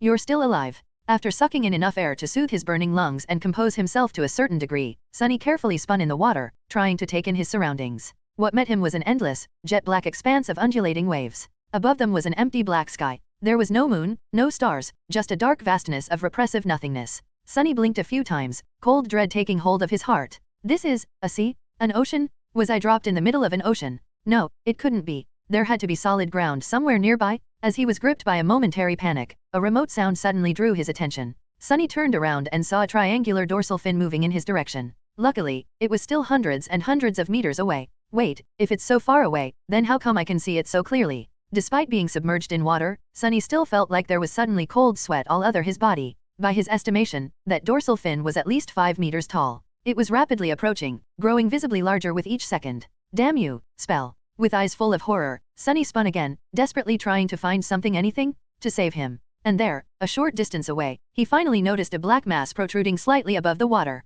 Not wasting even a second on thinking, he started to swing his arms and legs, swimming in the direction of the black mass with a considerable speed. However, no matter how fast he swam, the giant shadow of the unknown creature was closing the distance between them much faster. A small part of Sunny's mind managed to preserve its rationality even when faced with this boundless, primal fear. Not allowing himself to slip entirely into panic, Sunny tried to think, and then silently commanded his own shadow to wrap itself around his body. Instantly, his speed increased twofold. Just seconds before the unknown colossus got to him, Sunny reached the black mass, stretched out his hands, and pulled himself out of the water. He rolled away from the edge, scratching his skin on the uneven rocks, and jumped in fright when the whole surface underneath him shuddered, as though something massive had collided with it. As Sunny backed out, terrifying jaws appeared from the water, with rows and rows of giant teeth, each one as long as he was tall. He opened his eyes wide, understanding that the rock he had climbed on was not tall enough to save him from the monster. Why is it even trying to eat me? I'm too small to be considered a filling snack for something this enormous. However, before the monster had a chance to attack, a colossal tentacle suddenly broke through the water and rose into the air like some strange, black tower. Before too long, it fell down, entangling the owner of the giant maw and pulling it back under the water. Sunny lost the feeling in his legs and plopped on the ground, his mouth opened. His whole body was shaking. A few seconds later, the dark sea was calm again, as though nothing has happened. The indifferent waves continued to move silently under the lightless sky. So, it wasn't trying to eat me, he realized, frozen. It was trying to run away. A few minutes later, Sunny was pretty sure that nothing was going to devour him, at least not immediately. With that certainty, he was finally in a state of mind to stop trembling and explore his surroundings a little. The black mass he climbed onto turned out to be a single stone platform of around 12 meters in diameter. Its surface was mostly flat, covered with grooves, and somewhat dry. Due to the regular shape of its edges, it seemed more like something man-made than a natural formation. But then again, here in the dream realm, it was hard to be sure that something man-made was actually made by humans, as opposed to. Better not to think about it. The platform wasn't connected to anything, existing as a tiny island in the sea of darkness. There wasn't anything else above the water for as far as Sunny was able to see. After discovering that fact, he also realized something else. It was that he was wet, cold, and completely naked. In his defense, the clothing situation was the last thing one would think about when trying to save themselves from abyssal monsters. Also, it's not like someone was here to witness his stark paleness and private bits. Still, it was sort of cold. Sunny summoned the puppeteer's shroud and watched as dark gray garments covered his body. It even came with a pair of high, soft-soled leather boots. Clad in gray fabric and lusterless leather, he suddenly felt much safer. Not to mention, warm. After that, Sunny sat down in the middle of the platform, as far away from water as he could, and tried to remember the unique characteristic of every explored region of the dream realm he could think of. Unfortunately, none of them matched this starless, dark void. Of course not, he thought with a bit of resentment. Even if some unlucky humans had ever come here, I doubt that they were able to return to the real world alive. Not with those things hiding underwater. Not yet desperate enough to leave the platform and try to swim away in search of land, Sunny decided to wait and see. Maybe something was going to change as time went by. With a soft sigh, he habitually looked for his shadow. However, due to the total darkness that surrounded him, it couldn't really be seen. He just barely felt its presence. This must be a paradise for you, right? All this gloom and not a star in sight. The shadow, of course, did not answer. Anyway, good job earlier. With a nod, Sunny lay down, using his hands as a pillow. Not thinking about much, he stared into the black sky and waited. The sound of the undulating waves was, actually, quite relaxing. After a while, he closed his eyes and listened. Minutes merged together, growing into hours. Suddenly, Sunny caught a slight change in the sound of the sea. It was as though something was shifting. He opened his eyes and noticed that one corner of the sky was slowly turning gray. Soon, a glimpse of a pale sun could be seen rising above the horizon. A new day had come to the starless void, and with it, the dark sea suddenly surged. Chapter 31, Low Tide. Shadow Slave. The black, opaque water suddenly surged and seethed, as though a living creature desperately trying to avoid the pale light of the coming dawn. Sunny slowly rose and, after some thought, carefully approached the edge of the stone platform. Looking down, he blinked and then kneeled to make sure that what he saw wasn't an illusion. The sea seemed to be receding. Slowly at first, and then faster and faster, the water level was dropping. The circular stone formation he had been taking shelter on used to barely protrude out of the waves, but now there were meters and meters of wet rock between him and the restless surface of the sea. As the sun climbed up, the monstrous ebb tide continued. Soon, Sunny found himself standing on the edge of a tall cliff, with a 100-meter drop separating him from the churning waters. Beneath him, the rock formation broadened and changed shape. However, from his vantage point, it was hard to determine what that shape was, exactly. At that time, the dark surface of the water began to be punctured here and there by sharp crimson blades. As it dropped even further, it was as though a crimson forest was slowly rising from the black depths. The trees were made of something resembling coral, growing chaotically into each other and stretching toward the sky. They were colossal in size, with irregular protrusions entwining and merging together, looking monumental and eerie in the black and red reality of the sunlit void. The labyrinth formed by this strange reef stretched as far as Sunny could see, broken here and there by protruding cliffs, sudden chasms, and distant natural features. Half an hour later, utterly shocked, Sunny stared down and realized that the sea was completely gone. If not for the black seaweed left hanging on wet rocks and scarlet pillars of coral, he would even doubt if it was ever there. His small circular island had turned into the peak of a strange, towering, irregularly shaped cliff. Looking down, he felt his head spinning. By then, the night had already fully retreated, letting morning finally take its place. I'm not seeing things, am I? Sunny thought, pinching himself. What the spell was that? Despite the sudden disappearance of the dark sea and its hidden monsters, Sunny was in no rush to climb down from his circular stone platform. Firstly, he felt that if the sea was able to disappear, it was surely able to come back, perhaps at any moment. Secondly, he did not know what dangers the coral labyrinth was hiding. Perhaps there was something even scarier than the owner of the giant tentacle down there. But that did not mean that he wasn't going to explore. Coming back to his spot in the middle of the platform, Sunny sat down and commanded his shadow to separate itself from his body. Then, taking control of it, he approached the edge of the platform and nimbly slid down. Habitually moving from one shadow to another, he began the descent. At this moment, Sunny was glad that shadows had no weight and were not affected by gravity. While the shadow was busy climbing down, Sunny yawned. Say, don't you think that you need a name? Although his shadow was already too far away to hear him, they still could communicate through their shared connection. Of course, the fact that it could did not mean that it would. The shadow was sort of taciturn, mostly because it didn't have vocal cords and was unable to speak. Plus, its temper wasn't that great. How about shameless? No? What about shady? Also no. What about something simpler, like what? Well, do you have suggestions then? All right. We'll shelve this conversation for later. By the time he was done with this short monologue, the shadow had already reached the bottom of the cliff. The range of shadow control was not limitless, but it was just barely enough to explore their nearest surroundings. Entering the labyrinth, Sunny found it to be extremely disorienting and convoluted. The paths between coral pillars were sometimes broad, sometimes narrow. They twisted and turned without any logic, often leading to dead ends or even back to where he started. More than that, some paths entered inside the coral mounds, turning into dark tunnels. The labyrinth was vast and multi-layered, making Sunny's head hurt after multiple fruitless attempts to memorize the layout of the nearest pathways. In the end, he sent the shadow up, forcing it to climb on top of the crimson forest and start jumping from one sharp coral blade to another, knowing full well that he himself would not be able to do the same. Soon, he circled the strange cliff and froze, scared by the sight of what was happening in its shadow. There, the corpse of the giant shark-like creature that had briefly pursued him the previous night was laying on the ground, the pillars of coral around it shattered and broken. More precisely, half of it was there, with grotesque innards spilling out of the terrible wound and stretching far away into the distance. The other half was gone, as though it had never existed. Around the corpse, hundreds of smaller monsters were scurrying, tearing away and devouring its flesh bit by bit. Each of them was about 2.5 meters tall, looking like a weird mix of a demonic crab, a centaur, and a nightmare. They had 4 pairs of long, segmented legs that ended in scythe-like protrusions. At the front, a human-like torso was protruding from the carapace, also clad in thick chitinous armor. The head, if it was even the appropriate word, was situated directly on top of the torso, with no neck in between. It had 2 narrow eye slits and a viscous-looking mouth with several slimy mandibles. Instead of hands, the monsters had 2 enormous pincers. Currently, they were all using those pincers to tear off chunks of meat off the desiccated corpse and stuff them into their mouths. From time to time, a fight for an especially juicy piece of meat would break out, ending up in a few monsters being torn apart and quickly devoured by the victors. Sunny swallowed. Both because the sight of heavily armored, powerful monsters made him nervous and because looking at them feasting, he suddenly felt very hungry. Each of them seems like trouble.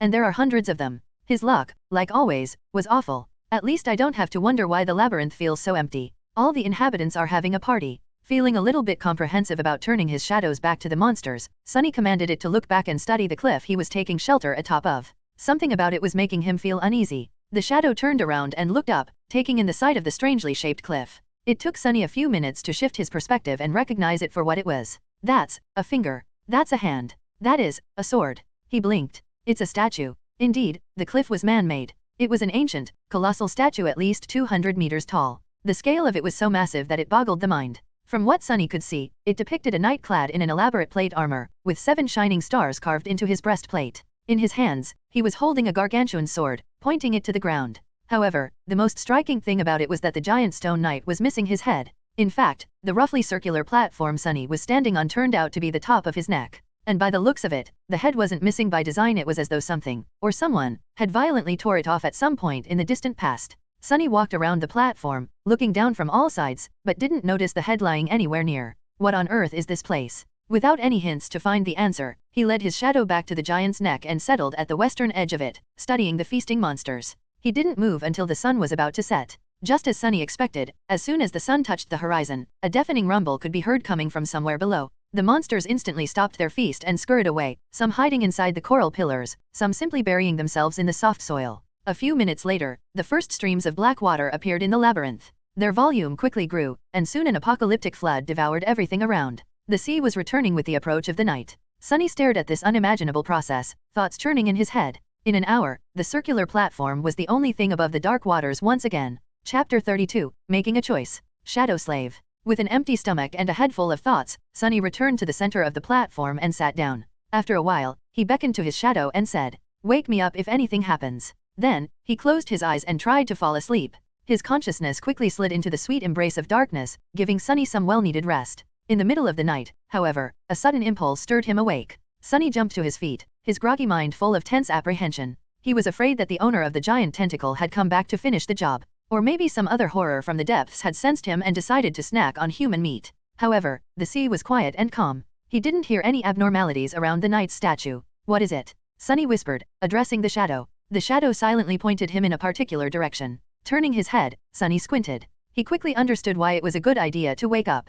Otherwise, he wouldn't have been able to see. Out there in the distance, a few kilometers away, a small orange light was shimmering in the darkness. Its reflections were rising and falling with the movement of waves. It was too far away to make out any details, so Sunny just stared at it for a while. Pretty soon, the light disappeared. Other sleepers? Natural phenomenon? Or some monster laying a trap? Memories of nightmarish deep-water creatures immediately came to his mind. Shaking his head, Sunny lay back down and attempted to return to his slumber. However, this time sleep was escaping him. Pangs of hunger were still not unbearable, but slowly becoming more and more intense. The thirst, however, was worse. In the end, he remained awake up until the sun rose again, sending the dark sea in retreat. As soon as the morning came, the pincer monsters crawled back from their hiding spots and rushed to the giant carcass to continue their feast. Sunny watched them for some time and then walked to the opposite side of the platform to take a look in the direction where he had seen the mysterious light the previous night. At a considerable distance from the headless statue, 5 or 6 kilometers away, the ground rose naturally and formed something akin to a hill. On top of that hill, an especially massive coral pillar rose to the sky.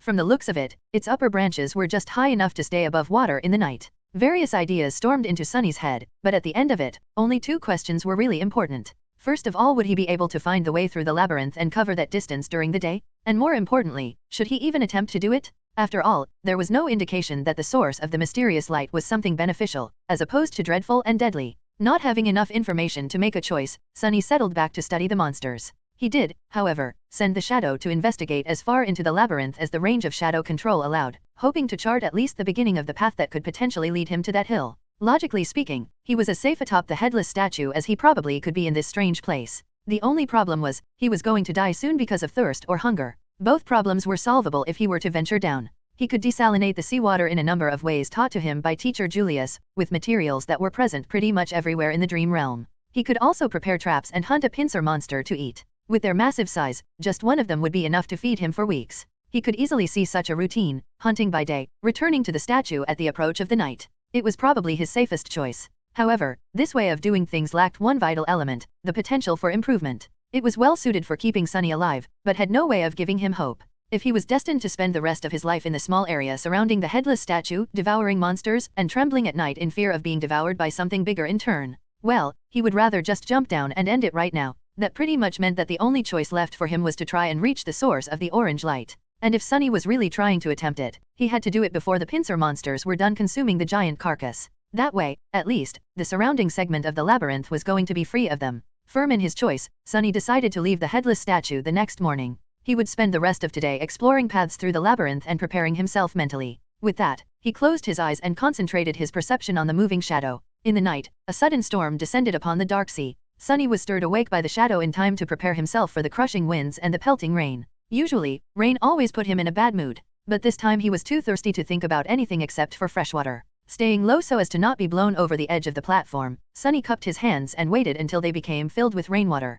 Then he raised them to his mouth and greedily drank. Strikes of lightning illuminated everything above the churning sea. If anyone were to see Sunny now, they would have noticed a wide grin on his face. The storm continued to rampage for several hours. Sunny crouched in the middle of the platform, enduring its rage. More than once, a tall wave would crash into the headless knight's neck, threatening to wash him away. But Sunny held tight to the deep grooves in the stone surface of the platform, sticking to it like glue. By morning, when the storm finally dissipated, all of his muscles were sore. But there was no time to waste. As soon as the monsters came back to the carcass, with a few stragglers quickly following behind, he slid over the edge of the platform and began to nimbly climb down. Sunny had to thank wilderness survival classes once again, since he had been taught the basics of rock climbing as well. Teacher Julius was adamant about giving his student a crash course in all possible forms of traversal. Additionally, Sunny had already scouted the optimal way down and memorized the best holds and indent-ions to grab onto with the help of his shadow. Soon, his feet finally touched the ground. Despite the fact that leaving the safety of the headless statue was going to put him in considerable danger, Sunny instantly felt his mood improving.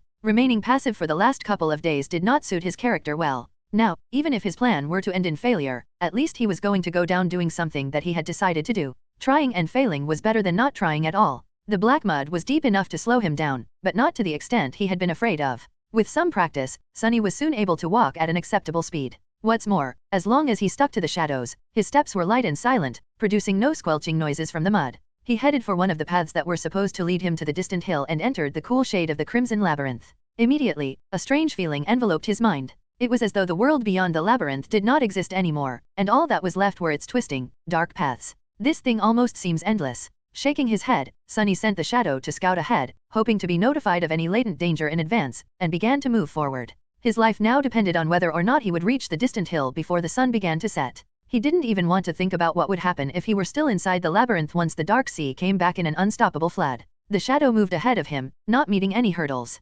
Sometimes it would climb high to scout the direction of different paths, allowing Sunny to choose the optimal route most of the time. However, he still had to backtrack a considerable distance once or twice, ending up either in a dead end or on a path leading in the wrong direction. Despite that, everything seemed to be going smoothly. Sunny even had time to carefully study the interior of the labyrinth, noticing more details of its composition, as well as a frightening amount of unrecognizable bones hiding in the mud beneath his feet. Because of how well things were going, he lowered his guard a little. His arrogance was also to blame. With his extensive preparations and skillful control of the Shadow Scout, Sunny subconsciously patted himself on the shoulder and assumed that everything was going to be fine. That's why, when the mud directly in front of him started to move, he was a fraction of a second late to react. In the next moment, a massive pincer shot out of the ground and tore through the air, threatening to cut his body in half with one crushing strike. Chapter 33, Carapace Scavenger. Shadow Slave. Crap. This was the only thought in Sunny's head as he awkwardly fell backward, allowing the pincer to close right in front of his face with a loud clack. The jagged, chitinous blades were so close that he could clearly see bits of mud sticking to their surface.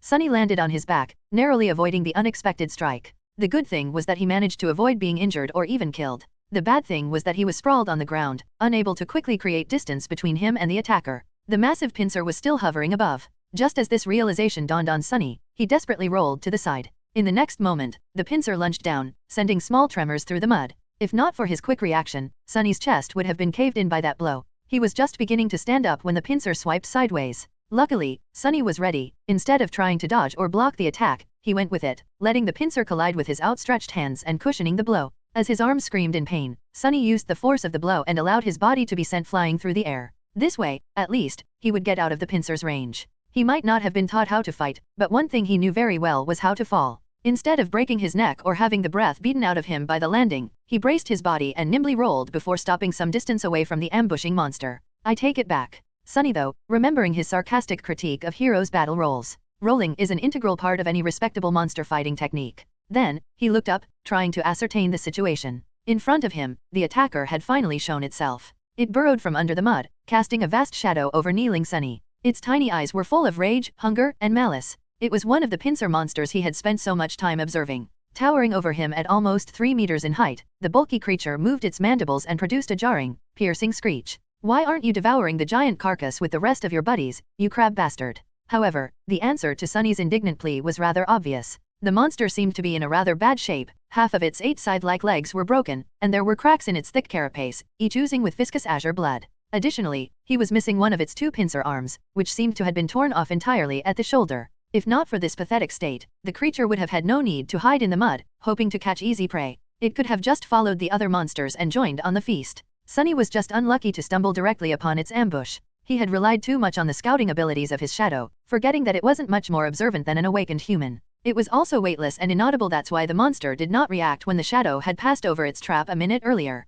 On the other hand, Sunny could also consider himself lucky by the same logic. He would not have been able to dodge the creature's sudden attack if not for its crippled, slowed state. But pondering on his luck could wait for later. Right now, Sunny had a far more pressing thing to do. Namely, try to survive. Get back here, he ordered the shadow and jumped to the side. In the next second, the space he occupied a moment before was torn apart by the attacking monster. Its heavy pincer crashed into the side of a coral pillar, sending crimson shards flying in every direction. Sunny caught his balance and continued moving. He was hoping that the bulky, heavily armored, wounded creature would not be able to match his speed, but unfortunately, it turned out to be surprisingly agile. Its scythe-like legs pierced the mud behind him, and the pincer was already flying through the air again, threatening to decapitate the young man at any second. Sunny ducked, dodging the pincer, and finally caught a second of reprieve. His eyes darted around, desperately searching for something to use as a weapon. Almost instantly, he noticed a long, smooth, sharp bone left behind by some unknown creature sticking from the mud. Without slowing down, he bent down and grabbed the bone, pulling it out with one forceful tug.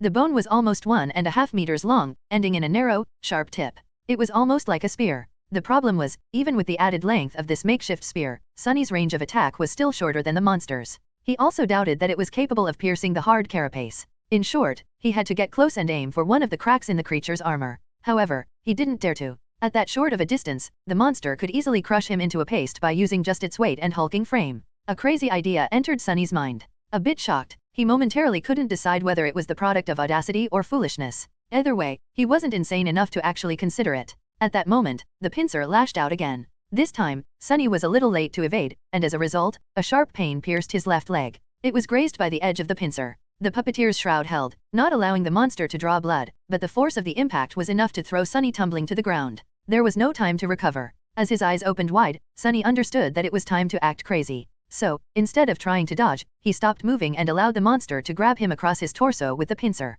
Immediately, a terrible pressure descended on his ribs. Sunny felt as though he was going to be split apart, but his armor, received from defeating an awakened tyrant, resisted the crushing bite of the monster's pincer. Every muscle in his body tensed, delaying the moment when his insides would be turned into mush. In the next second, Sunny's shadow fell from above, wrapping itself around the puppeteer's shroud. With the protective properties of the armor enhanced, he was able to better resist the pincer's pulverizing embrace. Sunny and the monster appeared to be at an impasse. The young man couldn't free himself from the monster's grip, while the monster could not kill the prey by cutting it in halves with its pincer. They stared at each other. Then, an insane fire ignited in the creature's eyes. It clicked its mandibles and raised Sunny in the air, bringing him closer to its mouth, obviously intent on biting his head off. Why is everyone trying to eat me? Am I that tasty? Sunny didn't struggle as the monster brought him close to its mandibles. He knew he only had one chance to live. In the last moment, Sunny allowed the shadow to flow from Puppeteer's shroud onto the sharp bone he was still clenching in his hand. Then, he gathered all his strength, leaned forward and thrust the bone forward with as much power as he could.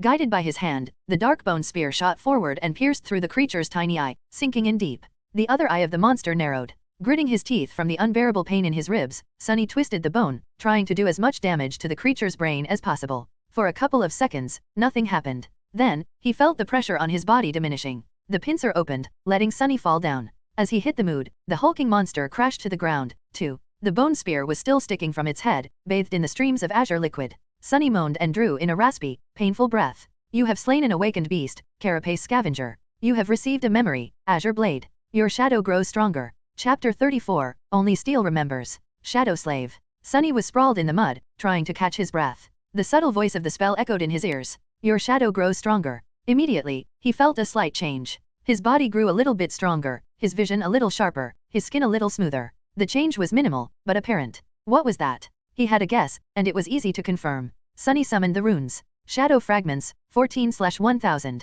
Previously, he only had 12 of the mysterious shadow fragments, with no knowledge on how to acquire more. Now it seemed that the process was automatic. He only had to kill an enemy to absorb a part of their shadow and enhance his own core. More than that, the number of fragments he was able to receive wasn't directly correlated to the number of slain enemies. After a bit of thinking, Sunny came to a preliminary conclusion. Dormant soul cores gave him 1 fragment, while awakened ones gave 2. However, only enemies he defeated directly more or less counted.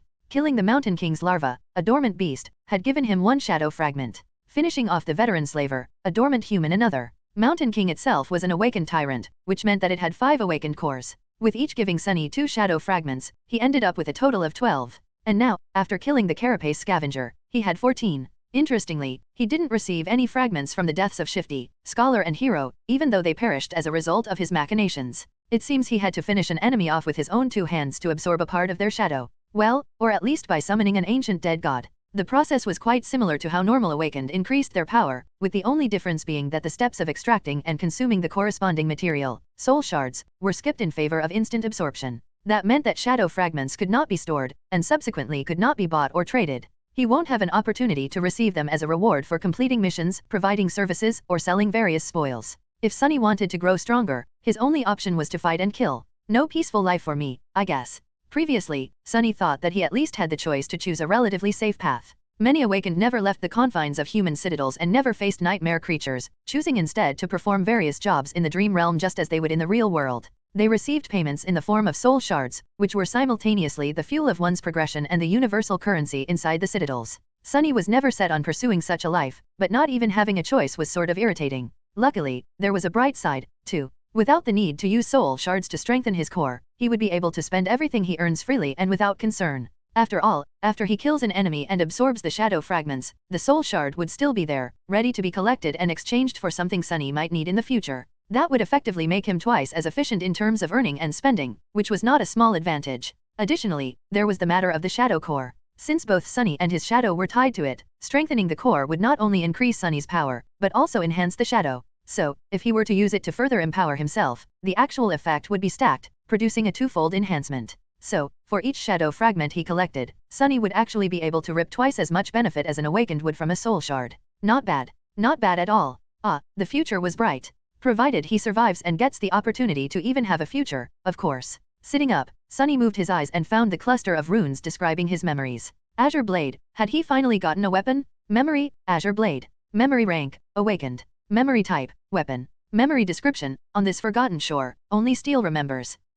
Interesting. Not very informative, but interesting. Sunny summoned his new weapon, and a sharp, light sword immediately appeared in his hand. It was about a meter long, including the handle. The blade was straight and single-edged, ending in an angular tip. It was forged out of azure steel, with a beautiful layered pattern. Deep inside the steel, white sparks could be seen. The crossguard was minimalistic and simple, offering almost no protection to the wielder's hands. If Sunny knew his way around cold weapons, he would have called it a tangdeo. However, he had no idea about such things. All he could gather was that the blade was single-edged, which meant that it was probably meant for slashing and cutting as opposed to piercing, and that the handle was long enough to accommodate 2 hands. Also, the sword was pretty. He summoned the shadow and made it wrap itself around the azure blade. Immediately, the steel became bluish-black, with a scattering of white sparks. It looked like a starlit night sky. Sunny stood up and waved the sword a couple of times, getting accustomed to its weight. The sharp edge whistled as it cut the air. Well, now I finally look like a real awakened. After that, he cast a gaze at the corpse of the Carapace Scavenger and grimaced.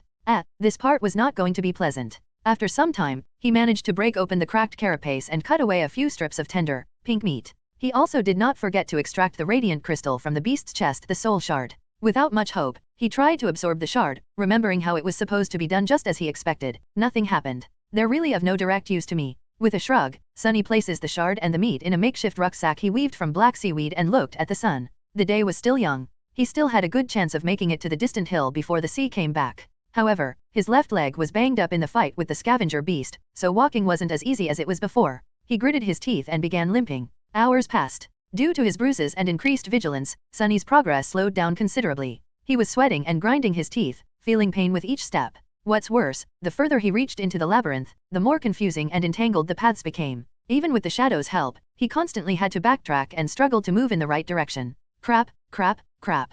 If nothing changed, Sunny would not reach his goal, which meant that he'll be crushed to death by the returning sea. Not allowing himself to think about dying, Sunny tried to walk faster. However, he couldn't be too hasty. Making a wrong turn would have taken precious minutes away from him, so he had to choose the way carefully. Additionally, missing to notice another ambush could end his life directly. Curses. Just when he was beginning to feel desperate, his shadow suddenly saw something that momentarily sent Sunny into a stupor. Some distance further down the path, beyond a few turns, the corals widened, creating a small clearing. And in the middle of that clearing, someone was walking across the mud. The first thing Sunny saw was fair skin, a lot of skin. The tall, lithe girl was only dressed in a makeshift skirt and a crude brassiere, both made out of seaweed. However, it didn't seem to bother her. With a calm expression, she stopped and looked back. The wind was playing with her short silver hair. It was Nephi's, the changing star. In one hand, she was holding the end of a strange golden rope.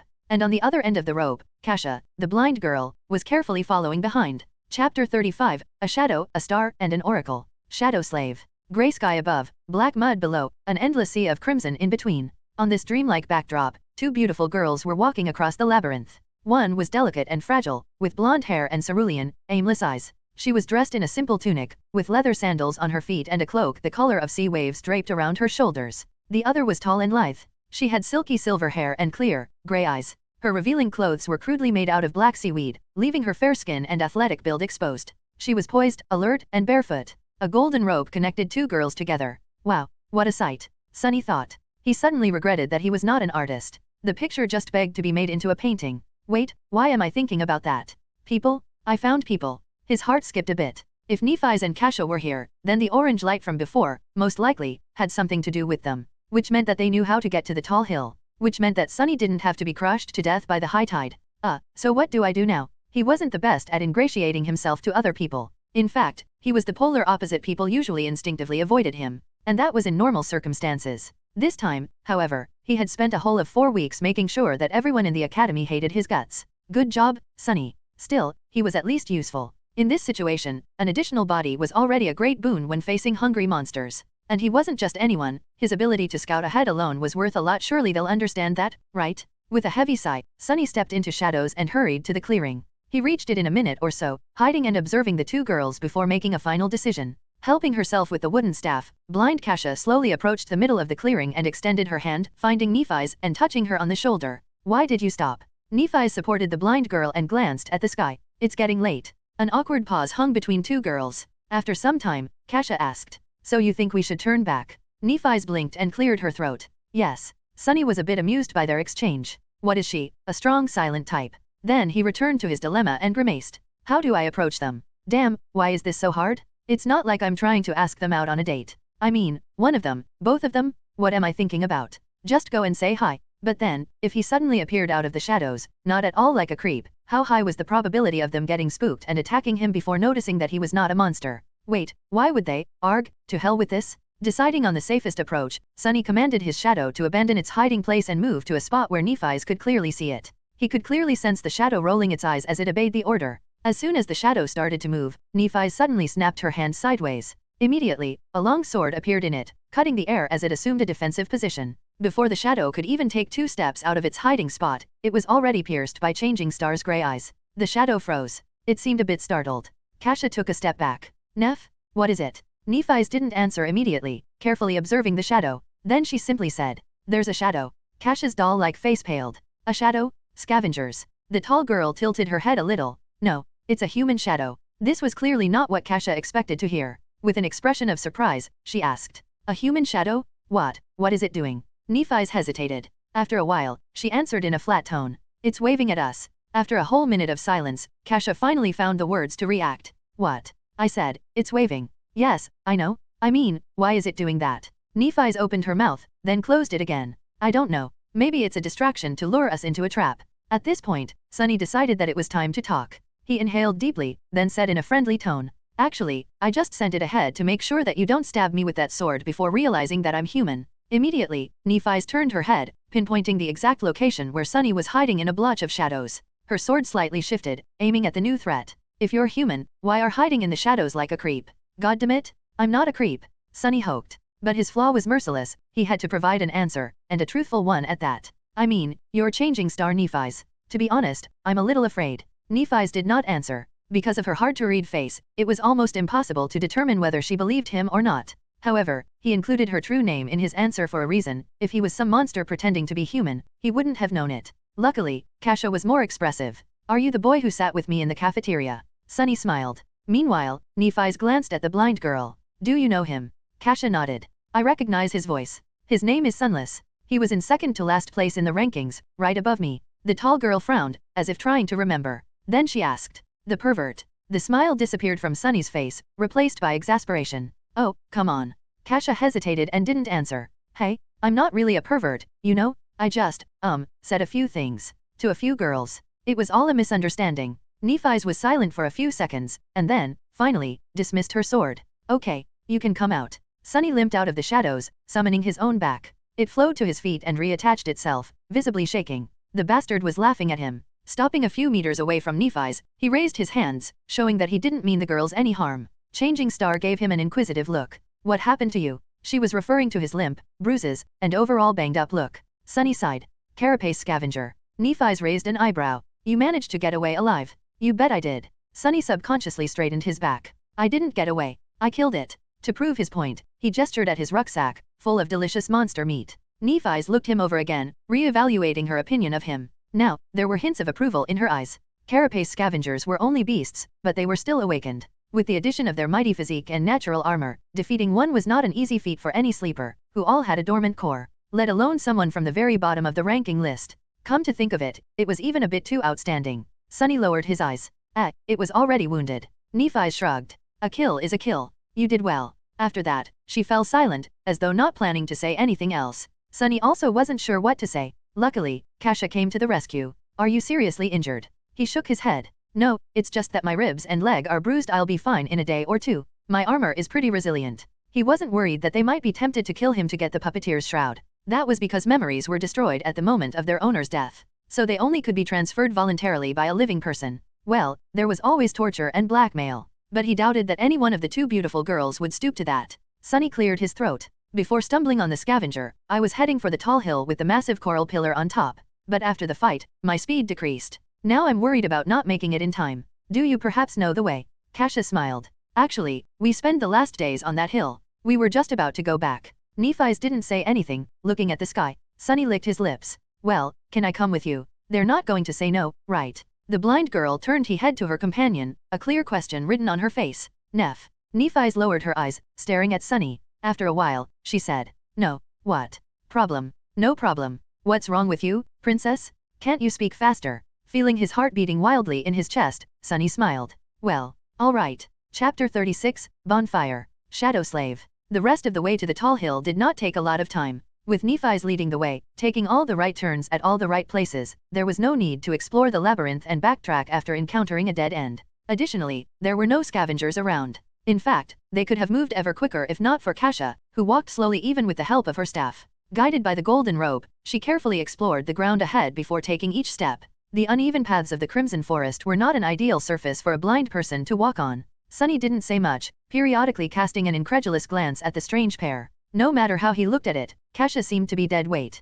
Perhaps it was cruel to say, but in the merciless reality of the dream realm, misguided kindness was a sure way to end up dead. Before meeting and observing the girls, he still had hope that Kasha's terrible flaw hid an unexpected and powerful aspect. But from what he saw, it wasn't the case. If she couldn't even walk properly, what kind of power was there to hide? Nothing could outweigh the ruthless fact that the blind girl couldn't protect herself, and thus would only drag her companions down. One had to be a fool or not fond of living to allow that to happen. So, which one of these descriptions suited Nephi's? Somehow, he felt that neither did. The sunset was not far off when they reached the hill. After climbing it and approaching the massive growth of coral, Nephi's dismissed the golden rope and immediately summoned it again. This way, it was untied and appeared in her hands in a neat bundle. Ah, so it's a memory. Sunny wondered what qualities the magical rope had. Soon, his curiosity was satisfied. Right in front of his surprised eyes, the length of the rope suddenly began to increase. Soon, it was thrice as long as it was before. Nephi's calmly tied both ends of the rope into loops and then threw one of them into the air, accurately coiling it around a prominent protrusion near the top of the coral pillar.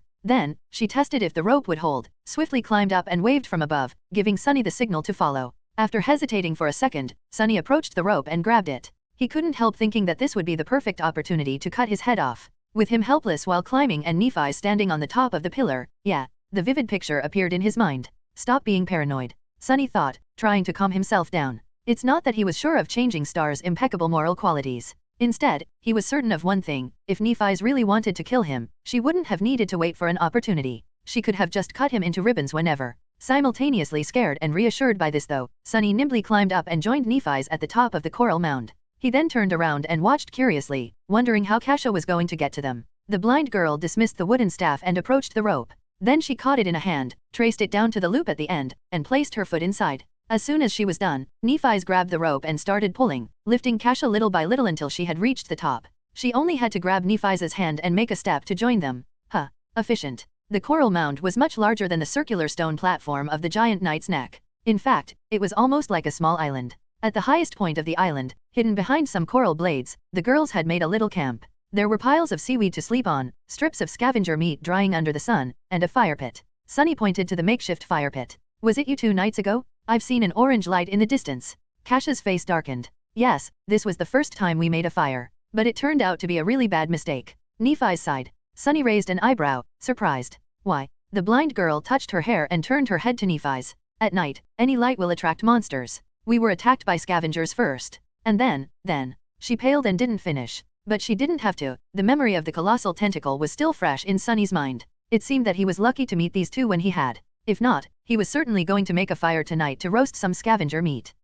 I see. Nephi's looked at the sky and cleared her throat. It should be fine now. We still have time before the sun sets. After that, she got busy making the fire. Kasha simply sat on a pile of seaweed and waited. Not knowing what to do, Sunny lowered himself to the ground and let his tired, bruised body rest. After a while, he said, I have fresh meat in my rucksack. Do you have water? Kasha smiled. Yes. After that, she extended an arm to him. A second later, a beautiful bottle made of patterned blue glass appeared in her hand. That's a memory I have. It's always full. Sunny took the glass bottle and looked at it with envy. An endless supply of water, sure beats my super loud bell. Thank you. He brought the bottle to his lips and greedily drank the cool, delicious water. Indeed, no matter how much he drank, the amount of water inside did not seem to decrease. Is it really endless? Kasha touched her hair again.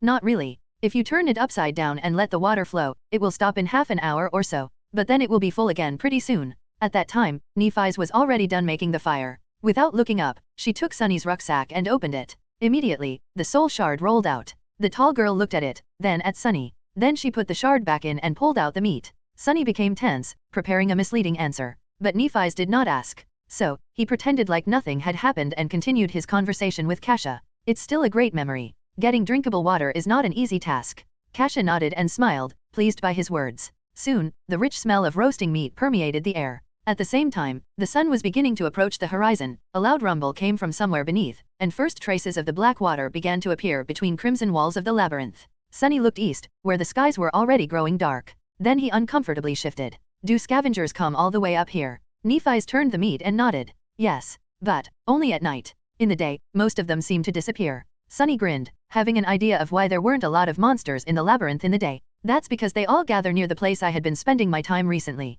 You should have seen it, the tall cliff to the west of here. Well, it's actually a statue. Kasha opened her eyes wide. A statue? But for you to survive, it should be. Yes, it's a giant statue of a knight, at least 200 meters tall. He is missing his head, so I hid on top of the neck. Anyway, the day we were sent here, 2 sea creatures fought each other near that statue. When the water receded, I saw an enormous carcass lying there, with hundreds of scavengers slowly tearing it apart. Nephi's nodded. That would explain the lack of nightmare creature in the day. How long? Sunny blinked. How long what? Changing Star stared at him for a few seconds, making everyone feel uncomfortable. How long? Until they are done devouring the carcass. Oh, 1 day more, 2 at most. Nephi's turned away, took the meat away from the fire, and then quickly extinguished it. There's definitely something wrong with that girl. The three of them ate in the dimming light of the twilight. The meat was juicy, tender, and indescribably delicious. It was better than anything Sunny had ever tasted, even back in the academy's cafeteria. Of course, his excruciating hunger played a part in that. From time to time, they would pass the glass bottle to each other. When they were finished with their meal, the dark sea was back, and the night was upon them. Everything was consumed by absolute darkness. Of course, Sunny could easily see both Nephi's and Kasha. Under the cover of the night, Changing Star remained pretty much the same. The blind girl, however, allowed her true emotions to show, thinking that no one would see. She seemed much more lost, lonely and frightened than she did in the day. As if trying to resist these feelings, Kasha said in a bright voice, "How about we formally introduce ourselves? I'm Cassie." Nephi's glanced in her direction and shrugged. Next, it was Sunny's turn. He exhaled, glad that they didn't ask his name directly. Most likely, he would still have been able to provide his human name, however. It also might have depended on the wording of the question. Relieved, he smiled and answered, "I'm Sunless, but you can call me Sunny." Chapter 37, Getting to Know Each Other. Shadow Slave. Sunny was slowly growing fond of having conversations in the dark. Without the burden of light, people were more relaxed and honest. It reminded him of the frequent blackouts that used to sweep through the city when he was a little kid. His family had no choice but to huddle together and spend a few hours doing nothing but talking to each other. Now, these dark hours had become some of his most precious memories. He was silent for a few moments and then said, "Since we're going to be depending on each other, should we share what abilities and memories we have at our disposal?" This was a logical suggestion. If they were going to fight side by side, knowing each other's strengths was more or less vital. Still, he noticed Nephi's glancing in his direction with a guarded look on her face. Luckily, he was obscured by darkness. "I'll start," Sunny said, both to show his sincerity and to reveal information about himself in a controlled manner. If he took the initiative to talk, he still had to tell the truth, but how much and to what extent was still for him to decide. If they were to ask and he had to answer, however, things would become unpredictable. "My attributes give me an affinity to shadows. I also have a slight affiliation to divinity. Lastly, I am prone to finding myself in unlikely situations." Cassie listened carefully, and then lowered her head, as though embarrassed. He is telling the truth. Not that we doubted your honesty. Why not? I spent so much time earning the reputation of a pathological liar." Sunny cleared his throat and smiled, hiding his nervousness. "Really? That's good to know. But, why are you so sure that I am being honest?" The blind girl shifted a little. "Oh, that's my ability. I can see people's attributes. Sometimes, I also receive, visions. They can be about the future or the past. I mean, that's what I think. It only happened a couple of times." Sunny swallowed, but then relaxed. "So, she is an oracle of sorts. Luckily, her insight is limited to attributes, otherwise, I'd be in real trouble. Still, I'll have to be careful around her." He finally realized how the blind girl had known about his birthday. The question was whether she had seen it in a vision of the future or in a vision of the past. If it was the former, was it safe to assume that he would certainly be able to celebrate at least one more birthday? Or did knowing the future actually affected and changed it? For example, after learning that he was definitely going to survive, Sunny might have naturally relaxed and lowered his guard. Then, he would die as the result of it. It surely seemed possible, right? That's assuming that the future could be changed. But maybe it wasn't? Then, feeling his head hurting, Sunny decided to avoid this line of thought for now. Instead, he hid his inner turmoil and said in a friendly tone, "That's a good ability. Speaking of abilities, you have already seen mine. My shadow can move independently and explore. It can't affect the material world, but we share sight and hearing. That way, I can spot danger before encountering it. The shadow is fast and stealthy, it can go anywhere and is almost impossible to notice. Oh, I can also see in the dark." He smiled, expecting the girls to understand and appreciate the utility of his shadow scout. Their reaction, however, was a bit strange. Nephi slowly turned her head in his direction, while Cassie became a bit pale and raised her hands to cover her chest.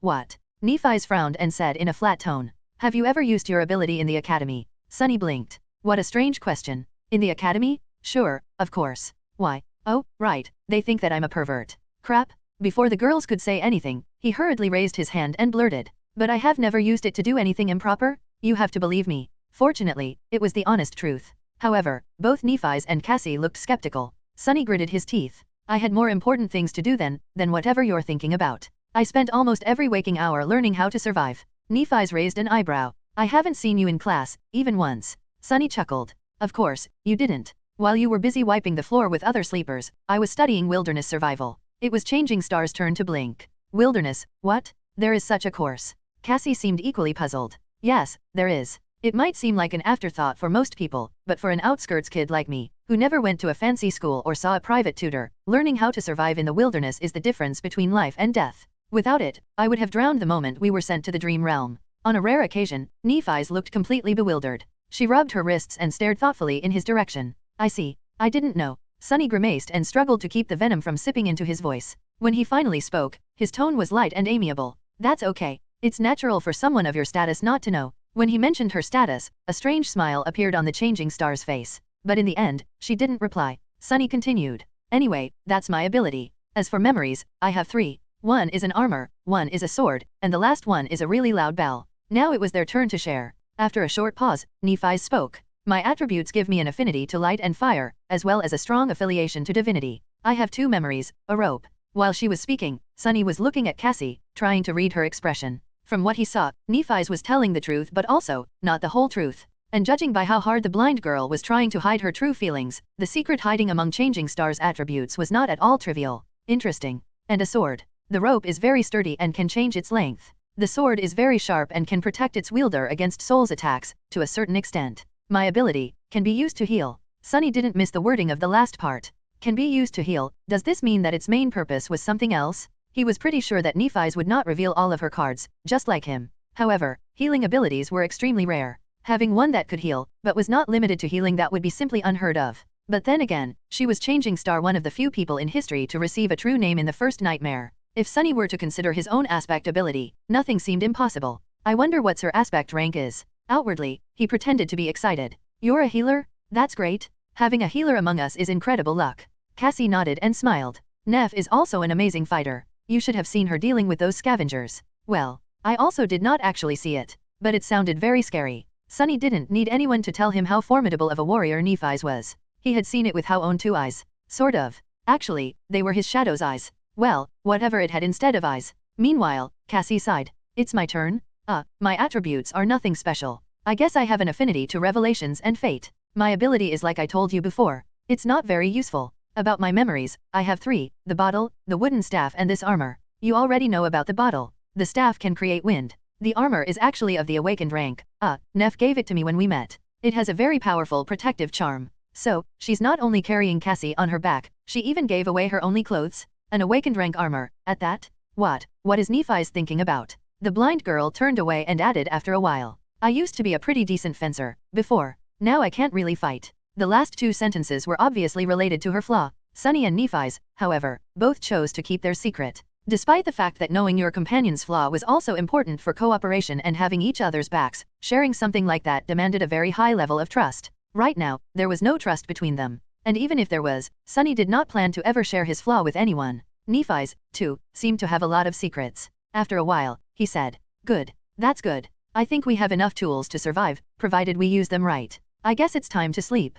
In the darkness, Nephi's tilted her head, listening to his words with a distant look. All right, I'll take watch first. Sunny decided to be helpful and said, Actually, my shadow doesn't sleep. It can wake us up if something happens. Changing Star slowly smiled. I'll take watch first. Feeling a bit of coldness in her voice, Sunny sighed and shrugged. Suit yourself. What are you going to watch, huh? You can't even see anything? Whatever. Just don't blame me when something giant swallows us in the middle of the night. Then he suddenly shuddered. Wait, that was not a death flag, right? Right, of course not. No way. Chapter 38, Questions in the Dark. Shadow Slave. Sleep was avoiding Sunny. For a while, he sat silently in the darkness, listening to the calming rumbling of the waves. In this rare moment of respite, memories of the past few days came flooding into his mind. However, he was too tired to seriously think about anything. He was warm, full, and relatively safe. For now, that was more than enough. Soon, the rhythm of Kasha's breathing changed, indicating that she fell asleep. Nephi's was guarding the camp, motionless and, as always, a bit distant.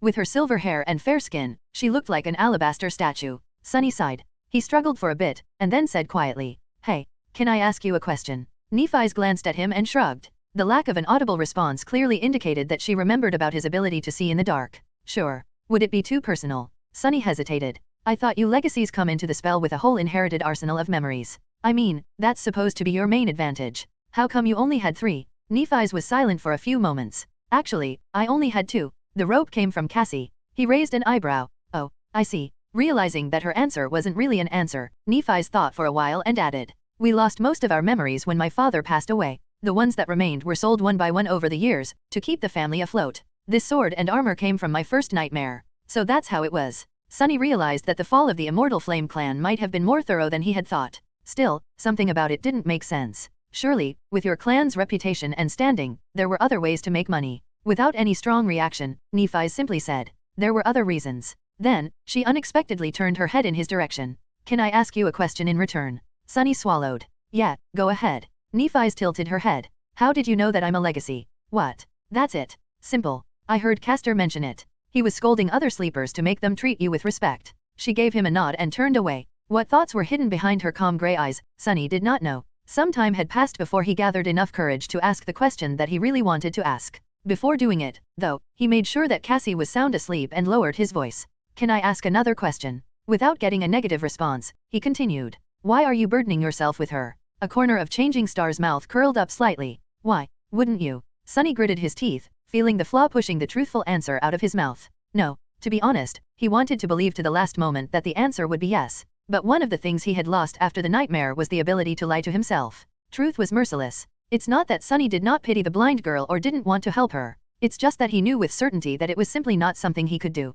He was barely able to save himself, let alone carry a helpless person across the dream realm. If he tried, they would just die together. Still, he couldn't help but be a little disappointed in himself. Nephi's, however, did not seem to judge him. She showed no reaction at all. After a few moments, she simply said, because I want to. Because, she wants to. That was not the response Sunny expected to hear. He was pretty sure that she would either lecture him about virtue and compassion or disclose some obscure way to make Cassie's seemingly weak ability incredibly useful. However, she did neither. Nephi's expected him to believe that she was putting her life in danger, to the point of sacrificing an awakened armor-type memory, because that was something she simply wanted to do. Ridiculous. At first, he dismissed her response as a non-answer, but the more he thought about it, the more disturbed he felt. Because, maybe, it was actually the truth. Due to the circumstances of his life, Sunny had never really done things because he wanted to. Most of the time, he was doing them because he needed to. It was never a question of want, it was always a question of must. For him, this was a basic rule of life. But was it really? Or was it just a matter of perspective? Nephi's had certain advantages in her upbringing, but they weren't as ample as he had imagined. She had no wealth and no arsenal of relics to empower her. However, she did have a mentality that was different from Sunny's. It wasn't impossible for her to have the audacity to disregard need in favor of something as frivolous as desire, and do things that a normal person like Sunny would never do. Like helping a blind girl simply because that was what Nephi's wanted to do. Perhaps, that mentality was the greatest advantage of all. Perhaps, that was the real barrier that separated legacies from the rest of them. That was a lot to think about. However, before Sunny could gather his thoughts, Nephi suddenly spoke again. My turn. Does she mean it's her turn to ask a question? Indeed, that was what she meant. Changing Star once again turned to Sunny and, after a long pause, suddenly asked, do you know the legend of Odysseus? What? Who? What sort of a weird question is that? Bewildered, Sunny shook his head. Then, remembering that she couldn't see him, he said, no. Nephi sighed and turned away. A few moments later, she softly said, Odysseus was a hero in an ancient war. In the legends, some humans back then had powers akin to the awakened. Achilles with an aspect of indestructible body, Diomedes that was so ferocious even the god of war was wary of him, Ajax who was as strong as a giant. Odysseus was not the strongest, and not the bravest. However, he was the most cunning. Sunny blinked, staring at the silver-haired girl. What? Where did this come from? Why is she suddenly so eloquent? Meanwhile, Nephi's continued. In the end, Odysseus's cunning ended the war, and he prepared to sail home. However, the gods cursed him to endlessly wander the seas, never to return. Over the years, he survived one horror after another and lost all of his companions. Then, shipwrecked, he found himself on an island where the beautiful fairy, Calypso, lived. Changing Star's ethereal, strangely wistful voice resounded in the darkness, creating an enthralling atmosphere. Sunny couldn't help but listen with the utmost attention. Calypso fell in love with Odysseus and invited him to her palace. For many years, they lived together in harmony. The island was like a paradise, filled with all kinds of wonders, delicacies, and delights. As long as loving Calypso was by his side, Odysseus was even immortal. But, the longer he stayed, the more time he spent sitting on the shore, looking at the sea with bleak eyes. Nephi smiled. In the end, Odysseus built a makeshift boat and abandoned the island, leaving all its delights, the beautiful fairy, and even his immortality behind. So, my question is, why did he leave? Sunny blinked. What? What kind of a mind game was that? He even considered that Nephi's was mocking him, but it didn't seem to be the case. It looked like she was sincerely interested in the answer. Weirdo. He thought for a bit, and then said without too much conviction. Maybe it was because he was far away from home. A fleeting smile appeared on Nephi's face. Far away, from home.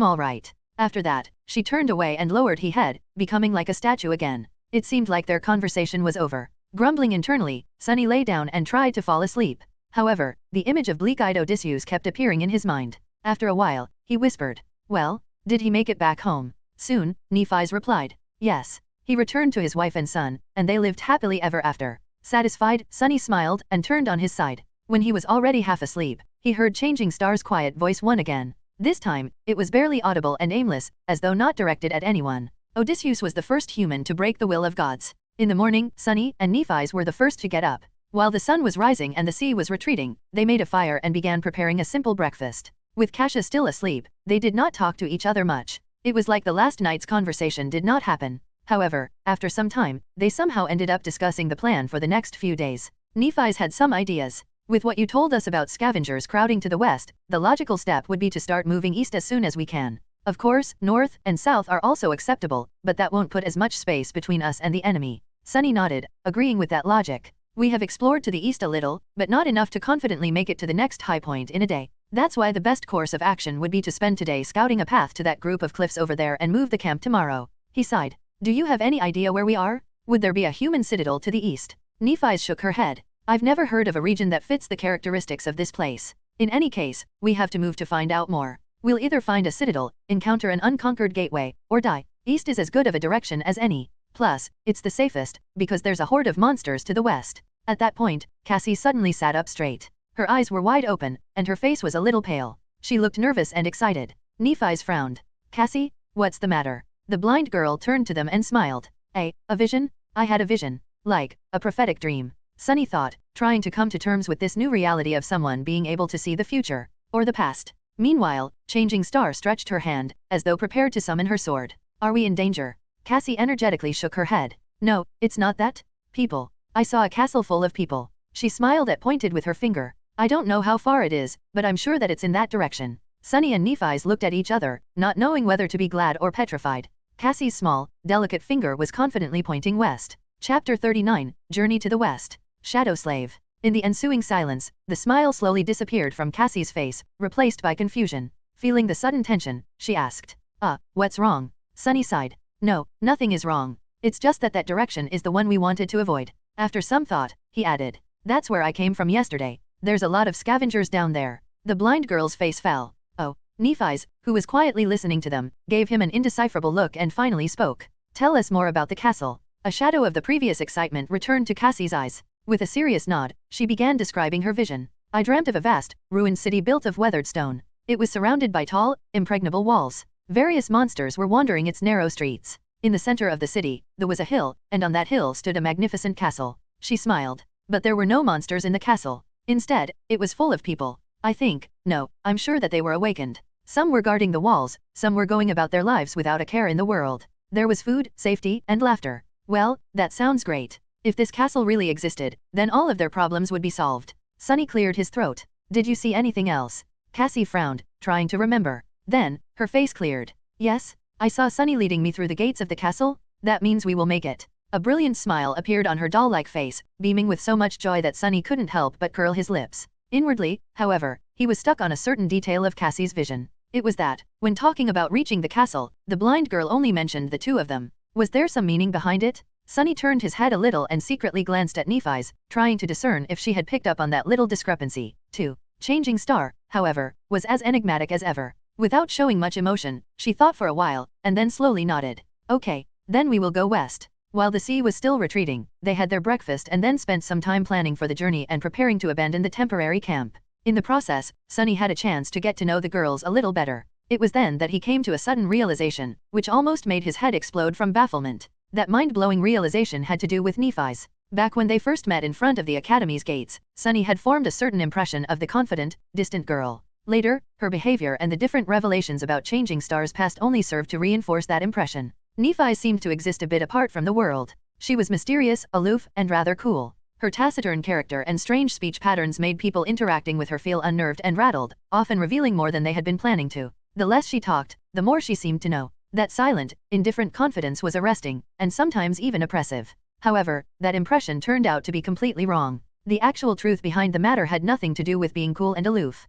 After talking to her a bit more and observing their interactions with Cassie, Sunny almost fainted when he realized that Nephi's was simply an incredibly, ridiculously, painfully awkward person. It was as though she had no idea how to talk to people. Every time she tried to convey something, she would either use the wrong words or stumble in the middle of the sentence and fall silent. Her tone never matched what she was trying to say. Often, she would forget to put correct intonations in her speech, making questions sound like statements or vice versa. Added to that was the fact that, like many introverted people, Nephi's was not in a habit of openly showing her emotions. It's not that she didn't have feelings, it's just that she was really bad at emoting them. As a result, her face always looked cold and neutral. That's why, most of the time, she simply chose to talk as little as possible or not to talk at all. All of that added up together, then multiplied by her general weirdness, was ultimately responsible for creating the false image of a mysterious, unapproachable ice princess, when in fact, she was just shy and completely inept in communicating with people. After coming to that realization, Sunny tried with all his might but still failed to stop himself from staring at Nephi's with wide eyes.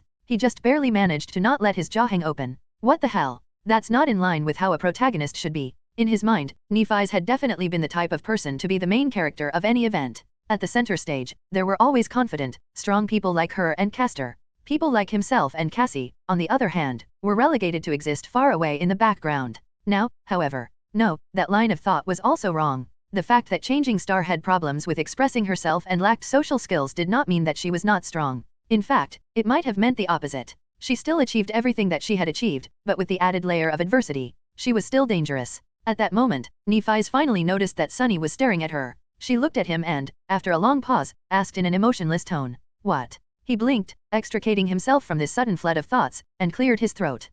Nothing. I was just going to ask when are we setting off." Nephi's appeared to be thinking. After a while, she turned away and said, "Soon. You really can't manage more than one word, can you?" Utterly bewildered, Sunny hid his emotions and smiled. All right then." In the grey light of morning, they abandoned the tall hill and ventured west, retracing their steps from yesterday. Knowing the path, the small party made quick progress. Nephi's was walking in front, her sword arm ready to strike at any moment. A bit behind her was Sunny. This time, the responsibility of holding the golden rope and guiding Cassie along was entrusted to him. Of course, the actual creature, leading them was his shadow. It scouted ahead, carefully observing the labyrinth for signs of danger. The labyrinth was just as it was before, confusing and seemingly endless. Crimson blades of coral protruded from the black mud, creating a vast, tangled forest. However, today something about it felt different. It wasn't long before the shadow stumbled onto a mass of hulking, hungry scavengers. Chapter 40, Weak Point. Shadow Slave. Halt. Sunny whispered, observing the group of scavengers through his shadow. As soon as the word left his lips, Nephi's immediately summoned her sword. After studying the surroundings for a second, she turned her head and glanced at him with a question in her eyes. Kasha, meanwhile, froze in place and hesitantly raised her staff. Sunny counted the monsters, 1, 2, 3, 5. Curses. The hulking beasts seemed like the losers of the pack, similar to the one he had killed. However, their wounds were not as pronounced and terrible. Each of them was much more of a threat than the mangled one from before, and there were half a dozen of them at least. There are scavengers on the path ahead, 6 of them. They're slowly moving in our direction. Nephi's cast a gaze forward. There was a calculating look on her face. They're done with the carcass. Sunny thought for a moment and then shook his head. No, I don't think so. But maybe there's not enough meat for everyone anymore, so some stragglers had no choice but to leave with an empty stomach. Nephi's nodded and gestured to a nearby branching path. We'll circle around them. The 3 sleepers hastily moved forward and changed paths, giving a wide berth to the group of monsters. Tense and grim, they continued walking, trying to stay on course and not get lost in the labyrinth. However, in the next hour, they had to turn in a random direction again and again, avoiding other scavengers. The distance between them and the giant statue was not shortening at all. At some point, they were catching their breath near one of the numerous dead ends of the Crimson Labyrinth. They had no choice but to wait, since a large number of creatures was moving past their hiding spot, separated from them by a long length of a twisting coral passage. Sunny sighed and shook his head. We can't go on like that. At this rate, we'll never make it to safety before sunset. Cassie was the first one to react. Maybe we should turn back. That was a reasonable suggestion. However, Sunny felt reluctant to agree. Nephi's shared his thoughts. With a blank expression, she said, "It will only get harder tomorrow." She was right. By tomorrow, there would be even more scavengers flooding the labyrinth. Then what should we do? Changing Star tilted her head, thinking. After a while, she turned to Sunny. Fight? Fight? Fight against dozens of those monstrosities? Was she crazy? Sunny tried to hide his derision as he spoke. I know that you are skilled with the sword, but have you forgotten that each of those things is a whole rank above us? We won't survive in a fight against many. Nephi's nodded. We avoid large groups. Cut down smaller ones.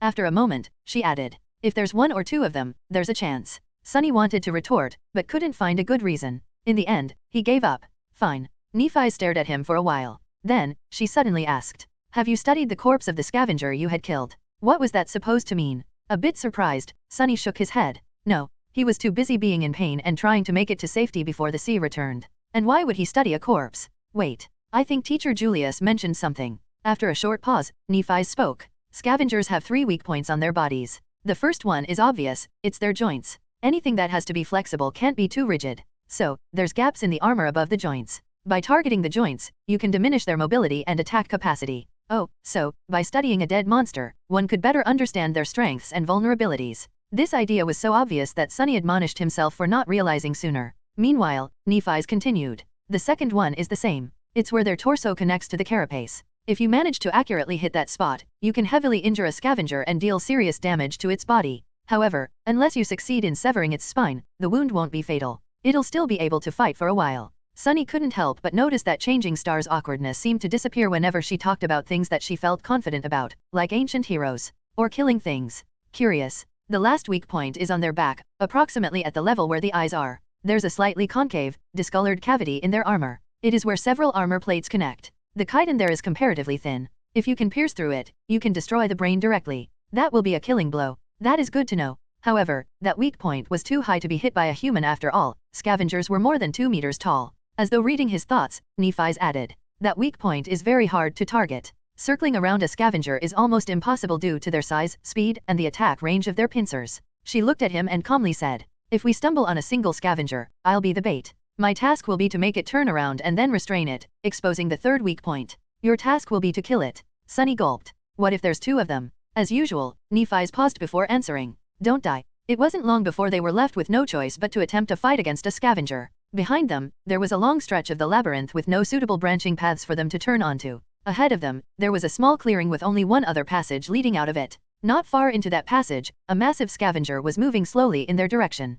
Sunny quickly described the situation and waited for Changing Star's feedback. Without much delay, she gave him a nod. "We fight in the clearing." After that, Nephi's gently guided Cassie to the wall of the labyrinth and helped her find a place to sit. "Wait here. We'll be back." After some thought, she added, "Soon." As Nephi's moved to walk away, Cassie grabbed her hand. Her face was pale and tense. "Neph, you, be careful, okay?" Nephi's blinked and tilted her head a little. Then, she smiled. Sure." With that, she and Sunny hastily headed for the clearing. By the time they got there, the scavenger was seconds from appearing. Sunny's shadow flew out of the passage and reattached itself to his feet. Without having to discuss things with Nephi's, he quickly hid in the shadows and waited there, hoping for a chance to attack. Nephi's, on the other hand, strolled to the center of the clearing and calmly stood there, her shoulders relaxed and her back straight. An elegant longsword appeared in her hands, carelessly pointed to the ground. Not knowing what else to do, Sunny silently repeated her words. "Don't die." A second later, the scavenger walked into the clearing. When his tiny eyes spotted Nephi's, an evil light ignited in them. Without wasting even a second, the massive monster screeched and rushed forward to attack. Its huge pincer shot forward with terrifying speed, tearing the air in its path. Nephi swiftly sidestepped, dodging the pincer, then leaped backward, removing herself from the path of the rushing monster. Simultaneously, her sword flashed in the air, cutting deep into the joint of one of the scavenger's front legs. Azure blood spattered on the ground. Of course, this small wound was too insignificant to slow the scavenger down.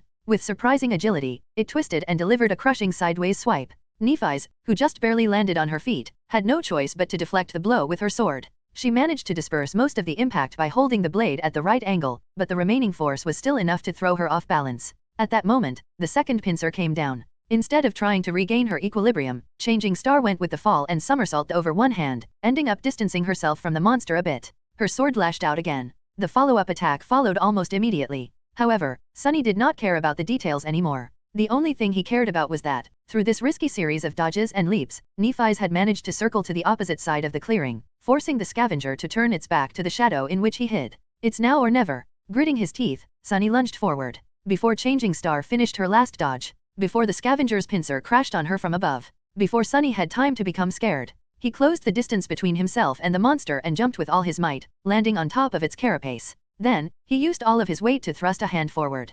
Azure blade shimmered into existence in his grip and was immediately swallowed by the shadow. A breath later, the dark blade hit precisely into the concave, discolorated cavity in the scavenger's armor. With a crack, the chitin broke, allowing the tip of the sword to sink deep into the scavenger's body. The monster shuddered, and then heavily fell to the ground. Sunny was thrown from its carapace, landing in the mud with a roll. That easy. It was already over? As though to answer him, the spell's voice resounded in the air. You have slain an awakened beast, carapace scavenger. Your shadow grows stronger. Chapter 41, Strength in Numbers. Shadow Slave. Sunny was sprawled in the mud, looking at the sky. He didn't even have to catch his breath since the whole fight took less than 10 seconds from start to finish. No one was dead, wounded or even bruised, well, with the exception of the scavenger. It was completely out of his expectations. He glanced at the monster's corpse to make sure that it was actually dead, then summoned the runes and took a look at the number of shadow fragments in his possession. Shadow fragments, 16/1000. It was actually true. The mighty awakened beast perished just like that. And, although Nephi's did most of the work, he was the one to deal the killing blow. Why can't it always be so easy? Sunny got back on his feet and dismissed the azure blade. Then, he remembered the words Master Jet had once told him, no one can survive in the dream realm alone. Back then, he noted her advice, but didn't really believe it. After all, he had always strived to be self-sufficient, not allowing himself to depend on anyone. In Sunny's mind, this was the true meaning of strength. However, now he was beginning to suspect that this logic was flawed. Indeed, having someone to share your burdens meant the difference between heaven and hell here in the dream realm. If he was alone, fighting against a single scavenger might have been the end of him. Similarly, even though Nephi's was far more skilled than Sunny, it would have been extremely hard for her to defeat the armored monster alone, being that its weakest point was out of her reach. But together, they had accomplished it with relative ease. The whole was greater than the sum of the parts. In other words, there was strength in numbers that surpassed individual power. In that sense, being able to depend on a group was not a sign of weakness, but, on the contrary, an important facet of personal strength. Lone wolves would always be at a disadvantage. That was another lesson to learn. It's not like I had much of a choice.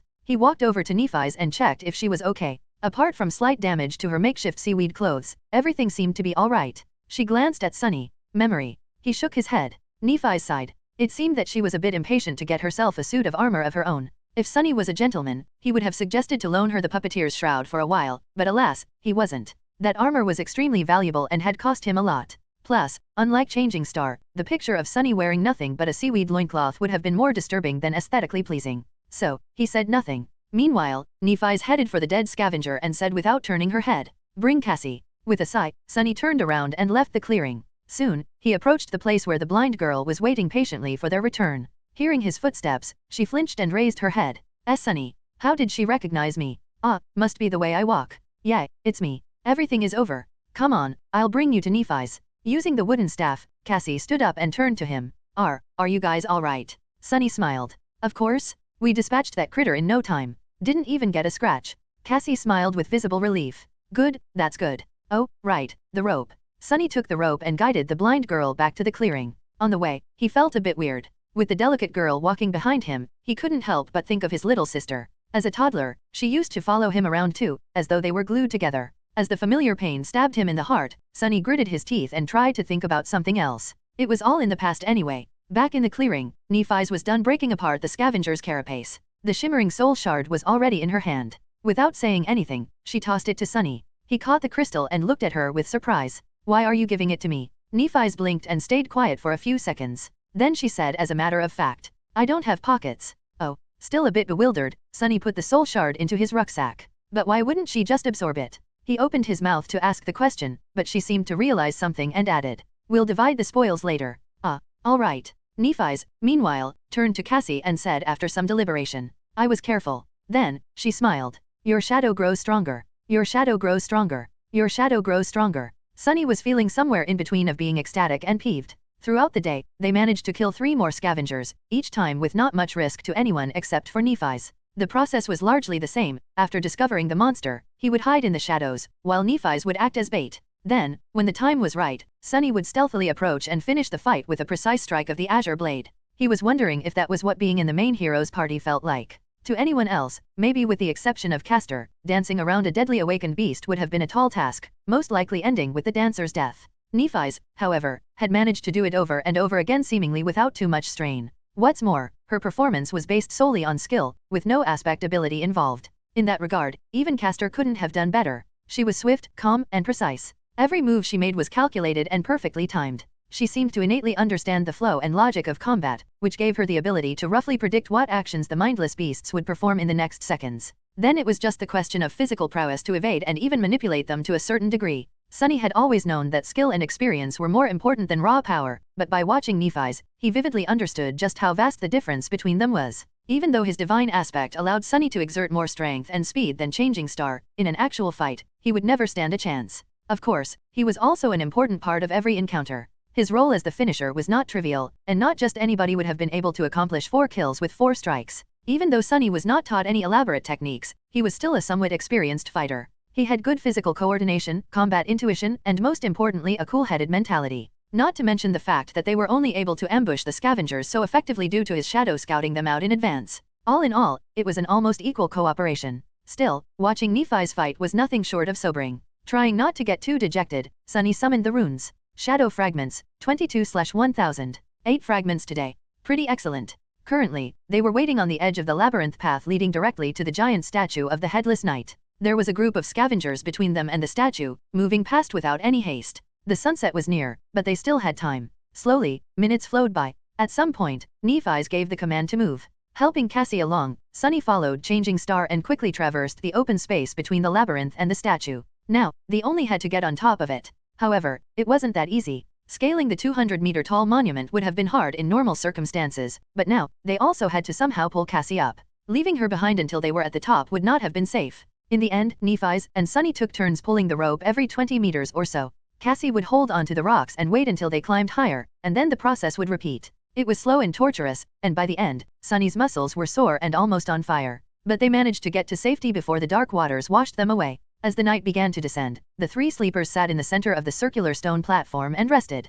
As they did not bring any materials to make a fire and it was already too late, there was no way to cook food. They ended up chewing on the strips of dried meat, passing the bottle of limitless water around. After some time, Nephi's gave Sunny a sign to take out the spoils of today's journey. He took out the 4 shimmering soul shards and put them on the ground. Without any discussion, Changing Star moved 2 crystals in his direction and took 2 for herself. Then, she gave one of hers to Kasha. Sunny watched it in silence. By the time Nephi's and Cassie had absorbed their soul shards, he still didn't make a move to take his. After a while, he took another crystal out of the rucksack and moved all 3 to Nephi's. The silver-haired girl looked at him with surprise. Don't you want to grow stronger? Sunny grinned. Of course, I do. But these won't do me much good right now. It's no secret that you are the main fighting force of our group. He sighed. The stronger you are, the better our chances of survival will get. Plus, it's not a gift. It's a trade. Nephi's raised an eyebrow. Trade? What do you want? Sunny deliberated for a few seconds before answering. It's rather simple. I will give you these soul shards, and all other soul shards I earn on the way to that castle. Then, he looked her in the eyes and said, in return, you will teach me how to fight. Chapter 42, Essence of Combat. Shadow Slave. Nephi's looked at him and contemplated. This time, she remained silent longer than usual. Sunny felt a bit nervous under her gaze, knowing that he was being evaluated. With Changing Star's skill and insight, it wasn't hard to imagine just how much she had gleaned from his battle performance. Both his current level and future potential must have been pretty much laid bare in front of her. Were they enough to make teaching him worth her while? After some time, she took the soul shards and nodded. Okay. Sunny smiled, congratulating himself on a successful deal. Not only did he receive a lot while not losing much, but he had also managed to create a bit of a favorable impression of himself in the eyes of Nephi's and Cassie. As far as performances went, this was a great one. So when do we start? Nephi shrugged. Now? Sunny glanced at the sun, which was already almost gone. Were they going to train in complete darkness? It wasn't really an obstacle for him. Changing Star, however. We will start with some words. That will be enough for today. After hesitating a little, she added. Cassie, you listen to. Sunny and Kasha turned to Nephi's, listening to her like 2 obedient students. Despite the fact that their age was more or less similar, both knew that, in terms of martial prowess, their companion had authority that was as beyond theirs as a dragon's might was beyond that of a worm. Nephi's thought for a while and then said, mastery of combat can be divided into 2 aspects. One is body, and the other one is mind. Training the body is not easy, but it is rather simple. All you need is repetition and experience. In a fight, things happen too fast to consider every detail in the moment. That's why your technique must exist in your muscles and bones, so much so that it almost becomes an instinct. She paused. You can achieve initial results through repetition. Then, it must be cemented through experience. The more battle experience you have, the deeper a technique will be assimilated into your body. There is no other way. 1,000 hours of training won't be as impactful as one real fight. Only those who survive countless battles can be truly in command of the body. That simultaneously made a lot of sense and no sense at all. On the one hand, the principle of improving through practice was quite logical. On the other hand, Changing Star's statement made it seem like all those lofty legacies with their years of training were nothing but harmless children. After all, no matter how good their tutors were, they had no real battle experience. But then again, she did wipe the floor with every one of them excluding Castor with no apparent difficulty. So maybe her statement was true. That, however, posed a question of its own. Just what kind of life had Nephi's led to possess rich battle experience at the tender age of 18? Should I stop calling her princess? Meanwhile, Nephi's continued. Training the mind, however, is not simple at all. That is because, once you reach a certain level of skill, the mind is where the true combat takes place. The outcome is often decided before your body begins to move. And to master the mind, the first step is to understand the essence of combat. However, very few people truly do. She looked at them and asked, "What do you think that essence is?" Sunny hesitated. The essence of combat? What might it be? If it was some other legacy, he would have been tempted to say something stupid like honor, valor or duty. But he already knew that Nephi's did not fit into the image of a noble aristocrat he had in his mind. She wasn't someone who followed empty words. After a minute or so, Cassie finally answered, "Victory." And almost at the same time, Sunny said, "Survival." Changing Star shook her head. "No." Then she rubbed her neck and pierced them with a cold, fierce gaze. "The essence of combat is murder." Cassie flinched and opened her eyes wide. Sunny frowned a little. Nephi's, however, did not seem to care. In the same calm tone, she continued, "At the core of it, there is only this: you are trying to kill your opponent, and they are trying to kill you. In the end, one of you will be killed, and the other one will be the killer. Everything else is just noise." Her words sank deep into Sunny's heart and reverberated there, causing something inside of him to resonate and awaken. Style doesn't matter. Weapons don't matter. Reason and intent do not matter. The only thing that matters is to be the last one standing. In this way, anything you do in combat must be viewed as only serving one of two purposes, either to kill your enemy or to prevent the enemy from killing you.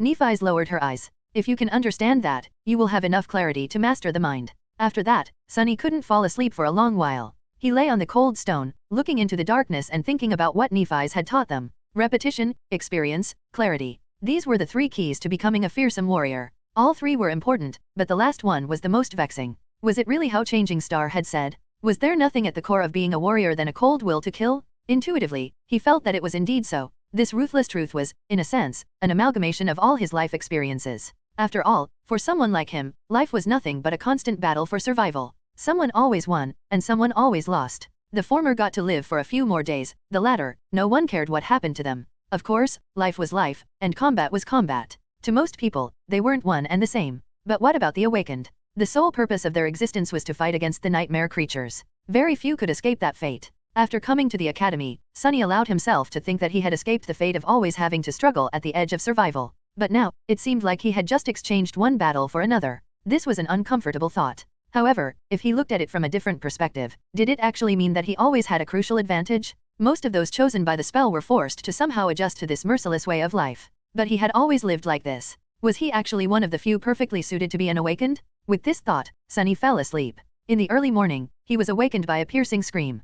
Chapter 44, Cassie's Dream. Shadow Slave. With pretty much every muscle in his body sore, Sunny walked over to the girls and fell on the ground. After catching his breath, he looked at Kasha. "Cassie, do you feel better?" Several seconds later, the blind girl slowly nodded. "That's a relief." He shifted and hesitated for a bit. Kasha didn't look too well. Her face was still very pale, with a distant, dazed expression on it. Her body at least was no longer trembling. Sunny wasn't very good at talking to people, let alone placating them. He wasn't sure what to say. He cast a gaze at Nephi's and sighed inwardly. Who knew that one day he would turn out to be the most sociable person for as far as the eye could see? What a joke. "Can I have some water?" Cassie turned to him and scowled, as though confused by the question. Then, she suddenly gasped and opened her eyes wide. Oh, sorry. Yes, of course." She summoned the limitless water bottle and offered it to Sunny. He took it with a grateful smile and greedily drank a few gulps before giving the bottle to Nephi's. Eventually, it returned to Cassie. "You drink some too." After she did, he awkwardly patted the blind girl on the shoulder. "Everything seems to be fine now. Did you dream of another vision? You can tell us, if you want." Cassie hesitated for a bit before saying, "I don't know. Maybe it was just a nightmare." Sunny and Nephi's exchanged glances. They both doubted that what Cassie saw was a simple nightmare. After all, people usually did not dream in the dream realm. The blind girl, meanwhile, continued, "I don't really remember. It's all in fragments." Sunny carefully considered his words, not wanting to pressure Cassie too much. "You can just tell us what you remember. Maybe we'll be able to make sense of it together." Kasha sighed and tentatively nodded. After a long pause, she finally found the courage to speak. "At first, I saw a boundless darkness locked behind 7 seals. Something vast was churning in the darkness. I felt like if I directly saw it, I would lose my mind. As I watched, terrified, the seals broke one after another, until only one remained. And then that seal broke, too." She trembled a little. "After that? I don't know. It was as though my mind shattered into 1,000 shards, each shard reflecting its own image. Most of them were dark and scary. Some I have already forgotten. The other." Cassie fell silent, remembering. "I saw the human castle again. Only this time, it was at night. There was a lonely star burning in the black skies, and under its light, the castle was suddenly consumed by fire, with rivers of blood flowing down its halls. I saw a corpse in a golden armor sitting on a throne, a woman with a bronze spear drowning in a tide of monsters, an archer trying to pierce the falling sky with his arrows. Finally, she looked up, her face full of horror. In the end, I saw a colossal, terrifying crimson spire. At its base, 7 severed heads were guarding 7 locks. And at the top, a dying angel was being consumed by hungry shadows. When I saw the angel bleed, I suddenly felt as though something so precious that it can't be described with words was taken from me. Her voice became quieter. Then, I felt so much sorrow, pain, and rage that what little remained of my sanity seemed to disappear. That was when I woke up, I think. Nephi's and Sunny remained silent for a while, trying to make sense of what Cassie had told them. Even if Nephi's had an idea, she didn't show it. Sunny, however, was totally lost. He couldn't even begin to decipher the hidden meaning behind the vision, if it even was one.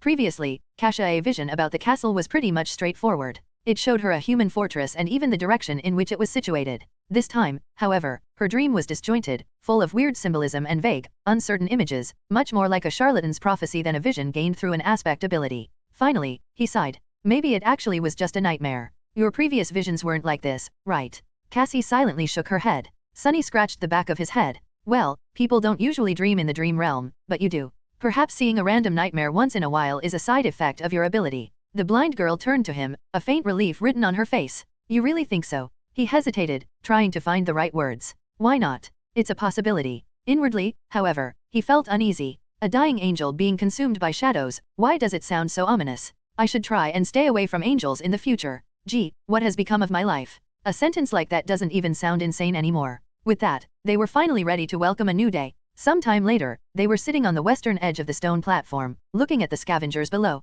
Sunny's shadow was busy scouting a path to the next high landmark. Were there always that many? Sunny glanced at Nephi's and shook his head. No, there were much more. They seem to be almost done with the carcass. I doubt it will last until nightfall. Which meant that, by tomorrow, all these beasts would be roaming the labyrinth, making it hard for the 3 sleepers to make any progress. It would be best to leave today and put some distance between themselves and the horde before the scavengers were done with their feast. However, without scouting a path in advance, there was a chance of not making it to safety in time. Both options were risky. Nephi's frowned, seemingly thinking the same. After a while, she said, I don't want Cassie to spend another night near this statue. Let's leave now. Sunny thought for a while, then opened his mouth to offer his own opinion. However, a sudden commotion below prevented him from speaking. Down at the bottom of the disappearing sea, amidst mounds of broken coral, the carcass of the giant shark-like monster, the remaining half of it, to be precise, was almost stripped of meat. And between its white bones, something was shimmering in the mud. 2 extremely large, luminescent crystals. Sunny's eyes widened. Are those? Yes. Shards of 2 transcendent soul cores. Transcendent, 2 of them. Suddenly, he was simultaneously filled with greed and fear. Greed because of how rare and precious transcendent soul shards were. Fear because the giant shark turned to be a corrupted devil, at least. One corrupted devil, if not stopped by a saint or a large number of awakened, could potentially destroy an entire city. Sunny belatedly realized that he was much closer to death on that first night than he had previously thought. Should we wait and listen? He stared at Nephi's and then obediently listened to the distant, barely audible clamor of the scavengers. After a while, he noticed some disharmony in it. Nephi suddenly tensed up. There. She pointed in the direction of the labyrinth. After concentrating on it, Sunny was finally able to notice 2 massive shadows stepping out of a particularly wide passage. A second later, the creatures casting those shadows appeared in sight. Sunny gulped. Damn. The monsters looked like the scavengers, but not quite. To start with, they were much larger, towering above the surroundings at more than 3 meters of height. Their carapace seemed to be thicker. It was colored in deep black and scarlet, like an ancient armor drenched in blood. Here and there, vicious-looking spikes were growing out of the carapace, making their every move much more dangerous. Additionally, instead of heavy pincers, their upper arms ended with long, curved, terrifying bone scythes. Sunny felt cold sweat running down his spine. What the hell are those things? Nephi's tilted her head. Monsters, I guess. Nightmare creatures with 1 soul core were called beasts. They were dangerous and strong, but mindless. If they were able to develop or were created with a 2nd core, they became monsters. Monsters were much more devastating and possessed some rudimentary, warped form of intelligence. They were the next step in a nightmare beast's evolution. And these 2 seemed to be bigger, deadlier versions of carapace scavengers. Sunny and Nephi's watched as the 2 monsters approached the carcass. The scavengers were visibly afraid of them, rushing to get out of the way. Those who were too slow were mercilessly thrown to the side or cut apart by the bone scythes. Rivers of azure blood were flowing into the mud. What are they doing? Did they come to absorb the soul shards? Finally, the monsters reached the carcass. Each of them took 1 of the shards. However, instead of absorbing them, they simply turned around and carried the precious crystals away. The scavengers made way, following the shards with their little, hungry eyes. Sunny blinked and looked at Nephi's. Do we still leave now? Changing Star frowned and hesitated. A few moments later, she shook her head. No, we'll go tomorrow. Then, she turned west and observed the retreating monsters. Get your shadow to follow these 2 back. Shadow Slave Chapter 45, Sound of Laughter. Shadow Slave. Because of the shadow fragments Sunny had absorbed in the last few days, the range of shadow control has increased a little. However, it was still far from being enough to explore deep into the labyrinth. He only got the general direction in which the two large monsters were moving. They were going west. After telling this to Nephi's, there was pretty much nothing else for him to do. In the end, Sunny decided to simply rest. The next day was promising to be full of hardships and danger, so it was in his best interest to let his body recover as much as it could. Some time later, Sunny was lying on his back, staring at the gray sky. Cassie was sitting beside him, lost in her thoughts. Nephi's was meditating. At least, that's what it looked like. She might as well had been asleep, for all Sunny knew. After a while, Cassie turned to him. Sunny. He tilted his head to look at her. Yeah. The blind girl hesitated. Do you think we'll be able to return home? Sunny glanced at her and furrowed his brow. A few seconds later, he turned away and looked at the sky again. Sure. Cassie smiled. You really think so? Why? What's with all these questions? He sighed and tried to find the right words. Because of her. He pointed at Nephi's, knowing that Cassie won't see it. There was no one else on the stone platform, though, so it was pretty obvious who he was referring to. I'm also not someone to die easily. In fact, I'm willing to bet that you couldn't have found a better duo of sleepers to escort you across the dream realm. If anyone can survive this, it's us. So, yeah, I think that our chances of making it back are pretty high. Cassie suddenly giggled. Aren't you a little too full of yourself? You were in the second to last place. Sunny shrugged. That's only because someone smart told me to keep a low profile. Otherwise, I would have ranked higher. Then, with a grin, he added. Much higher? Third to last, at least. The blind girl couldn't help but laugh. The melodic sound of her laughter made Sunny feel much better. He had not heard anything like that ever since coming to the dream realm. It was nice to see that people were still able to preserve a bit of mirth even in this hellish place. Come to think of it, this was the first time he heard Cassie laugh at all. Back in the academy, she was always dull and bleak. After this sudden outburst, Kasia's expression slowly turned wistful. A few seconds later, she asked, What do you miss the most about home? Sunny tried to think of something, but failed. He wasn't sure that he even had a home in the real world. The tiny room he had been renting previously was nothing but a temporary shelter from the rain. As for the real world as a whole, his life there wasn't that pleasant either. Finally, he said, I don't particularly miss anything. Cassie was very surprised. Really? Don't you miss your family? Sunny smiled. I don't have a family. Well, I guess I have a sister somewhere. But we haven't seen each other in many years. Oh, the blind girl fell silent. Several seconds later, she said quietly, I miss my family the most. There was longing and sadness in her voice. Sunny didn't know what to say, so he stayed silent. Mom and Dad must be really worried about me right now. No, actually, they wouldn't be worried. They would be heartbroken. They must think that I'm as well as dead already.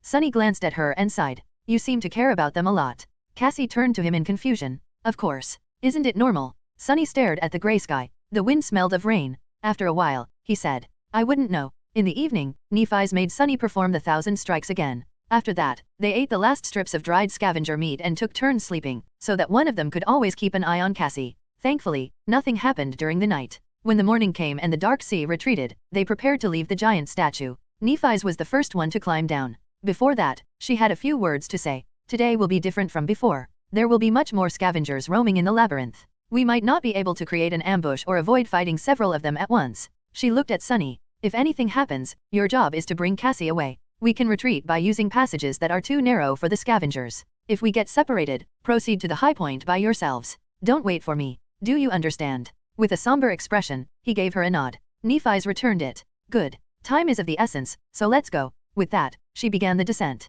After Nephi's reached a point 20 or so meters below them, she found purchase and waited. Using the golden rope, Sunny lowered Cassie down. Just like while climbing up, they took turns helping the blind girl. Luckily, climbing down the statue was much easier. Soon, they reached the ground. Entering the labyrinth, the trio moved forward with haste. The shadow was ahead of them, scouting for monsters and optimal paths. Despite that, their progress was slow and chaotic. They had to constantly change direction to avoid groups of scavengers, often ending up in dead ends or moving further away from their destination. Sunny, who played the role of the scout and navigator, felt his brain slowly starting to boil. At some point, however, they inevitably ended up in a situation where a fight was unavoidable. There was a large group of scavengers at their heels, and a pair of them blocking the path ahead. Neither of the two groups had noticed the sleepers yet, however, since there were no other passages to turn into, it was only a matter of time. Nephi's considered their options for a few seconds. There was a scowl on her face. Finally, she said, If there's only two, we can take them. Sunny looked at her with uncertainty in his eyes. But there's no time to set up an ambush. He wasn't quite sure how they could fight two scavengers at once. Despite how good of a teacher Nephi's was, he only practiced with the sword for a day. Facing against a scavenger alone was risky. Changing Star shrugged. It's almost the same. I'll attack first. You follow behind in the shadows and finish one off once they turn. Then, we kill the second one together. The whole plan was based on the assumption that Nephi's could survive under the onslaught of two scavengers, both attacking her simultaneously. Sunny was very impressed by her prowess, but he wasn't sure that it was possible. There was a large probability that Nephi's would die. He still remembered that she wasn't present in Cassie's first vision. But what else could they do? A bit rattled, Sunny gritted his teeth. All right. After a short pause, Nephi summoned her sword. Then, she stepped forward. Chapter 46, Experience. Shadow Slave. After finding a good hiding spot for Cassie, Sunny, and Nephi's proceeded forward to face the scavengers. Soon, they saw two hulking silhouettes in the distance. With her lips pursed together, Nephi's threw over her shoulder. Keep up. Then, like a runner preparing for a race, she got down on one knee, inhaled deeply, and lunged forward. Damn. Sunny dove into the deep shadow cast by the wall of the labyrinth and followed, running as fast as he could. However, the distance between them kept growing. Suddenly, he remembered walking behind Nephi's as they crossed the bridge to the academy. Was it his fate to always follow behind her? Changing Star's running speed was incredibly fast. She was practically flying through the air, like an arrow let loose from a bow. One of her arms was stretched backward, holding the sword with its point to the ground. The other was cutting the air with each stride. It took the two scavengers a couple of seconds to realize what was happening after noticing her. By that time, she was almost upon them. With madness burning in their eyes and viscous saliva dripping from their mandibles, the monsters screeched and charged forward. Nephi's did not slow down, as though planning to ram them with her body. Sunny's heart skipped a bit. 4 terrifying pincers shot through the air. At the last moment, Nephi's fell backward, falling on her side. The inertia carried her forward as she slid through the mud, passing between the scavengers. Then, she twisted her body and stopped herself by plunging the sword into the ground. A bit slower, and she would have been impaled by one of the scavengers' legs. Crazy? She's crazy. By the time Changing Star got back to her feet, one of the scavengers had already turned around. However, Sunny couldn't see what was going on as his sight was blocked by the bulky carapace creatures. He only heard the sound of chitin striking against steel. There was no time to worry about that anyway, since he had his own problems to solve. Due to the insane maneuver that Nephi's had pulled off, the second scavenger lagged a little behind the first one. It was just about to turn around when Sunny finally got close enough to launch an attack. Silently cursing, he ran up a narrow protrusion on the coral wall and jumped, aiming to pierce the weak point at the scavenger's back from above. His shadow was already wrapped around the azure blade. But at the last moment, the scavenger suddenly moved, slightly turning its torso to the right. The blade missed the concave spot where the armor plates connected and instead hit one of them square in the center, sliding helplessly across adamantine chitin. Crap. Instead of killing the beast with one decisive blow, Sunny ended up dealing no damage at all. What's worse, he landed right on top of the scavenger, practically hugging it from behind. In the next moment, the scavenger shook its carapace, throwing the irritating human off. Sunny flew sideways and crashed into the labyrinth wall, feeling breath being knocked out of him. Suffocating and disoriented, he fell gracelessly into the mud. Not good. By some instinct, Sunny rolled to the side. Something tore past him and hit the wall, sending pieces of crimson coral flying through the air. Then, he was lifted into the air and thrown backward. But by that time, however, he had already come to his senses. Twisting his body, Sunny managed to land on his feet and take a few steps back without falling. In the next second, his sword was in front of him, held in both hands just like Nephi's had taught him. The scavenger was already charging at him with a menacing fire burning in its eyes. Repetition. Experience. The shadow flowed from the azure blade to his hand, then spread to his arm, shoulder, and then finally covered his whole body. Sunny instantly felt stronger, faster, more resilient. But was it enough? No. To survive, he would definitely also need some luck. One pincer flew at him from the right, the other from the left. There was no time to retreat or dodge sideways. So, instead, Sunny did something that made every instinct in his body scream in protest. He jumped forward, closing the distance to the charging monster. The pincers clashed together with a loud crack behind his back. Instinct or not, it was the only logical step.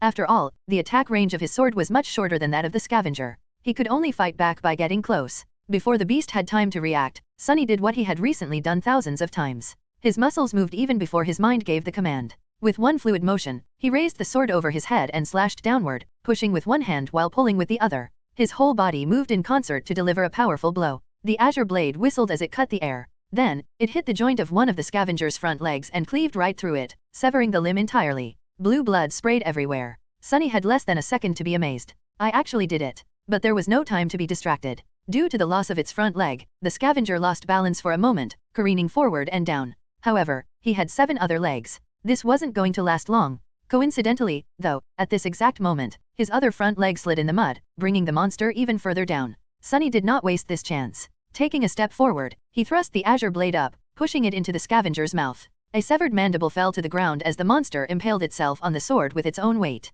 The massive body of the nightmare creature convulsed before falling still. It was dead. Sunny slowly exhaled, only now feeling the pain in his chest and at the back of his head. He carefully touched it and grimaced. His hand came back wet with blood. At least I'm alive. You have slain an awakened beast, carapace scavenger. You shadow grows stronger. You have. With no time to listen to the spell, Sunny tugged on the sword to dislodge it from the monster's head and hurried to help Nephi's. However, it was too late. The other scavenger was lying in the mud, clearly dead. His limbs were still twitching, indicating that the fatal blow was delivered just moments ago. It seemed like Nephi's had managed to sever its spine by piercing the weak spot at the base of the beast's torso with her longsword. He couldn't see the silver-haired girl behind the bulky carcass. As Sunny approached it, he heard the sound of rugged, strained breathing. Then a shaky voice came from behind the scavenger. Don't come any closer. In the deathly silence of the battle's aftermath, Changing Star's voice sounded strange and subdued. Sunny suddenly felt as though someone had squeezed his heart in a fist. Steeling himself, he took another step forward. Nephi's was standing in front of the dead scavenger, trying to catch her breath after the intense fight. There was a bloody gash on her shoulder. However, it didn't look life-threatening. Sunny's attention, though, was instantly drawn to something else. It seemed that at some point during the fight, the tall girl's makeshift seaweed top came apart, leaving her naked above the waist. She was covering her chest with one arm. Behind the arm, squished, the supple fullness of her. Sunny flinched as though someone had stung him and hurriedly turned around. His face was burning. Without thinking about it, he even made his shadow look away. An awkward silence followed. After some time, Sunny forced himself to speak. Are you all right? Nephi's was slow to answer. Yes. Good. Good. I'll go fetch Cassie then. All right. Feeling as though an army of monsters was chasing him, he walked forward on stiff legs and then quickened his step, barely holding himself from running. Her fault? It's her fault? She should have communicated things clearer. Trying to get the vivid image out of his head, Sunny hurried to the place where Cassie was waiting for them. By the time they returned, Nephi's had already fixed her top and was wearing it as though nothing had happened. However, Sunny couldn't help but feel that the look she gave him was somewhat weird. Forget it. After checking the wound on his head, Changing Star said, It's just a bleeder, nothing serious. Tell me if you feel dizzy and nauseous or have a strong headache, though. Since Sunny had none of these symptoms, he kept quiet. Nephi's looked down at his clothes and sighed. Memory. He opened his mouth to say no, but then fell silent. Come to think of it, when he killed the scavenger, the spell did say something else after informing him about the absorbed shadow fragments. At the time, he was too busy to pay it any attention. Let me check. He summoned the runes and quickly found the cluster representing his memories. Memories, Silver Bell, Puppeteer's Shroud, Azure Blade. Nothing new. Then what was the spell talking about? Suddenly, he noticed a new set of runes in the neighboring cluster. His eyes widened. Echoes, Carapace Scavenger. Chapter 47, Echo. Shadow Slave. Echo, it's an echo. Sunny couldn't believe his eyes. Echoes were an extremely rare type of reward that Awakened could receive after slaying nightmare creatures. Chances of getting one were very low. In the real world, an echo could be sold for an unimaginable amount of money. That's because they were much more precious than memories. Without delaying it much further, he dove into his sea of soul. There, very few things had changed. A lonely black sun was still hanging above the calm, silent waters. It was orbited by spheres of light that represented his memories. This time, there were 3 of them. Just like before, Sunny couldn't get rid of the feeling that something was stealthily moving just beyond the periphery of his vision. However, this time, he didn't pay it any attention. He wanted to see his echo. It, too, was represented by a sphere of light. However, this sphere was much larger and hovered further away from the shadow core. With a thought, he commanded it to descent. The sphere slowly floated down and touched the dark water. As Sunny came closer, walking on the surface of the sea, its radiance slowly faded away, revealing the monster contained within. A hulking, menacing carapace scavenger was calmly standing in front of him. There was no madness in its eyes, or any feeling at all, for that matter. After all, it wasn't really alive. It was just an echo. Shining runes appeared in the air around the scavenger. Echo, carapace scavenger. Echo type, beast. Echo core, awakened. Echo attributes, strong, armored. Echo description, accursed soldier of the fallen legion. Before Sunny knew it, a wide grin appeared on his face. That scavenger was now his. It could be summoned and used to fight against his enemies, carry heavy cargo or perform other tasks. What's more, it was a whole rank above its master, which meant that it was much stronger, more resilient, and fearsome than a dreamer with a dormant core should normally possess. With this echo by their side, many things would become easier. Following an impulse, Sunny raised a hand and brushed it against cold, black chitin. He just wanted to touch his new possession. However, the moment his palm touched the scavenger, a strange thing happened. The soul of sea suddenly surged a little, and a new set of runes appeared.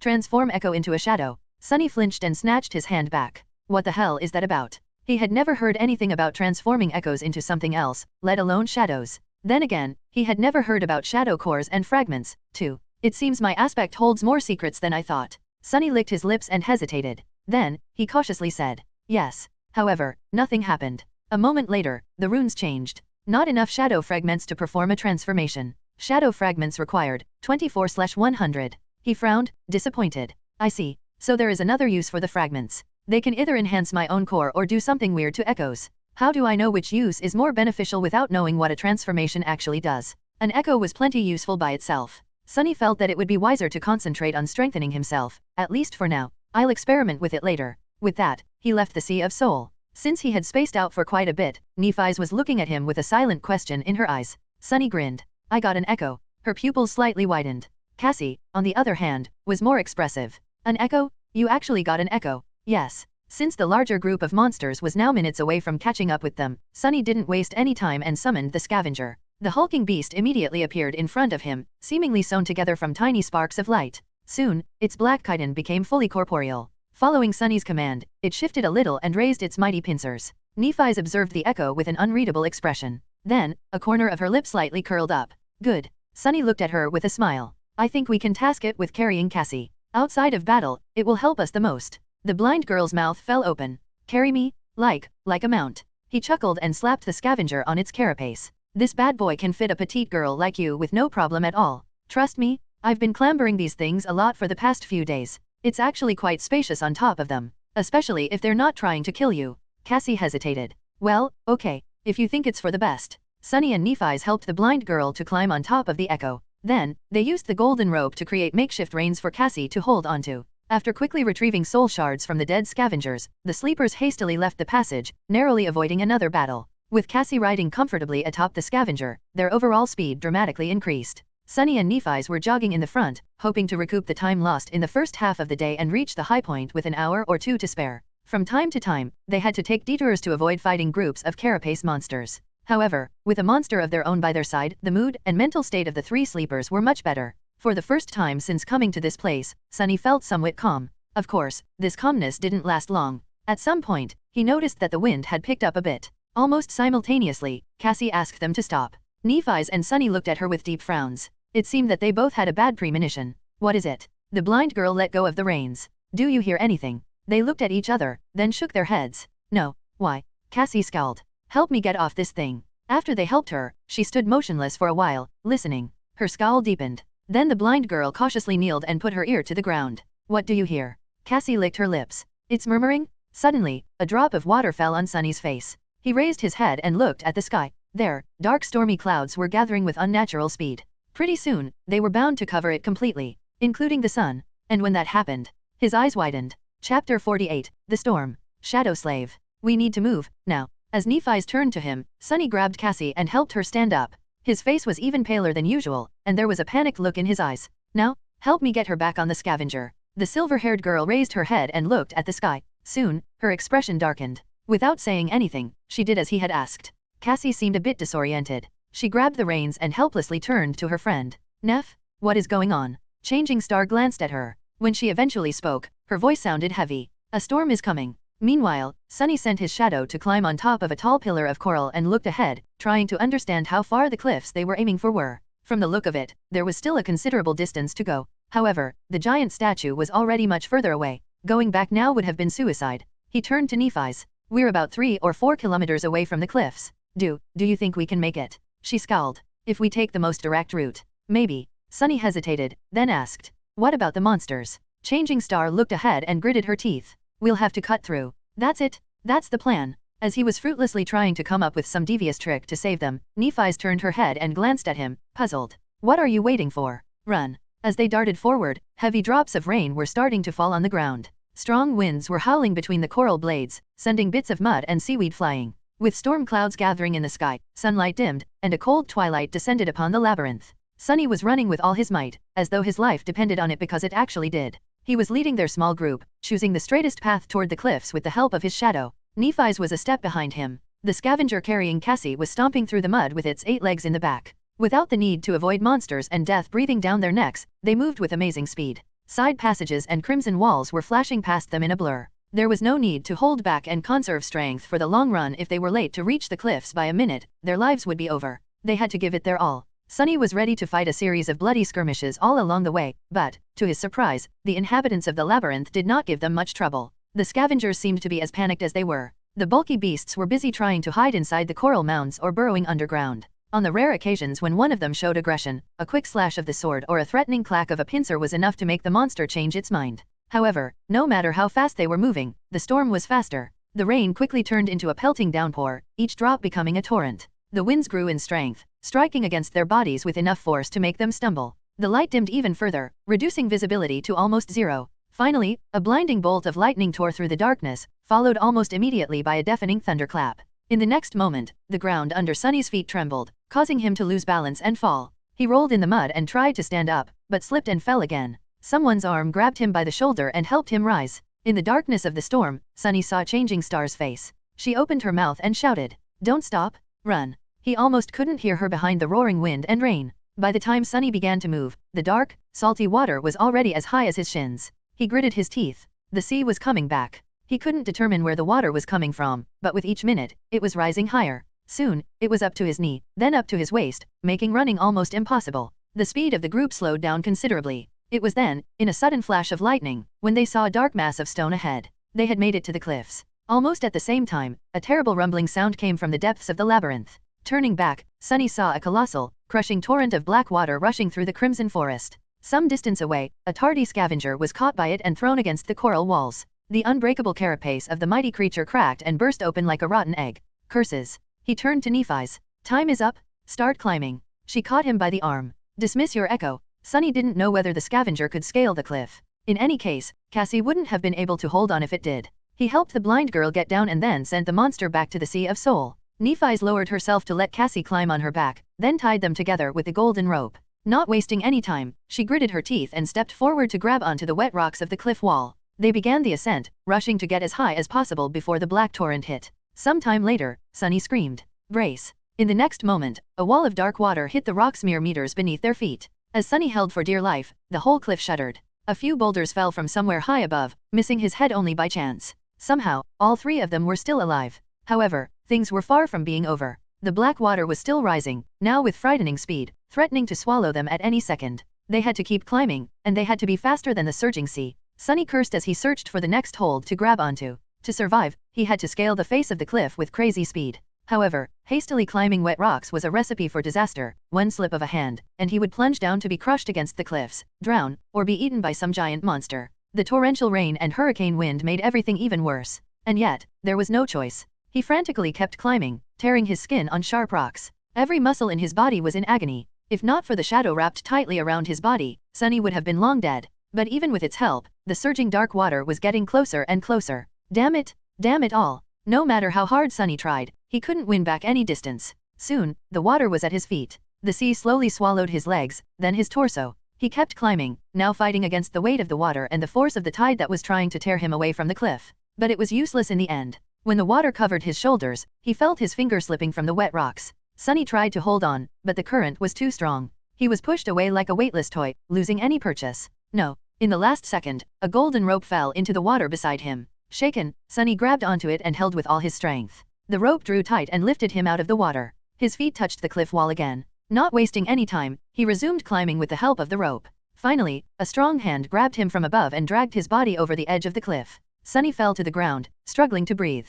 After some time, he looked at Nephi's, who was lying in a similar position to his right, equally as drained. She was still clutching the golden rope in her hand. Cassie was sitting a few steps away from them. He wanted to laugh, but had no strength for it. They survived. Chapter 49, Natural Element. Shadow Slave. For a few minutes, Sunny simply lay on the ground, letting the rain hit his face. From time to time, a bolt of lightning arced through the skies, drowning everything in blinding light. Other than that, it was almost completely dark. If not for his attribute, he would have had trouble discerning the shapes of Nephi's and Cassie, who were resting nearby. After some time, however, a feeling of uneasiness entered his mind. Something was off. Sunny scowled, trying to understand where that feeling was coming from. Finally, he realized that it was his shadow. It was trying to draw his attention to something. "Please, let me rest. I just want to rest." He was too tired to do anything. Both his body and mind were exhausted. However, the shadow was very persistent. It remained adamant. In the end, Sunny moaned and rolled over on his stomach, then slowly stood up. Nephi's turned her head and looked at him.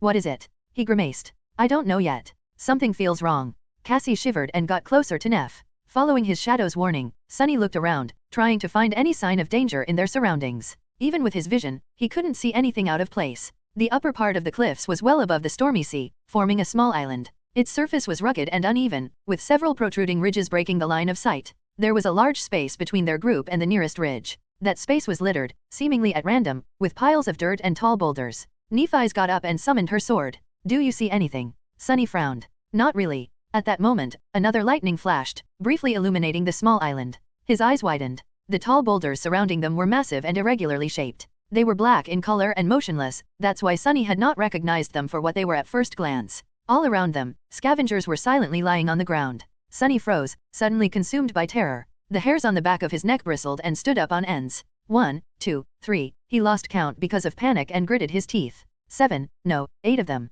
It seemed the 3 humans were not the only ones who thought of taking shelter from the dark sea on these cliffs. He trembled. These cliffs were a death trap. Noticing something on his face, Nephi's tensed. Sunny. He slowly turned his head to her and whispered, "Don't speak. Don't move. Just stay where you are." She followed his instructions without asking for the reason. However, a silent question appeared on her face. Cassie did the same. Sunny closed his eyes and breathed in, trying to calm his panicking mind down. There were no hopeless situations. Every problem had a solution. He just had to think of one. The scavengers did not attack yet. Maybe they were asleep or patiently waiting out the storm, trying not to move in fear of attracting more terrifying monsters. Maybe they simply did not notice the humans. After all, it was unknown how well these creatures could see. Were they able to see in the dark? Probably not, or at least not as well as he could. There was still hope. Sunny opened his eyes and looked at the small island again. But this time, his perspective was different. He saw the deep darkness, the clamor of the storm that drowned out most of the sounds, the large distance between the scavenger. This was his territory.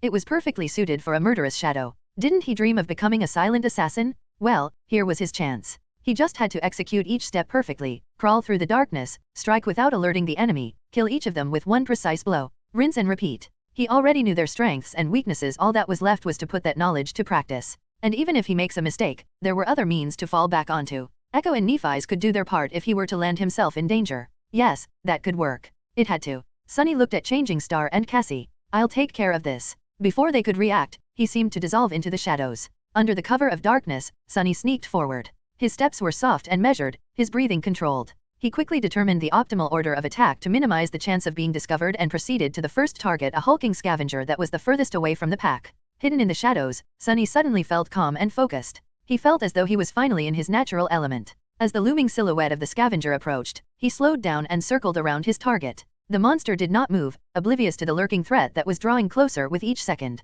Sunny held his breath and prepared to attack. He only had one chance. Do it right. With that thought, he silently lunged forward. 1 step, 2. Sunny jumped and easily landed on the monster's carapace. The azure blade was already in his hand, its steel dark. A moment later, it plunged into the weak point on the scavenger's back, piercing the chitin and destroying its brain. The quiet crack of the breaking carapace was quickly washed away by the rain. It was done. Sunny felt a sense of triumph appear in his heart and quickly suppressed it. This wasn't the right time to celebrate. 7 targets were still waiting for him in the darkness. He retrieved his sword and jumped down from the scavenger's corpse. Then, Sunny frowned. Why was the spell silent? It didn't announce his kill, nor the absorption of the shadow fragments. Feeling his skin crawl, Sunny turned around and looked at the scavenger. At first, he was afraid that the beast was still alive, but that wasn't the case. It was as dead as could be. However, on closer inspection, Sunny noticed something that he had missed before. And when he did, his face paled. Chapter 50, Death Trap. Shadow Slave. The scavenger was dead. However, it wasn't Sunny's blade that killed it. While circling the target, he was focused on staying unnoticed and not alerting the enemy to his presence before reaching the optimal position for an attack. After that, he only saw the monster's back. That's why he didn't notice the terrible wound that ran from the top of the creature's torso to its segmented legs, obscured by the rain. The unbreakable carapace was cut open like a tin can. The scavenger's flesh and mangled organs could be easily seen through the large gap, oozing azure blood. It streamed down only to be washed away by the storm. Sunny gulped. He might have felt awkward about performing a perfect ambush on a long-dead monster if not for the fear of whatever had killed it in the first place. Looking around, he hesitated and summoned the azure blade back, then wrapped himself in the shadow. The small island was silent except for the howling of the wind. The rain was still falling down, forming a constant veil that hid away all details and distant objects. A rare flash of lightning sometimes flooded this bleak world with stark whiteness. Then, a thunderclap would come, making the skies tremble. With cold fright settling deep into his bones, Sunny cautiously moved to the next scavenger. He could tell from some distance that it was also dead, but had to come closer and make sure. Indeed, he was right. The creature was almost severed in half by the unknown assailant. Its wet innards were lying on the ground in a messy pile. The darkness had long ago stopped being comforting, becoming terrifying and oppressive instead.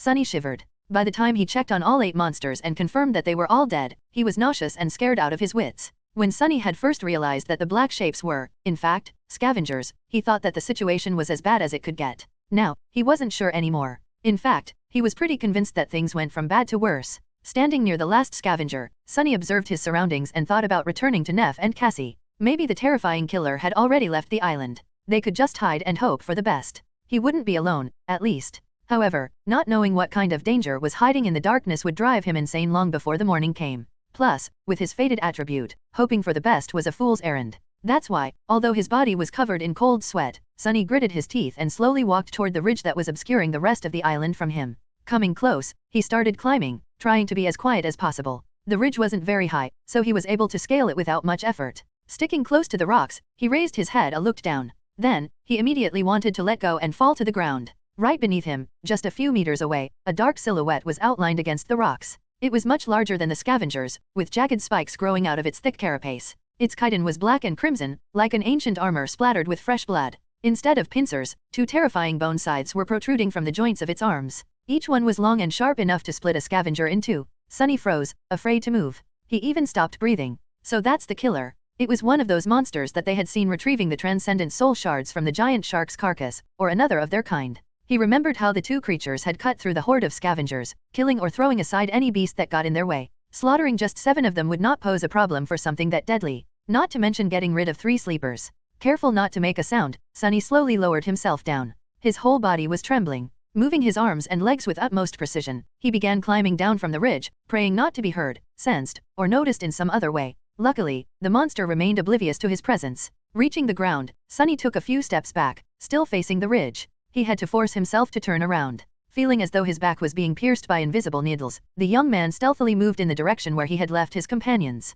A couple of minutes later, he returned to Nephi's and Cassie. The girls were tense and nervous, waiting for his return in the darkness. Before coming out of the shadows, Sunny let them know that he was approaching. "It's me." Nephi's moved, lowering her sword a little. Her face was a little grim. "What is the situation?" she said, careful to keep her voice low. Sunny slowly exhaled, finally feeling a bit safer. For the first time, he was genuinely happy not to be alone in this cursed place. "There are 8 scavengers around us. But they're all dead. The killer is one of those big monsters we saw, the thing with the crimson pattern on its carapace and sides instead of pincers. It's hiding from the storm beneath a stone ridge not far from here." A bolt of lightning flashed, illuminating everything around. In its aftermath, it looked as though 2 white sparks ignited in Changing Star's eyes. Soon, the reflection was gone, leaving them gray and inscrutable again. She tilted her head and whispered, as though talking to herself. "An awakened monster." Sunny licked his lips. "Yeah, so, what should we do?" Nephi's thought for a while, leaning on her sword. Then, she looked at him and said, "Kill it." Sunny stared at her, lost for words. Finally, he collected himself and said the first thing that came to his mind. "Are you nuts?" The idea of fighting that thing was pretty ridiculous, if not completely insane. Realizing that his words might have sounded a bit rude, he cleared his throat and added, "I mean, have you thought this through? How are we supposed to kill that monstrosity?" Nephi slowly inhaled. "It's not a question of thinking things through. We simply have no choice." She glanced at Cassie, who was listening to them with a pale face, and explained, "We can't leave the cliffs before morning, and neither can the monster. However, once the sun rises, it will easily see us and attack. Then, our only advantage, the element of surprise, will be gone. If we have to fight it anyway, it's better to be the ones initiating the fight." Changing Star looked around and added, "It's not completely dark yet. Although barely, I can still see. Once the night comes, this won't be the case. So we will have to attack it first, and do it soon." Sunny shook his head. "This still doesn't explain how we are going to kill it. That thing just dispatched 8 scavengers like it was nothing. We are not its opponents. We don't even know its weaknesses." Nephi's frowned. After a short pause, she said, "It's just an awakened monster." Sunny couldn't help but stare at her in disbelief. "What do you mean, just an awakened monster? Have you forgotten that all 3 of us are only sleepers? Dormant humans are not supposed to be able to deal with awakened beasts, let alone monsters. The fact that we can reliably kill scavengers is already abnormal." She looked back at him, undisturbed, and simply answered, "But we are abnormal." Sunny stood there with his mouth open, not knowing what to say. Nephi sighed. "You and I both are not exactly ordinary sleepers, aren't we? Don't try and deny it. Someone ordinary simply would not have survived in this place." He frowned, not happy about her line of thought. Meanwhile, Changing Star continued, "You, me, plus the awakened beast you have as an echo, plus the advantage of a surprise attack. I'm not saying that it will be easy. We might die, but there's a good chance that we won't." She looked down at the silvery blade of her sword, and added after a couple of seconds, "In any case, as I have already said, we don't have a choice. Sunny gritted his teeth, trying to find a logical retort. However, her reasoning seemed unassailable. He just had a really bad feeling about fighting that monster. In the ensued silence, Cassie, who had been quiet all this time, suddenly spoke. You are forgetting about the main advantage we have over that thing. Both of them looked at her, surprised. The blind girl turned to face them and slightly lifted her head. We are intelligent, and the monster is not. Her words echoed in the darkness. Sunny sighed. It seemed that a fight with the bone-scythe monster was inevitable. Some time later, he was standing in the darkness, looking at the terrifying creature in front of him. His expression was grim and somber. Tightly gripping the azure blade, Sunny slowly inhaled. The ominous feeling he had before was still there, now stronger than ever. I don't like this. With this thought, he exhaled and raised his hand.